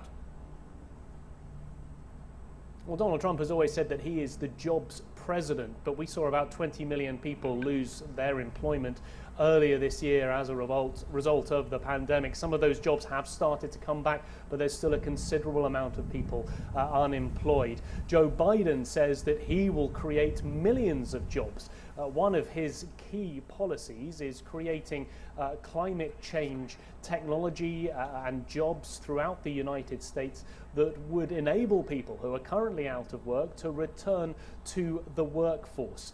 There have been warnings from the Republicans that Joe Biden would shut down the economy. Joe Biden hasn't said that he necessarily would.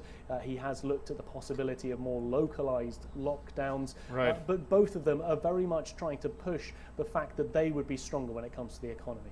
A final question, Nick, about China. Both seem to be aggressive on China, but one talks about making China accountable, and the other, of course, which is Donald Trump, is much more. I mean, about a trade war, continuing to be much tougher with China, blaming China for the coronavirus. So, is that is that an issue? Is that on people's minds at all? Well, I think it is. Joe Biden's stance is similar but slightly different. It is less of a bullying tactic, more of an attempt to work multilaterally with other countries to remain tough on China. It doesn't seem likely that we'd see a full-scale rollback of the tariffs that the Trump administration have put in if Joe Biden were to be elected. It's certainly something that's bubbling away. There is that tension there. That tension is likely to remain. Many voters probably have it at the back of their minds because that tension has a knock-on effect on things like the stock market, on the ability for farmers in the Midwest to sell their products to China. For some voters, it is crucial, for others less so, but we probably won't see a major policy shift if a Biden administration were to come in relation to China. All right, thanks for joining us, Nick, with your views on that and your perspective. And let's get back to our panel here in joining us from all over the country. Really, we have Harsh V. Pant as well. Harsh, if I could come to you, Professor Pant, in terms of your views on what you've heard so far as to how divisive this election is, how difficult a choice does America face, and yet there is the fact that we have a huge number, unprecedented number of people coming out to vote on election day, apart from the fact that an unprecedented number have already voted in advance voting. Well, frankly, I find it quite fascinating in terms of, as an observer, because it might end up appending a number of assumptions that we have made about these polls. Because the kind of record turnout that we have already witnessed in terms of early voting, and ostensibly today is going to be a huge turnout as well.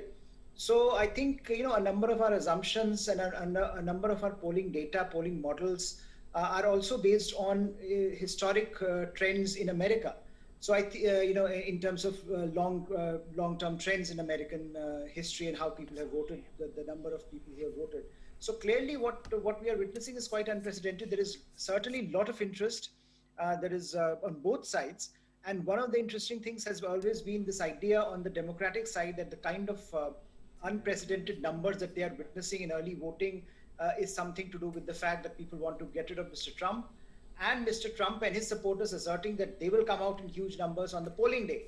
So in a sense, both balancing itself out, on the one hand, trying to make a case that, look, both these numbers can be interpreted very, very differently on both sides. So I think it would be very, very interesting to see, because ultimately this vote and this election is going to turn out on who can get the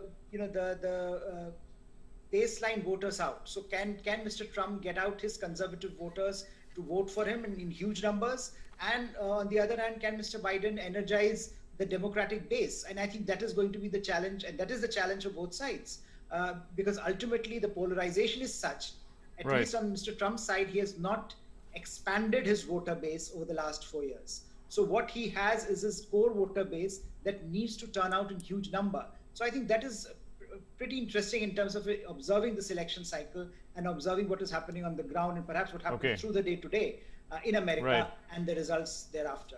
And therefore, I think in some ways these elections are unprecedented, and in some ways the results might also be unprecedented, because it would underscore some of those underlying shifts that we have been witnessing in American society, in American polity over the last few years, both in terms of isolationism and how that has played into the American engagement with the world. Yes, indeed, Professor as well Pant. as in terms of polarization. Let me introduce you to we have another guest joining us. Senior journalist Ms. Seema Sirohi is joining us. She writes on foreign policy matters. Thanks very much, ma'am, for being with us. So, Ms. Sirohi, how would you look at a Biden win, which is what the polls are predicting, in terms of relations with India? Well, see, there's bipartisan consensus on good relations, strong relations with India. So I don't think the trajectory is going to change at all. In fact, India is one of those relationships that President Donald Trump hasn't damaged in ways that, let's say, he has with South Korea or some of the European allies of America. So we can be confident in that Biden will keep on sort of moving along the same lines. There'll be difference in nuance and emphasis. There'll be gains in some ways, like, for example, on trade and immigration. He is unlikely to take the kind of tough measures that Trump has taken. He might remove some of those or counter some of those executive orders, for example, on H-1B visas and green cards and things like that. Okay. And on trade, he might give the GSP benefits back to India.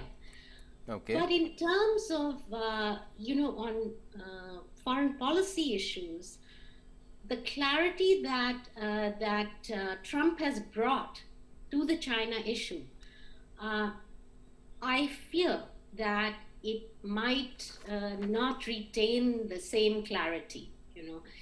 China being a rival and a competitor of the United States, because the Biden camp wants to restore normalcy everywhere in all of those relationships.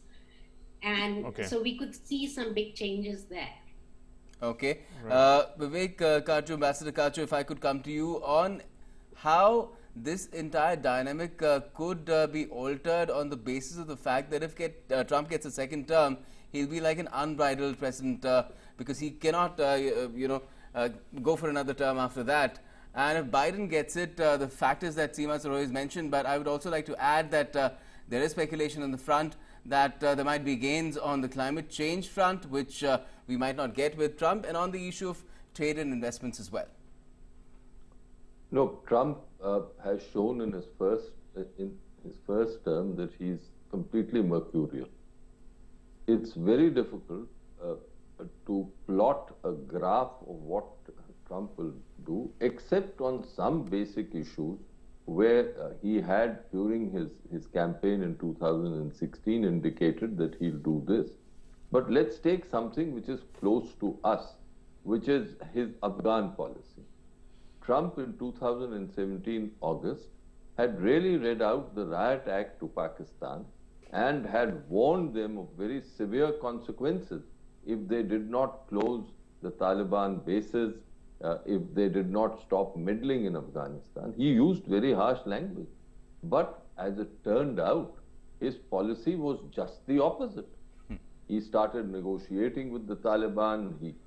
He mollycoddled Pakistan because he realized that Pakistan was essential, in his view, to bring about peace in Afghanistan. So hence, there's a lot of daylight between what Trump says and what he does on some of these issues. As far as India is concerned, Biden, I entirely agree with the view that there is bipartisan agreement in the United States that the India relationship is important in all ways, including in the strategic realm. But the fact is that if Trump comes in, then too we are not certain as to how he will keep dealing with China. He has adopted, and I agree with Seema Sirohi, that he has great clarity on China, and he's adopted a certain position and certain policies on China. But the question is whether he'll pursue them when it comes to when it comes to his second term, or will he do what he did with North Korea? There again, we have a stark example of going on one course and suddenly veering away to an entirely different approach. Yes, and there's an open question as to whether Trump pre-elections will be the same person as Trump post-elections. That remains an open question. But let me get in my colleague Anil Thomas, who's got some interesting factoids for us right there on the video wall. Anil, what do you have for us? Well, good evening, Gautam. Good evening, Mark. It's going to be an interesting elections. Remember, the world is, America is voting and the world is watching with bated breath what exactly transpires. So let's now take a look at how exactly an American president is elected. The electoral college system is what is followed, a state-based system, not popular vote deciding the particular winner in this particular elections. So it's an electoral college system that's been created, a state-based system, not popular vote, that decides the winner when it comes to this elections. Moving on, what exactly happened? Every state has a group of electors who are chosen for political parties. So that's how it moves forward from there on, the next step that is taken. Moving on, each of the 50 states here in the fray get electoral votes based on the population size. So it's the population size that decides the electoral votes. 6 states with the maximum votes that are there: California 55, Texas 38, New York 29, Florida 29, Illinois 20, and Pennsylvania 20. Remember, Pennsylvania is the state where both the leaders, Joe Biden as well as Trump, spend a lot of time there trying to capture the vote, because that's going to be the tipping state. 7 states with the least populous, so 7 with the least populous when it comes to votes: Alaska, Delaware, Montana, North Dakota, South Dakota, Vermont, all having 3 electoral seats. So 3 votes from these small states, they could play a crucial role if it all goes down to the wire. The president candidates compete to win the electoral college votes. This is exactly what the 2 candidates there fight it out for, getting those votes to move ahead.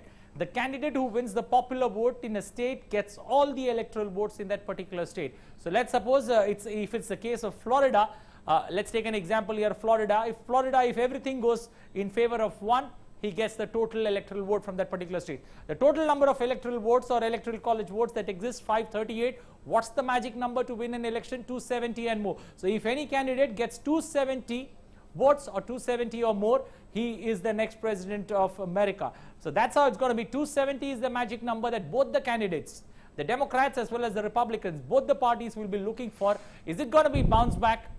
Especially for the Democrats, because they are looking for a return to power. 2016 they came pretty close, but Trump surprised all. Is it going to change this time around? The projected winner, when is he going to be announced? The projected winner is going to be announced on election night. This time it's going to be different because there are few states where the counting is going to be delayed. The counting is going to come as late as Friday. So that's where it could get interesting. States like Pennsylvania, where the results are going to be pretty late, and that could play a big crucial role in the outcome of this particular election. In the event of electoral college, the House will decide there is an electoral college tie. If it happens, what happens? The House will decide the winner. Let's hope that we don't reach this situation, because in all likelihood it looks like things could pan out as the electoral votes are counted or the projections come in.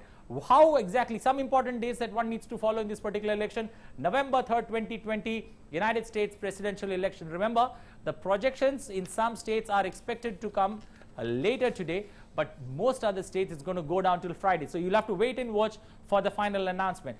Another important day in this particular election is December 14, 2020. Electorates vote in their states. It's another important or a crucial day when votes takes place and voters in their states vote.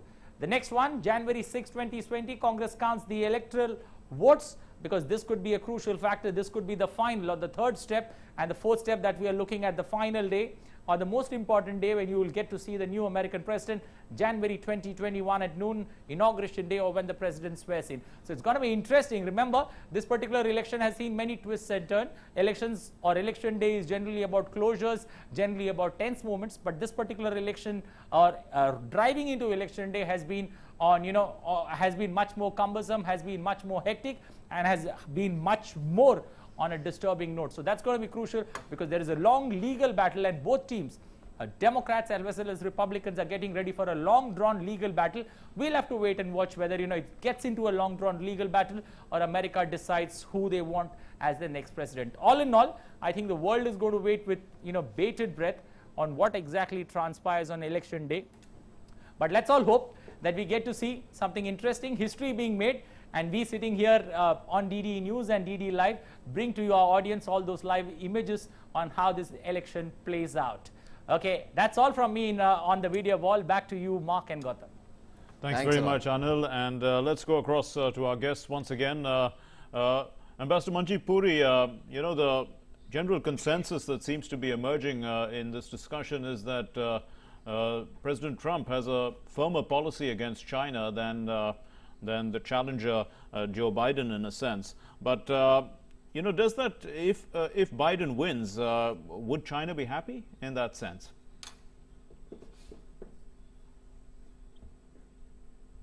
It is my considered view that China is now in the eye in the United States. So the question of any president of the United States not being strongly focused on China will not arise. It is true that in general perception there is a feeling that President Trump is strong, but he is the incumbent president and the strength had to be seen on his watch by him.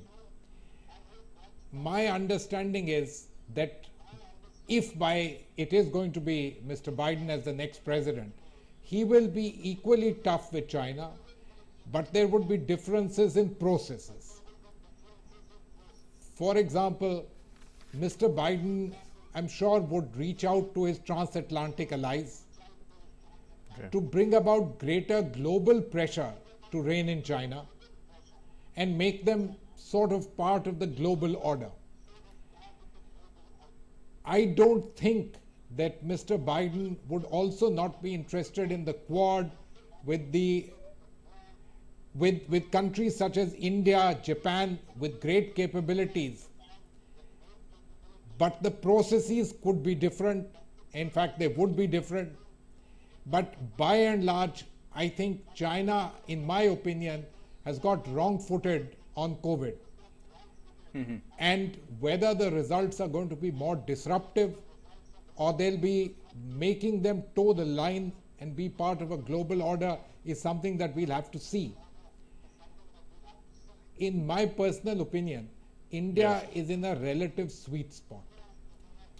We have good bipartisan support in the United States. There are, of course, issues on which one party is stronger than the other. For example, today most people would say that on issues of immigration, the approach likely to be taken by a Biden presidency would be beneficial to India. But then you see some counters in certain areas of strategic relations, foreign policy, relations with Pakistan. So, you know, some of these things have to be balanced out. But I think India is a well-placed country. This is an election, either way, should do us well. The United States itself, while opinion polls, etc., are indicating a particular direction of Mr. Biden, 2016 has been a case that we have all seen, although it would appear that today most pollsters simply don't want to eat cricket on a television studio. Right. And so don't want to make predictions. But the fact of the matter is that that's what the polls are saying. Okay. Now, a lot of people have also talked about the fact... Why are we seeing such large turnouts?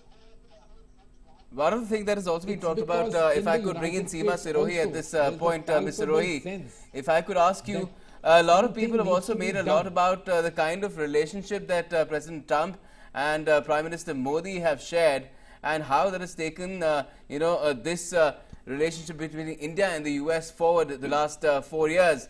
And they just forget that why is it not possible for, if there is a change in the administration in the US, why wouldn't it be possible for Prime Minister Modi to have a similar working relationship, or even a better relationship with Joe Biden? Right. I know that both Prime Minister Modi and President Trump emphasize the personal bond that they seem to have. But I'm not much of a believer in personal. I think countries have relations because they have interests that converge with each other's. So, I don't think we need to fear that Prime Minister Modi won't strike the same kind of relationship with a President Biden. And political leaders are smarter than we think. Pragmatic. And they are pragmatic, exactly. But what might change, I think, is that President Trump had a very hands-off policy on domestic developments in India. President Biden may not.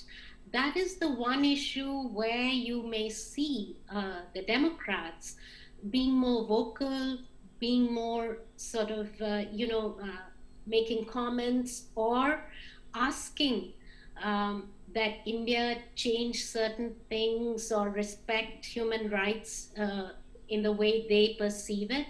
So there could be some trouble in the US Congress. The House is already dominated by the Democrats. If the Senate goes to the Democrats and the White House too, then you would see pressure from the progressive wing of the Democratic Party to question India on certain issues on which President Trump has basically had a hands-off policy. Right, let's bring in Professor Harsh Pant as well into the discussion. Professor Harsh Pant, when we assess the legacy, in a sense, of Donald Trump, we see that he has brought about significant changes in the U.S.'s policy towards Asia as well. There's been a pivot towards Asia. There's the use of the word Indo-Pacific. There has been, let's say, there's a strengthening of economic ties with Japan and South Korea in East Asia.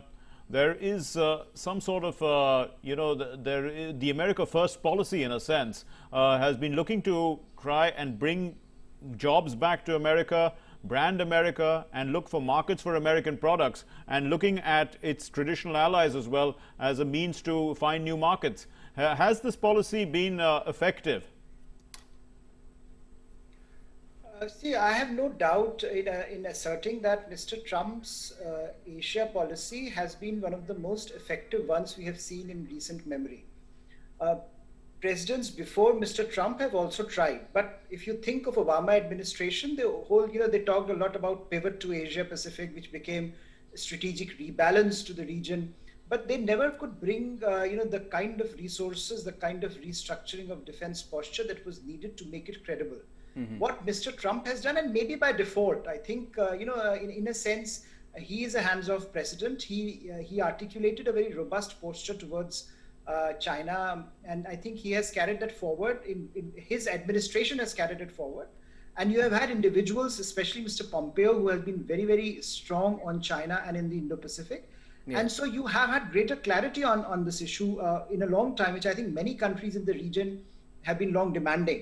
So while there is a lot of this debate about Mr. Trump being this great disruptor and unilateral and mercurial, for all his mercurial nature, for all his transactional nature, you do see a method to his madness as far as Indo-Pacific is concerned, and countries by and large have benefited from America's greater resilience in emerging once again playing this game on the front foot. And there's by and large consensus as well that this will continue regardless of what kind of administration comes into place, post these elections, whenever we get to know the results, and that is still an open question. Kate Fisher now joining us from Washington, D.C. She's been tracking the entire Trump camp. And Kate, from what we're hearing is that Donald Trump is getting ready to party in the White House on election night, a big gala dinner being thrown for 400 guests.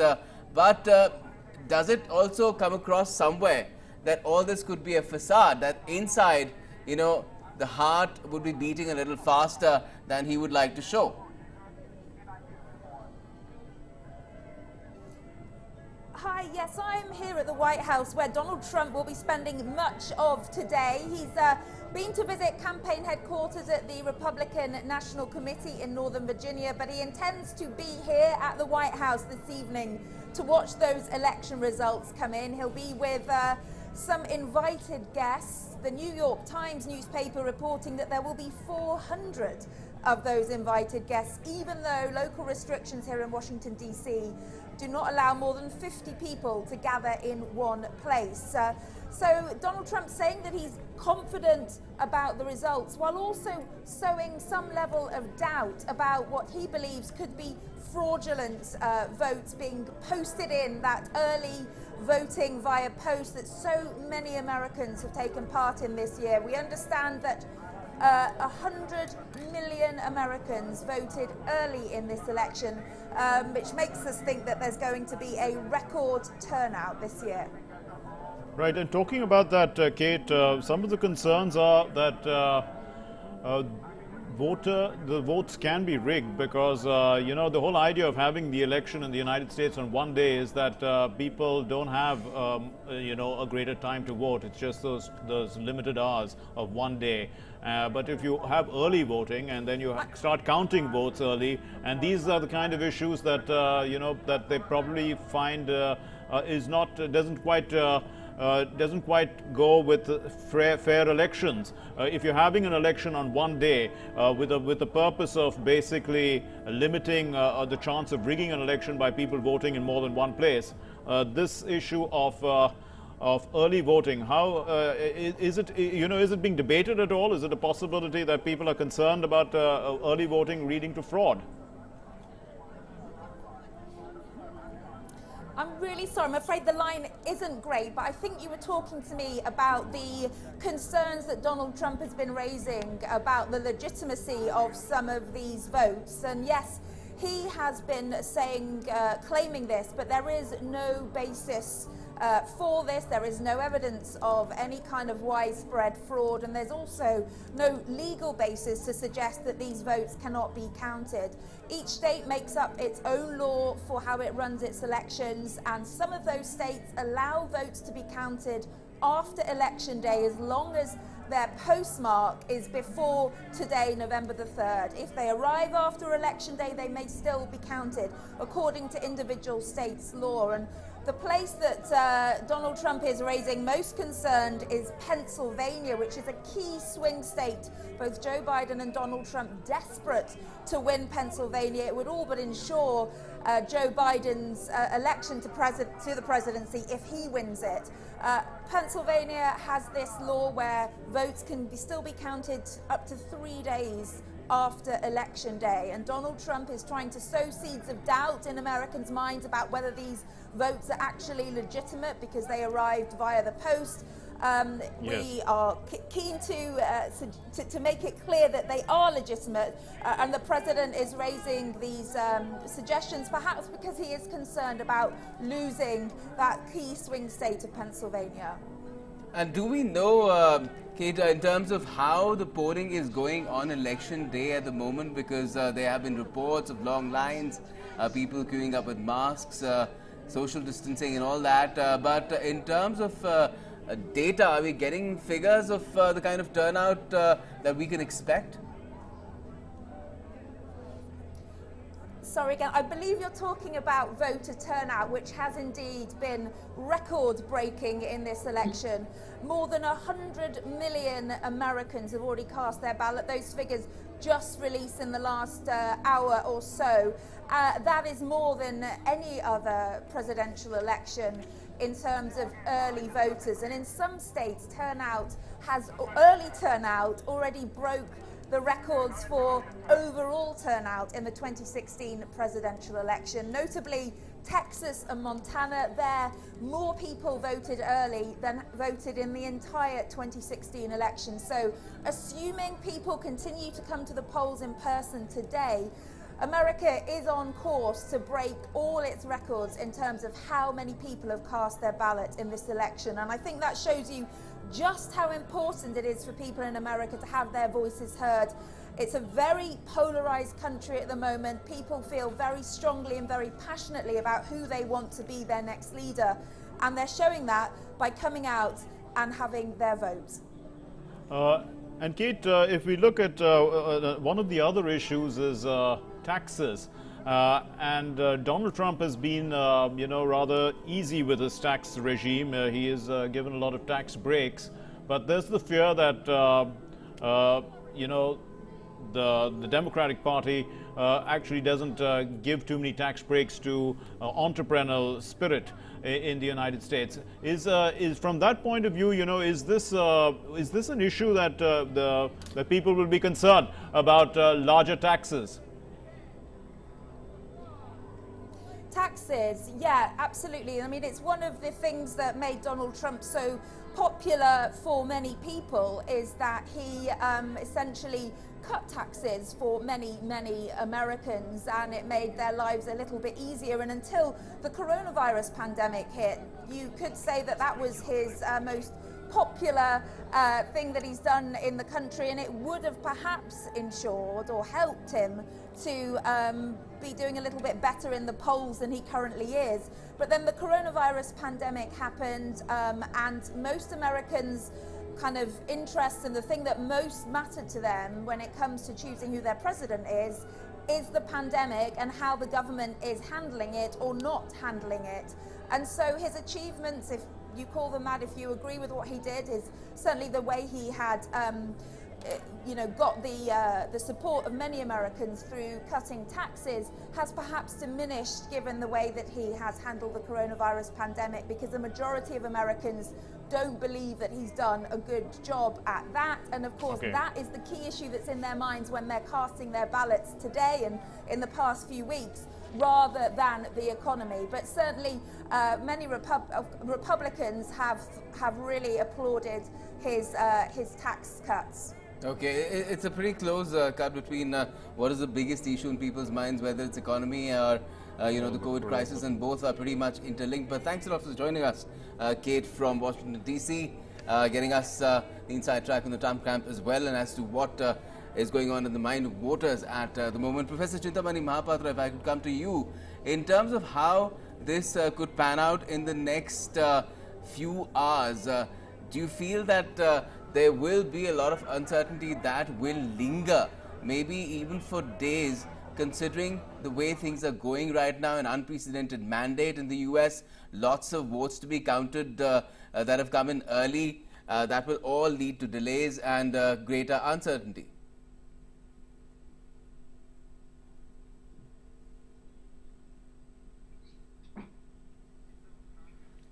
Professor Mahapatra, if you could hear me.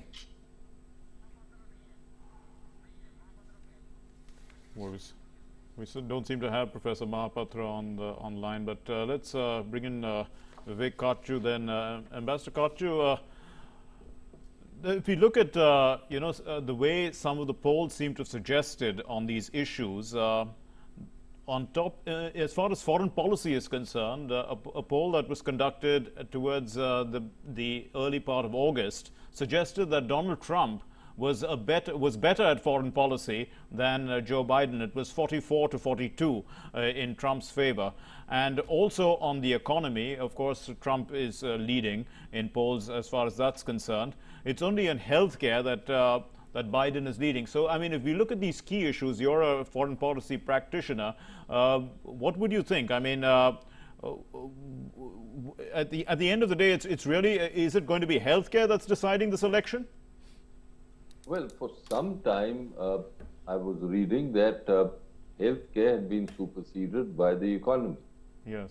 But once the president himself fell victim to the virus, then the focus came back onto healthcare, onto the pandemic, and this also coincided with the resurgence of the virus in a large number of states, and the number of infections have risen quite substantially across the United States, and therefore the pandemic has come foremost in the minds of the people. Now, foreign policy is never a major issue in most elections, and I think in this election too, in America, its foreign policy does not have the same priority as the health issue and the economy. So, and on foreign policy too, the numbers that you've suggested, 44 to 42, is indicative of a certain division in America. Trump has pursued his America First policy, not only in the economy, but in foreign policy too. His approach towards Europe, his approach to his traditional allies in Asia has been fairly erratic. He hasn't cared for them much. Yes, the one principle he has followed as far as Europe is concerned has been that they must pay their dues when it comes to common defense.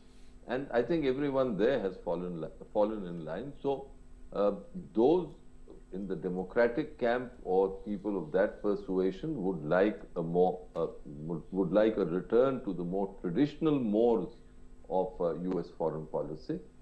Then the kind of assertions that Trump has made. Yes, two areas of foreign policy which are there, which have been profiled very much. One is Trump's approach to West Asia, where he is veered course completely from Obama. Yes. And the second is climate change, where he pulled America out of the Paris Pact. So we really have to view the American situation on foreign policy as far as this election is concerned from that perspective. At the end of the day, I think this election will be decided on three factors. The first is health, the second is the economy, but the third is Trump's personality itself. Okay. We'll talk about this further as well, because there are so many other issues that have figured, but perhaps not occupying as much mind space, but nonetheless very important. But let's listen in to some of the reactions of voters that are coming in on polling day in the U.S. from Houston, Texas. I believe in freedom, liberty, and I come from a communist country, and I disagree with Joe China. He part of the swamp, Washington swamp. I've studied the man, I've read his books, I've watched many of his speeches. If you go to promiseskept.com, you can see all the accomplishments. There's so many, there's too many to count, right? So there's not really much I disagree with him on, other than I really would like to see him fire Fauci when he gets reelected, which is already rumors on that. Just the way Fauci is just disrupting and trying to shut down our country. I myself haven't worn a mask in 8 months. I know that the disease is real, but the science is ultimately you quarantine the sick, not the healthy. I identify primarily as just an ordinary Christian woman, and so I feel it's important to vote for the rights of unborn children. Because I think we've had 4 years of someone who's racist, sexist in the White House. I think that the coronavirus, obviously, he didn't handle it well. I'm not saying that it was his fault, but I do feel that he could have handled it a lot better. The whole mask thing is ridiculous. Just a lot of things. To me, the most important issues are health care and a true stable economy, not an illusion of a stable economy. I'm an accountant, and so I understand the difference between real economic growth and pretend economic growth. It is very difficult to say economically we've grown when our deficit is higher than it's ever been. Well, so polling is underway in the U.S. amid the surge in the coronavirus cases across the country, and both Donald Trump and Joe Biden addressed multiple rallies in battleground states. Now, let's take a look at some of the defining moments of the campaign in the U.S. 2020 election.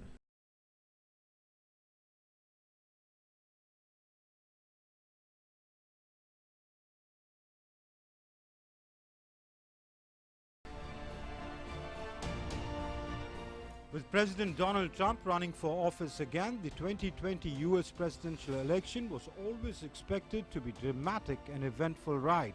But nobody predicted a global pandemic that would upend every facet of the campaign.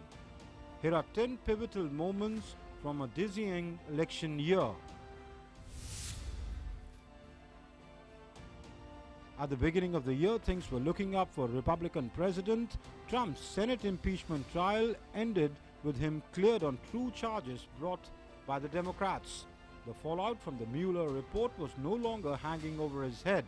The economy was roaring, and prospects for his re-election looked relatively strong.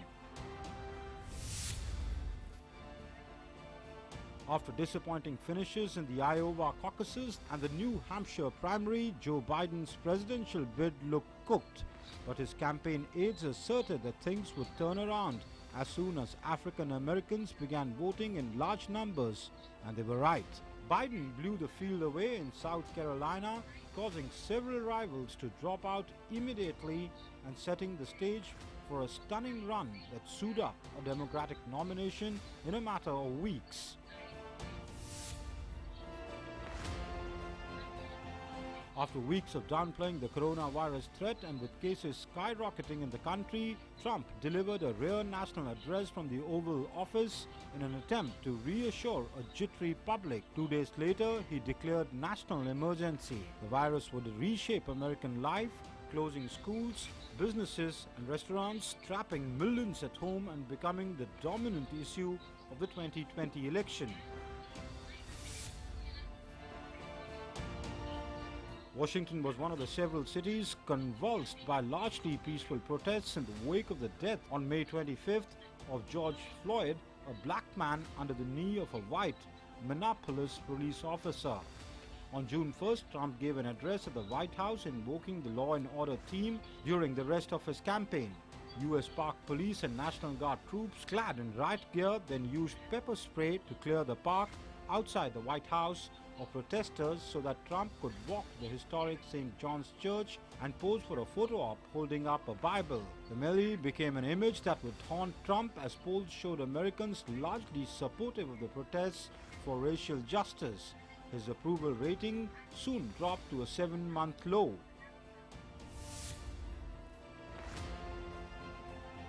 Biden tapping Senator Kamala Harris of California, a former rival for the nomination, as his running mate didn't come as a surprise. She had been a favorite all along, but she swiftly proved herself to be everything Biden needed, giving him a practiced and polished campaign partner and energizing the Democratic base. She also brought her own fundraising prowess to bear, with contributions to Biden's campaign reaching stratospheric levels once she was in the fold. Needing something to turn his fortunes around, Trump came into the first debate with Biden looking for a fight, but his belligerence worked against him. He repeatedly interrupted Biden and the moderator, Chris Wallace, to the point where the entire event veered out of control. He attacked Biden's family. Polls and focus groups conducted afterwards showed swing voters were repulsed by his behavior. Trump would later drop out of the second debate after it was switched to a virtual format in wake of the COVID-19 diagnosis. He then adopted a more restrained tone for the final face-off with Biden on October 22nd.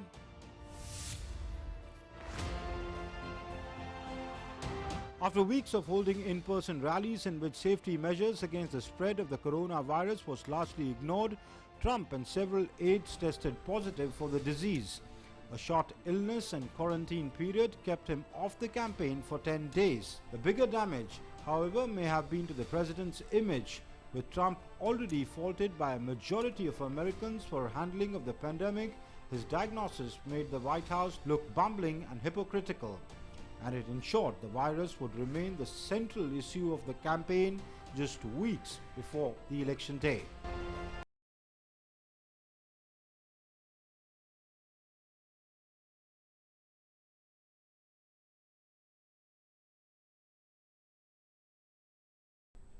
So that's how things are panning out as far as these elections are concerned. The predominant issues, the economy and the COVID crisis. But what about the other issues? Issues such as, say, climate change, the issue of uniting America across all divides, be it based on ethnicity or on anything else, on the issue of immigration.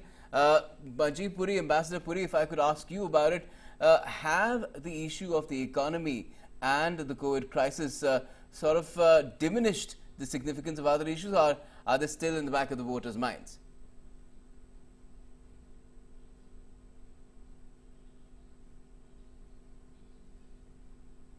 Virus are the overlying issues, the ones which are most in focus. You know, if we just think back to January 2020, Mr. Trump was on a sure winning wicket. The economy was doing very well. All other issues were generally under control, and in fact the Democrats were hard pressed to even find a suitable candidate. And then you had coronavirus. The important thing is, of course, the health emergency, but along with it came the lockdowns and the resultant collapse of the economy. These are the truly trying ones. Now, what is Mr. Trump's coming out? His character is coming out. The things that he stood for are coming out. After all, he pulled out of the Paris Accord in January 2020. No one was talking about that. And yet, that has certainly become an issue today, which Joe Biden is able to raise and talk about rebuilding America, building green jobs, reconnecting with the world, reconnecting with the allies. So yes, these are the real facts of life. The coronavirus brought about a huge health emergency, which I'm afraid he hasn't been very well up to it. If 250,000 Americans have lost their lives, you can keep talking in terms of my freedoms, not wearing masks, etc. But think of the families which have lost their loved ones. And this is certainly an important thing. Coupled with it has been the taking down of the economy. With a 23% down in one of the quarters, this is certainly telling. And while a huge stimulus was announced, and so consequently a great deal of money is available for people to expend, the fact of the economy having tanked is not something that can be lost about. And in the American economy, the economy is always the most important thing in the minds of people.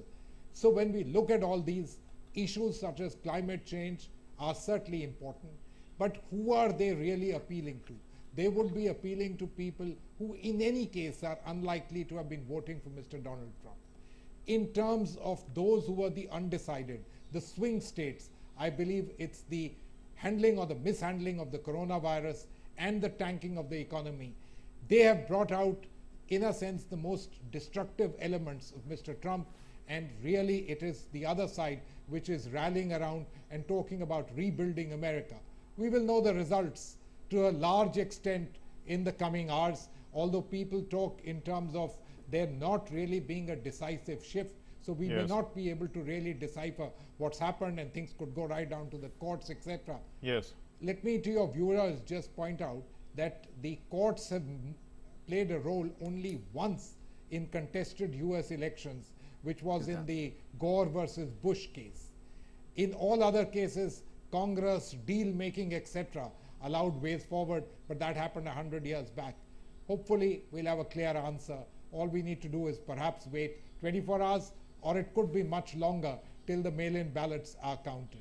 But certainly, we should know everything before the 14th of December, when the Electoral College is due to meet. Ms. Sirohi, how would you look at how the Indian Americans with Kamala Harris on the ticket for the Democrats, but also the fact that you know, there is a feeling that perhaps identity is playing a very important issue in this election? Ramesh, I have absolutely no doubt that identity politics, each of these things have come to the fore because the corona pandemic, the economy tanking brought out a certain personality trait, a personality trait which was there and it was known, but in the beginning of this year there was no need to really highlight it. But as the campaign became tougher, as the going became tougher, all of these things came out, and then you had that unfortunate incident with George Floyd, who was killed. Black Lives Matter. All of these things have come to the fore. In terms of Indian Americans, well, surely it is a proud moment to see someone with an Indian descent being on the ticket for the presidency, the vice presidency. This is certainly a matter of great pride and great importance for us. But let us remember that Kamala Harris is an American. She's born American, and she very much represents the colored Americans, the blacks, and that's the identity which is important there. Of course, please note that she has not been unmindful of her links with India, talking in terms of her liking idlis and so on and so forth. And Mr. Biden too has had an old set of issues of supporting India on important things like the civil nuclear deal. And in fact, in recent days, he has reached out and made statements which are about his being interested in building a stronger relationship with India. So we matter, but let us remember that the numbers of Indian Americans who are American citizens Yes, Ambassador is small, Puri, thanks and very so much. therefore as a constituency it is a limited one. We've seen the polls which have said that a vast number of them would vote Democrats, but that's in keeping with the general trends of Indian communities which have been in the United States. Yes, let's try and look at that as well. We have Ira Spitzer joining us now from San Francisco, Silicon Valley there. And Ira, if I could ask you in terms of how, you know, the tech world really views these elections, it has had a lot of perspective and a lot of, especially on social media, the companies that really run the social media sphere of the world coming from there. It has been very interesting watching that particular space as well.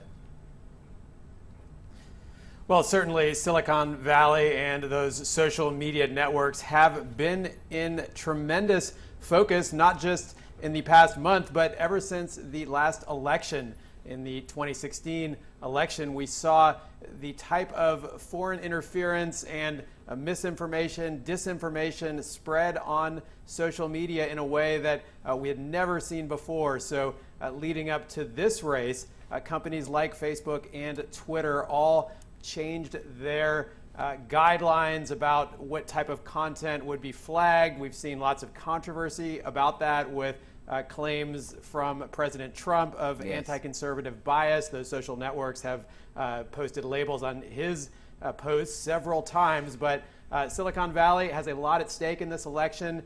We are expecting to see perhaps some of their ability to be shielded from legal liability change no matter who wins the election. So that is something that people here in the Bay Area, the San Francisco Bay Area, are paying very close attention to. You know, the fact is that California has 55 electors and it's pretty much decided in a sense. It's basically a blue state. But, you know, we are, as Indians, want to know about the Indian community too, and the Indian Americans and how they vote. And there are quite a lot of them in California. Are they, you know, generally Democrat supporters, or there are different shades?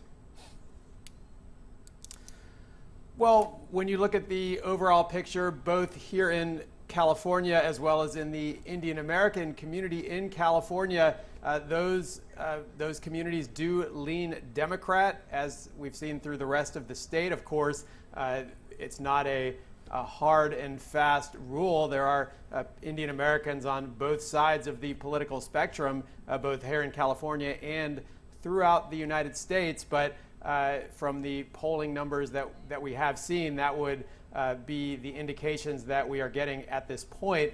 Another thing to consider with this year's election is that Joe Biden's running mate, Kamala Harris, is of Indian descent herself. She's the first candidate on a major ticket to be of an Indian American background. Her mother was from India, so that is something that Indian Americans here in California and throughout the United States and the world, I'm sure, are very aware of.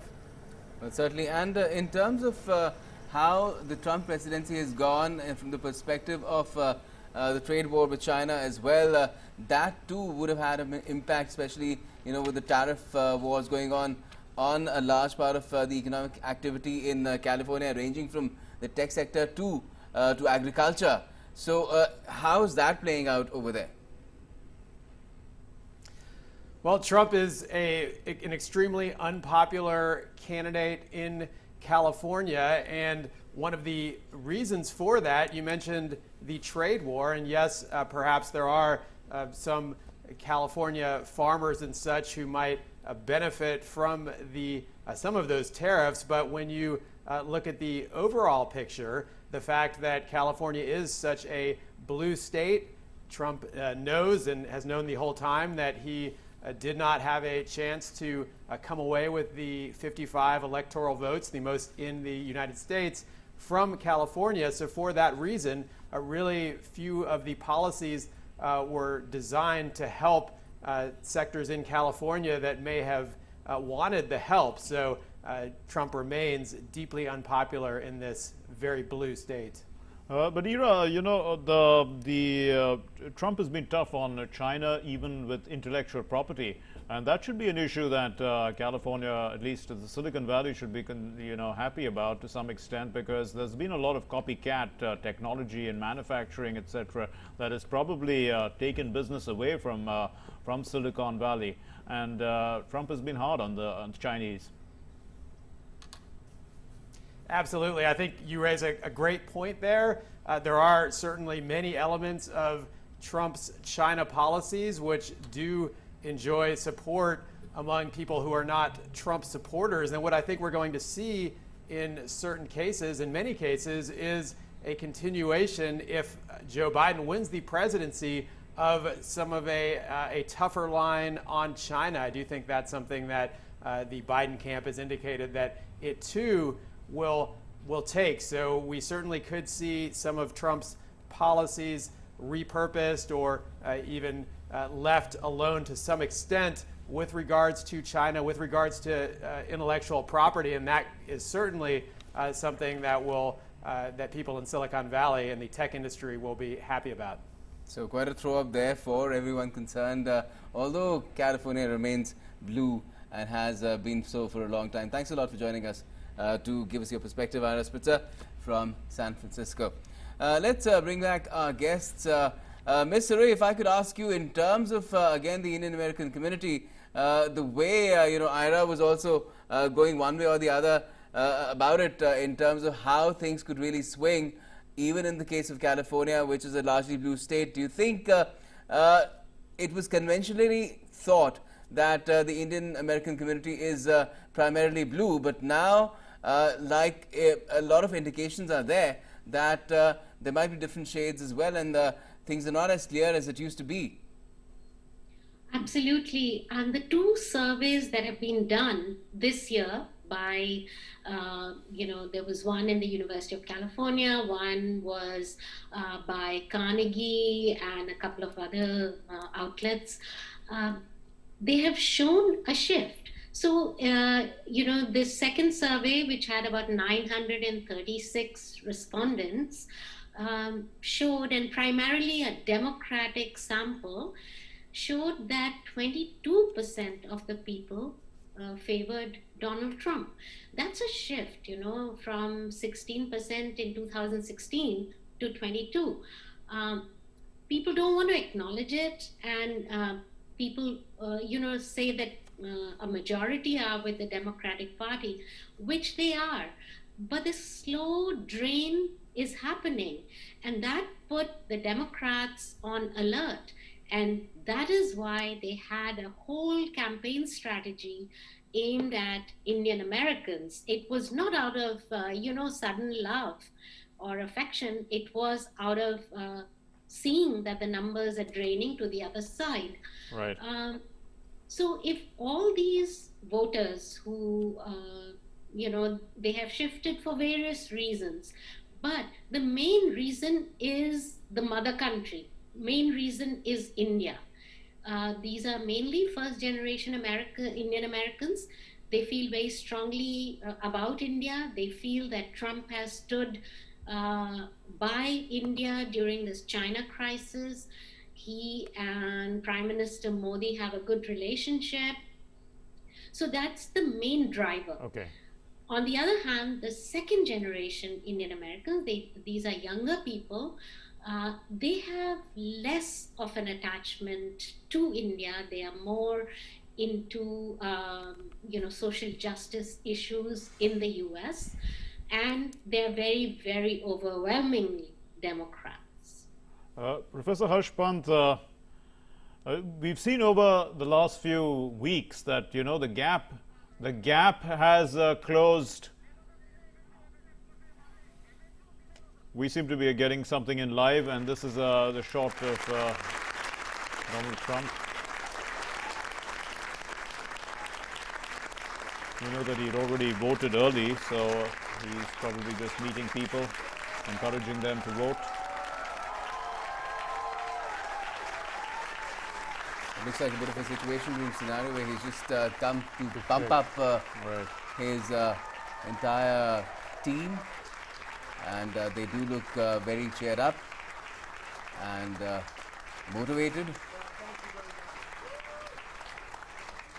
He's fought a very spirited fight, that can certainly be said. Incredible times, and I hear we're doing very well in Florida, we're doing very well in Arizona, we're doing incredibly well in Texas. I'm hearing we're doing well all over. I hear the lines are amazing. The lines have been amazing. And I think we're going to have a great night. We're going to have a great night. And we're going to have, much more importantly, we're going to have a great 4 years. But I want to thank everybody. It's a tremendous group of people. Come on over here. This is the media. They're very nice. They treat us as Come on over. Kaylee, everybody, come on over. Young, attractive people that know politics, and someday, some of the people in this room, I predict, some of them will be president, I hope. But they've been working very hard, and I know you'll be here all night, and I think you're going to see some tremendous results. And, you know, we had rallies, there was love at those rallies, and there's never been rallies like that. There has never been, and I say it in front of the media, and they can check it, they can fact check it if they want. But there's never been anything like we just had. And I think a combination of the debate, maybe the debates, but the debate, certainly the second debate, and the rallies were, it was a good combination, and I think we took off. So it's been really good. I want to just thank everybody in the room. You see these people, we travel with these people. They're extremely nice. And they respect very much what we've done. Actually, I think they do. If you want to know the truth, I think they do. Yeah, please. How are you feeling today, Mr. President? I feel very good. After doing that many rallies, the voice gets a little bit choppy, I think. God did not design it for that much, but you know, look, we did a lot of them. We did actually 6 the last day because one finished at 2 in the morning. So I put it on, so we did 5 plus sort of 1. But we did a lot, and no, I feel great, really good. If you win tonight, what's your message to Americans who didn't vote for you? Everybody should come together, and I think success brings us together. We're going to have a tremendous success. We had 33.1% up in growth, GDP, and nobody's ever seen a number like that. The last time the number was less than half, and I think that was in 1952. So we doubled up the number, more than doubled up the number. I think we're set for tremendous success, and success is going to bring unity. And it was bringing it before, and then we got hit with the China virus, and that certainly you had to go back, and I think we've done an incredible job with respect to that, other than public relations, because, and I'm not sure that it's possible to convince you of it, because, you know, you people were not really convincible no matter what we did, but we've done an incredible job, not only in handling it. Don't forget, we were expecting and people were projecting 2.2 million people. We closed up the greatest economy in the history of the world for any country, not just for our country. And we are now opening it up. We saved more than 2 million lives and did an incredible job with therapies and therapeutics and with, I think, maybe cures, because frankly, some of the stuff is so good. But if you look at the ventilator situation, we had a ventilator problem. And now with all the work that everybody's done, including Jared, people coming in from Silicon Valley, and now we're sending the ventilators all over, I mean, all over the world now, all over the world. We're producing them for other countries. But it's been an incredible period of time. And I think that if you look at, and I say it proudly, we are rounding the corner, but the vaccines are coming out very soon.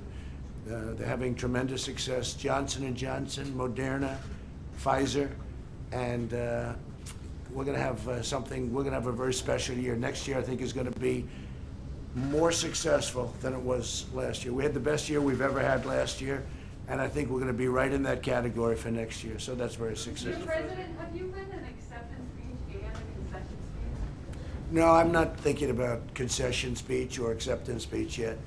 Hopefully, we'll be only doing one of those two. And you know, winning is easy. Losing is never easy. Not for me, it's not. But I think we have, when you see rallies, the likes of which in the history of this country, probably in the history of the world, nobody's ever seen before. There's a tremendous love going on in this country. And there's really a tremendous unity. There's a tremendous unity. Nobody's ever seen that, where you take an airport and the airport's not big enough to hold the crowds. Nobody's ever seen a thing like that. And our opposition, as you know, would have a few people sitting in circles, and that's okay. That's not abnormal. That's not abnormal, actually. I mean, that's the way it is. But we would get crowds of 50,000 people, 45,000 people, more.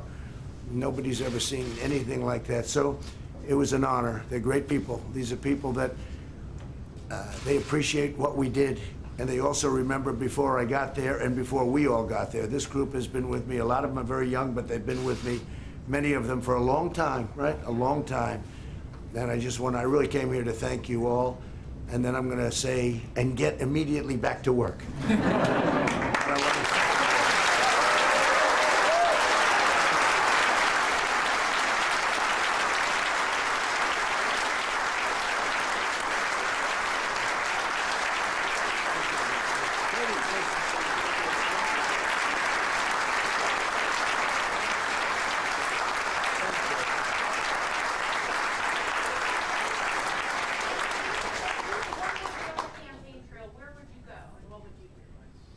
Well, we spent a lot of time in Pennsylvania. It's always been a very good place for me. I went to college there. It's always been good. I think Pennsylvania is very important. Florida is very important, obviously. A lot of people talked about Texas, and Texas is, we will have a tremendous victory there based on, you know, everything that you see. This is no longer polls. This is now we're looking at what's happening. It'll be a tremendous victory in Texas. I'm hearing we're doing tremendously well in Arizona. I think we're doing well all over, yeah.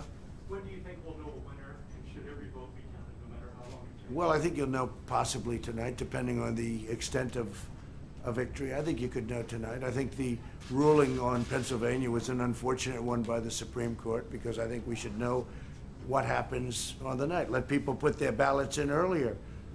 But you have to have numbers. You can't have these things delayed for many days and maybe weeks. You can't do that. The whole world is waiting. This country is waiting, but the whole world is waiting. And a lot of shenanigans, a lot of bad things happen with ballots when you say, oh, let's devote days and days, and all of a sudden the ballot count changes. And you take a look at Philadelphia, the history of Philadelphia politics. No, I don't put people on their honor code. I don't think it's right. And I think it's a very dangerous thing that they've done with that decision. And maybe their wisdom will change that decision, or maybe we'll go back and give them a right to change it. But that's a terrible, it's a very dangerous decision for this country, what they did with Pennsylvania, and some others also. You have to have a date, and the date happens to be November 3rd, and we should be entitled to know who won on November 3rd. And if somebody comes along and puts a ballot in way late, they shouldn't be. They should put the ballot in earlier. There's no reason why they can't put the ballot in 2 weeks earlier or 1 week earlier. I think it's a very dangerous decision for our country. In many ways, dangerous. In many ways. You know? Will you speak to the American people tonight, regardless of the outcome or not? Well, I may. I mean, we're going to have to see. We have a big night planned. We're going to have a very big night. I just think we're going to have a tremendous. I think we're going to have. Look, I'm looking right now. I'm looking at different locations, and we're seeing lines of people. And they're wearing a lot of red material, including hats. But no, we're seeing in certain areas that would be Trump areas, we're seeing lines of people that are extended for miles. Seeing it too. I mean, you don't have to say it, but you're seeing it too. So I think we're going to have a great night, but it's politics and it's elections, and you never know. I can say that Texas, Arizona, a few of them are looking really very, very strong. Florida, looking very, very strong. They spent hundreds of millions of dollars in Florida. But the people of Florida, they know I love them and they love me. You know, we just have a automatic bond. Yeah, please. What are you seeing in Florida, especially in terms of seniors? Are you worried about any slippage there? Or do you think No, I don't think we're going to have any slippage. I think we're going to have, look, my relationship to seniors. I happen to be a senior. I don't want to say that too loud in this group of people that are averaging about 20 years old. But I don't think we're going to have anything. I think if anything, we're going to do very well. I have seen, and we have seen, African Americans way up and Hispanic Americans way up. And people have seen that. And, you know, I've said with regard to African American, the black community, I've done more than any other president with the exception of Abraham Lincoln. And sometimes I say with the possible exception of Abraham Lincoln, but let's give him a lot of credit, right? But I've done more than any other president in the history of this country for African American, the black community. And they understand it. Criminal justice reform, prison reform, historically black colleges and universities. You look at what we've done. Opportunity zones with Tim Scott of South Carolina, who's great. Nobody's done what I've done in terms of the African American community. So, and they see it. And they're tired of being used by the Democrats for 100 years. I mean, it's like been 100 years. So I think we're doing very well there, and I've heard we're doing very well with the Hispanic community. Did you put any of your own money into your campaign? What's it? Did you put any of your own money into your campaign? Well, you'll see that in the filings. But we had plenty of money, I will tell you. We had plenty of money. And what I didn't do is call up Wall Street and say, send me $25 million to the head of every firm. I could have done that. I would have been the all-time king of fundraising if I did that. But once you do that, you can no longer deal properly with them. You just can't. So I didn't do that. We could have done that. I could have raised much more money. I mean, Hillary Clinton spent much more money than I did. And in this case, when they raise that much money, that means to me they're making deals. And that can happen. So thank you very much. We'll maybe see you later. Have an exciting... And for you, I just appreciate everything you've all done, and we'll see you soon, okay?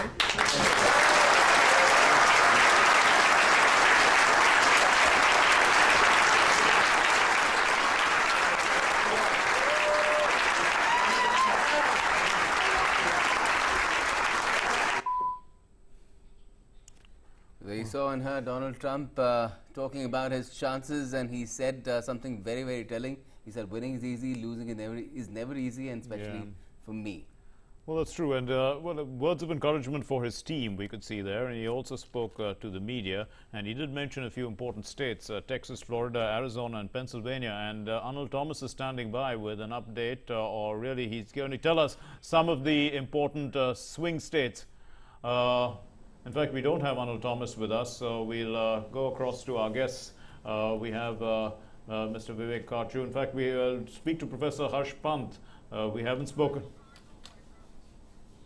Would you like to go ahead? Yeah, sure.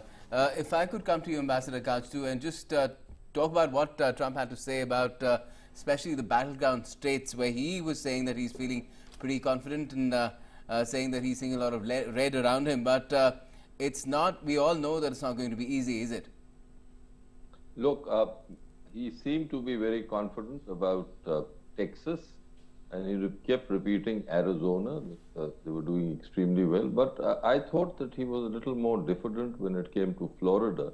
Yes. And certainly on Pennsylvania, he was repeating his old argument that the Supreme Court has given a very dangerous decision.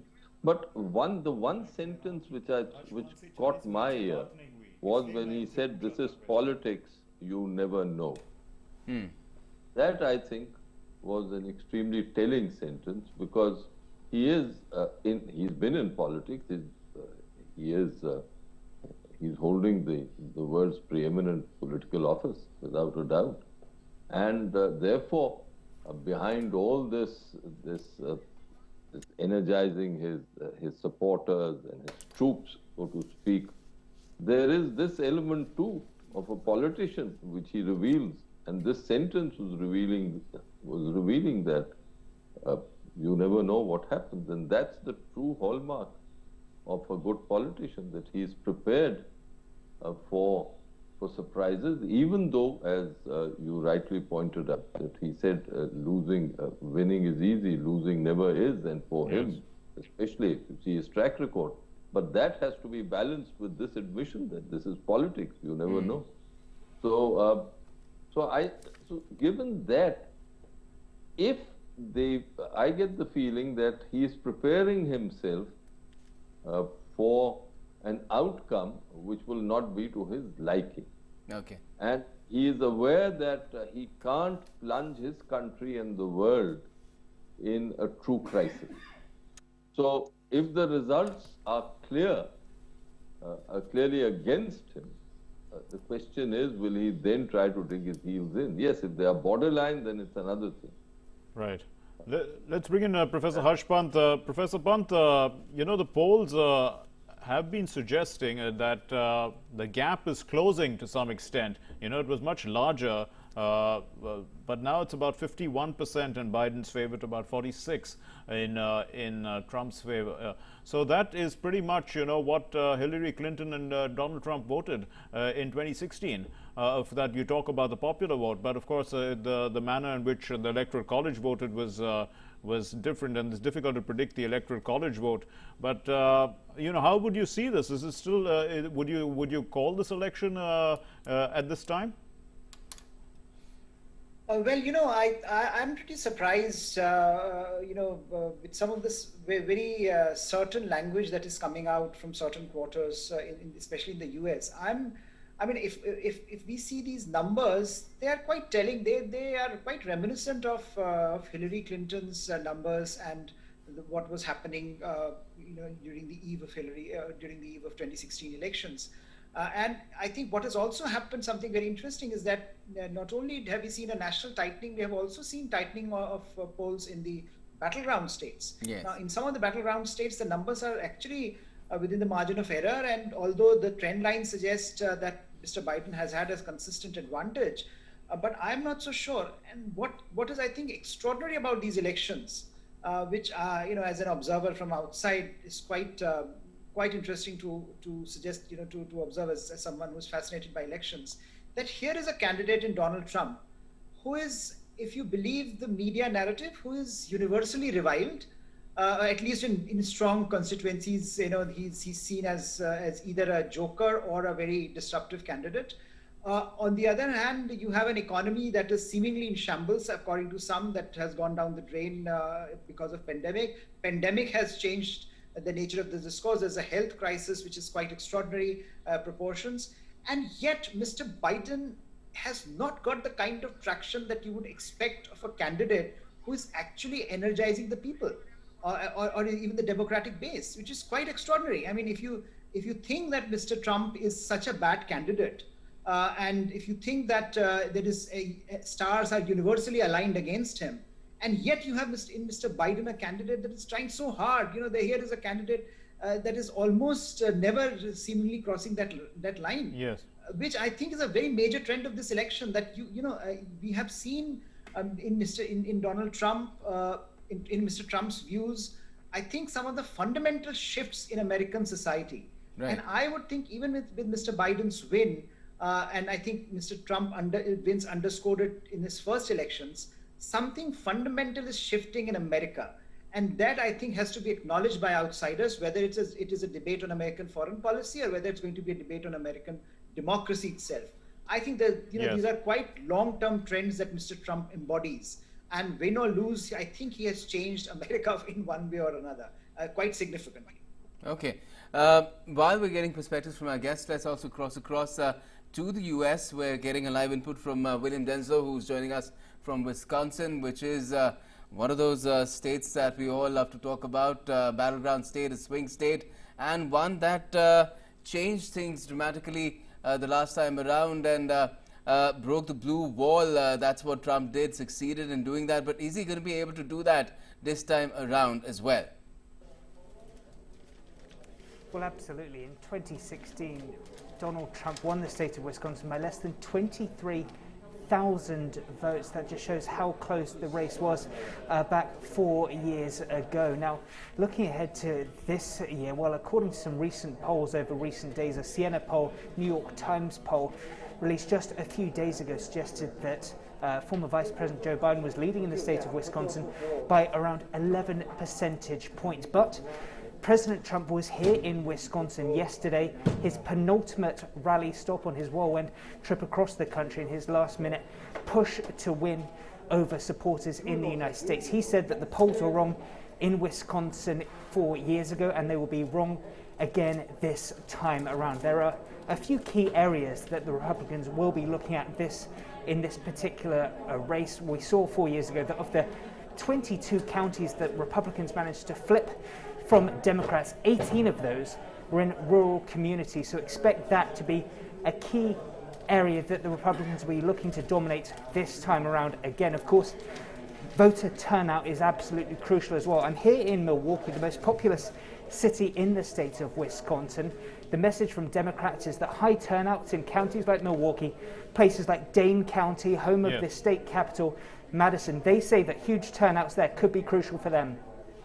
William, I noticed that you're wearing a mask, and you say that voter turnout is crucial. Are people coming out with masks, and could one identify if they're wearing masks? Perhaps they are supporting the Democrats, and if they aren't wearing masks, then they perhaps are supporting Donald Trump.